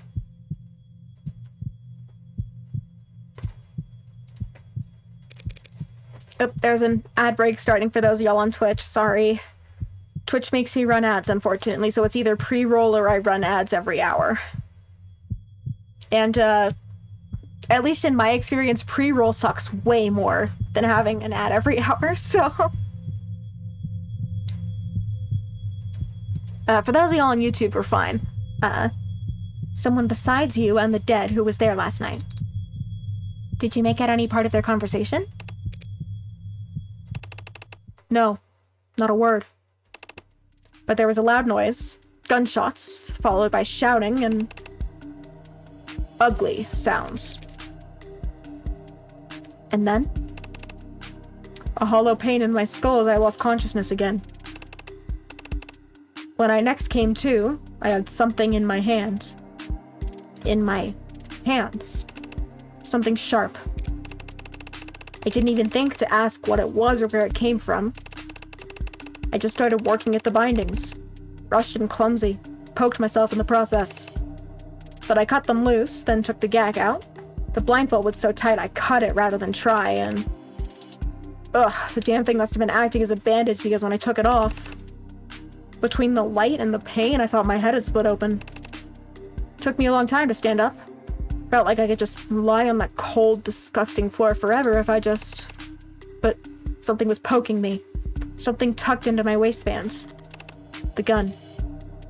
A gun. Imagine my surprise. Checked the safety, the chamber reflexively, but only saw 2 spent slugs. I was too tired to be confused, so I just walked out that squeaky door and into red. Just red. And then I was blinking at an IV. Handcuffed to stretcher in an ambulance, some cop reading me my rights. Saying that I killed 5 people. No, wait. Some judge or official said that later. When I woke up in the ambulance, all they said was that I was a cop killer. Omitting some strong language. I don't understand. You were held captive, interrogated, tortured. But then you woke up armed and were able to escape? The cops didn't ask me any questions, and I wouldn't have answered if they had. It's been nearly a full day, and I'm just now saying it aloud for the first time. Truly sounds absurd. This is your world, Sasuke, not mine. Do you have any theories on what happened? Only 2 possibilities come to mind. In the first scenario, 1 or more of my captors wanted to kill me, but needed an excuse to do so. So they let me escape. They give me a knife and an unloaded gun, then wait for me to stumble out so they can miss me and be done with it. But the plan doesn't work. Somehow, I limp out of that room and shoot, cut, stab, kill them all. That would be quite the feat, given the condition you say you were in. Yes, a tale for the ages. But it's not possible. Why isn't it possible? Even if he had the motive and they were stupid enough to give him the opportunity, he was still lacking bullets. In the brief I read, 2 of the pod were shot to death. I'm sure you're highly qualified, Sasuke, but I doubt you can fire a gun without bullets. No, I cannot. As I said, the gun I woke up with had already fired both its shots. So, if we tell the police that the gun wasn't loaded, would that clear Sosuke's name for 2 of the murders? There's no proof the gun was already empty by the time he got his hands on it. She's right. That gun was some kind of jailbroken mag rail. The only residue it'd leave behind is static. So as long as my prints are on it, that's all the evidence they need to claim I fired it. How about that second possibility, then? The second possibility is that someone walked into that building, killed my captors, and then tried to frame me for it. That sounds like lunacy. We've already eliminated the other possibility. Insane trumps impossible. Like it or not, this bad Samaritan theory is our best shot. What is it? I'm just surprised you believed me. You haven't even asked if I did it. I never ask. It helps that I can usually tell. A wise policy for the world you're setting foot into. Not as if it makes any difference here. Even I don't know if I'm guilty. You were drugged and beaten. You're still injured even now. And we just reasoned that you couldn't have killed your captors without help. What makes you think you might still be guilty? Because I've killed before. A pale spark flickers at the back of my mind. My index finger rises slightly, my lips part. Was I expecting this, stepping into the criminal underworld? Looking forward to it? The rare opportunity to speak frankly with someone else who's... You mean? Yes. I was in the military. Okay. I've taken lives. Many times. That doesn't make you a murderer. Soldiers are given orders. And that's the Nuremberg defense. I've killed people. Whether or not a superior asked me to doesn't change that fact. But soldiers... Are you a soldier, Sarah? No. So drop it. She is good at following orders. It can take years to acquire that skill.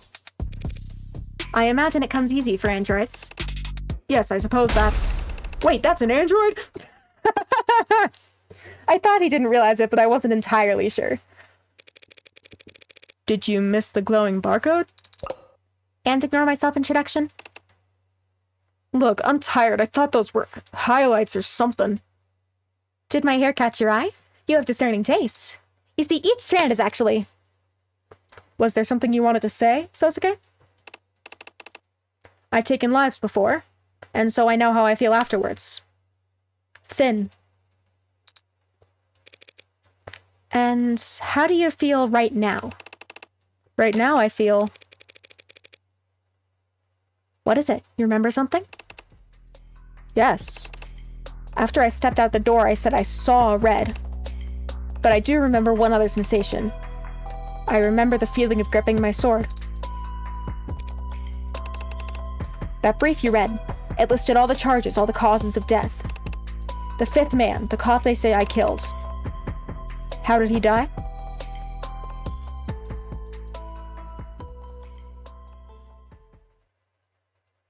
Oh, come on. Stabbed to the back with a sword. Skewered like a piece of goddamn meat. And you've got the balls to ask us to carry him to a hospital. I don't think that's quite how I phrased my request. I've been paying close attention. Would you like me to play back what you said? Not right now, Sparky. Reyes, she's just doing her job. It's not like she's asking. Oh, save the lecture, gray hair. Okay, so we've got profiles for... Do we have Reyes and London or just London? I want to see what's new with him. Date of birth, May 1st. Height, 186 centimeters. Weight, 78 kilograms. Blood type, B+. Occupation, homicide detective, first class. Likes, duct tape, mascara, oak. Dislikes, parking lots, ties, and honeydew. The best at finding new restaurants. Commendations, none displayed at his workstation. Wardrobe, more expensive than it looks.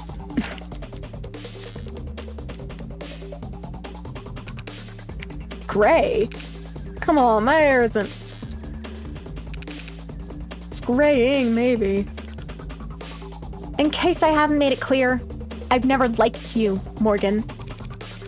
Aw, you're breaking my... I hadn't noticed. But I never took you for a mob lawyer.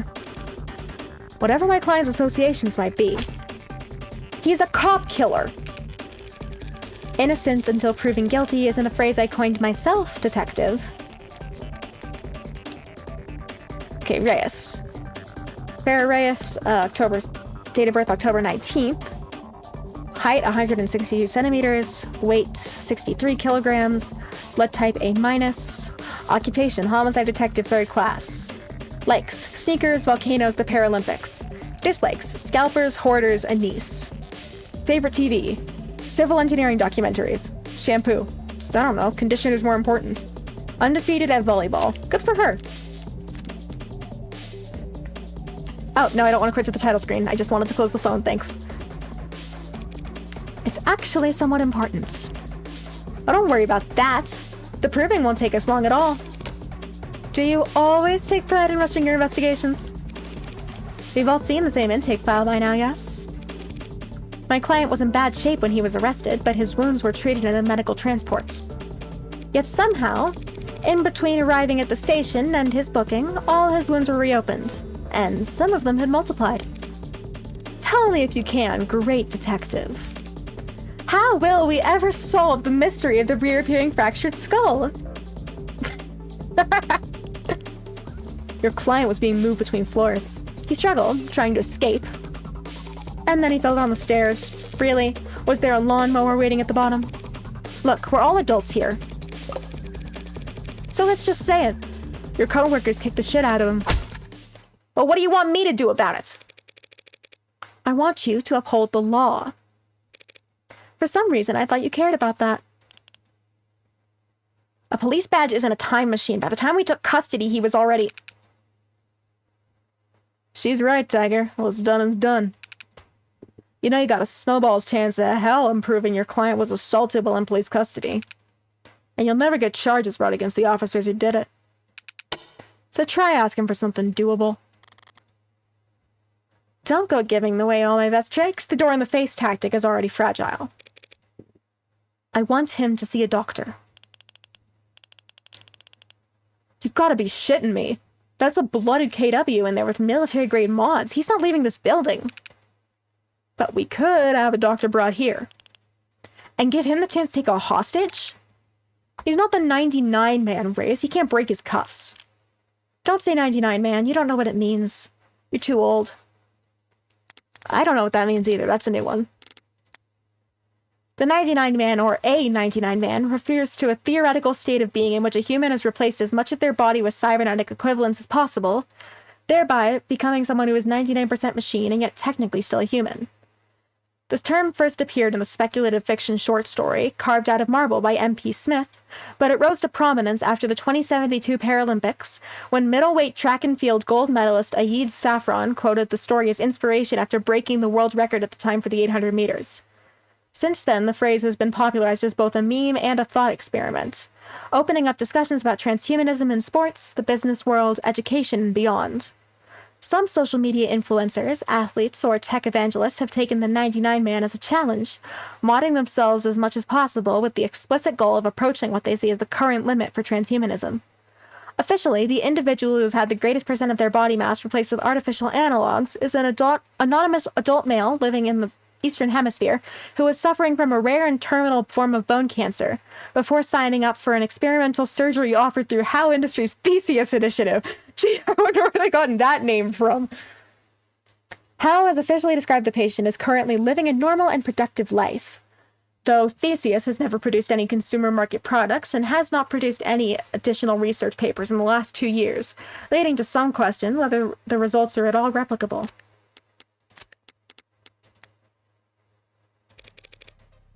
How about a medic who can't be taken hostage? A medical ad? Sure, great. Let's see if we can't negotiate his premium lower while we're at it. Is that a refusal, Detective Reyes? Oh, I didn't say no, did I? Great. He also needs a protective detail. Lady, I swear to... Counselor. Protective details are compromised of off-duty cops. I don't think that'll have the outcome you're looking for. No. But if my client is left unattended one more night, he's likely to be declared unfit to stand trial. when he shows up to court with his head caved in. An outcome I genuinely believe you're not looking for either. We could keep him here. What, an interrogation room? Counseling quarter. Table can't be moved, but if you slide the chairs out of the way, the floor's not actually that hard.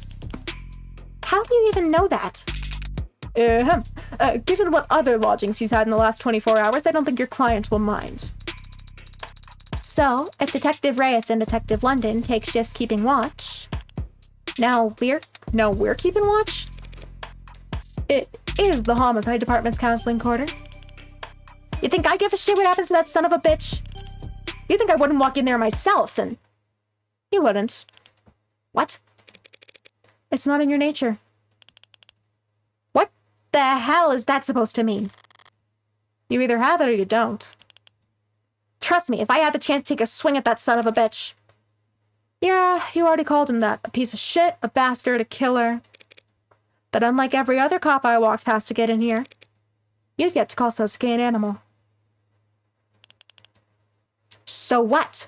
What the hell does that matter? It's the only thing that matters. I've got the outsider's perspective, so I know. Your average human can do anything to anyone, so long as they're not a person. Whatever. Think what you want, creep. Well, so long as that's your only request, we should be able to... I need to get into the crime scene as soon as possible. You've gotta be... What, like tonight? She's not rushing more than anyone else, Sunshine. Everyone up the line has been raring to go on this. Now that he's actually got a lawyer. Well, maybe if that son of a bitch hadn't clammed up all day, we wouldn't... She said again. Whatever. Pick then, counselor. You can bully us into guard duty or escort duty, but we can't do both. I need both. You'll have to split up. But I can help with that. Or rather, Sarah can. I can? Of course you can. You can go treat Sosuke. I am not trained in... Oh, I love this bitch. She's pretending she doesn't remember being registered as my medical ad.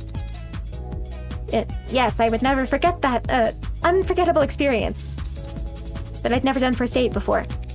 Well, watch his tutorial first. Use lots of sanitizer. Just hand her some bandages and she'll get Sosuke looking good as new in no time. Then you can plop her in front of the door and even 20 crooked cops working together couldn't get her to budge. That much is certainly accurate. I have a strong core, so if I focus and lower my center of gravity... Thanks for the sales pitch, but it doesn't mean shit. The crime scene's in the lower wards. If you think about what happened last night, that any cop with a pulse would go down there without their partner. It's okay, Sunshine. I'll take her down there. Is everyone else in here huffing Nirvana? London, it's in Blue Blood territory.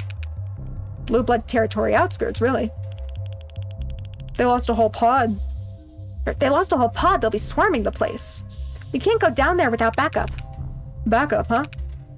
You know Mac from Contraband? Skinny guy? Kind of a perv? Yeah, he's skinny. Look, he's got crime scene analysis sleeps going over that place with a fine comb right now. Drones, probes, the works. They'll have eyes on us before we get within 5 minutes of the place. Whatever. Just keep in contact for once. I hope you're being generously compensated, Eve. Selling your soul to the mob. It'd be a shame if you didn't at least get a good price. Hey, you coming, blinkers? Gotta find out where they store all the medkits in this dusty old piece of... Go on. I'll be right behind you, Detective. Sorry about that. She's still new to all this, really. Not old like me. She does seem to be on edge.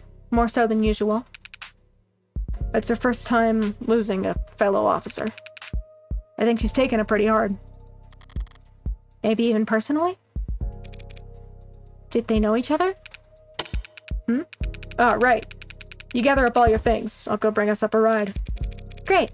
Thanks for all the help, Detective. You're a lifesaver. Though this is one occasion where I wouldn't have had any trouble finding the place.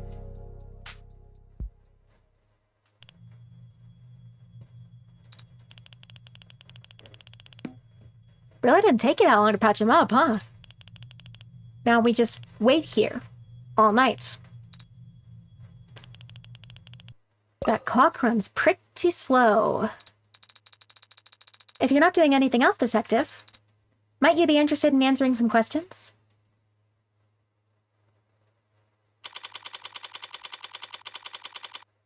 Okay, I've got to stop here. It's getting late and I am starving. Plus, I've been here for 4.5 hours, and that is way longer than I usually stream for at this point. Okay. Let me see if I have anyone I can raid into over on Twitch. I think I've lost a bunch of people since I've just been here for so long, but...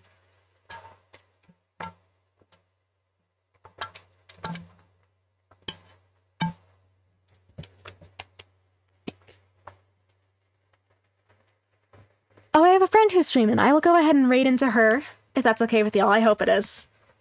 Oh, she's playing Minecraft? Definitely modded, though. I can't tell what mod she's playing, but she's playing some kind of Minecraft mod. And then, for those of y'all over on YouTube, I don't really have anyone I can raid into at the moment. So, in that case, thank you all so much for watching. Thank you for bearing with me. And I hope I'll see you again next time. Bye! Where's my endings?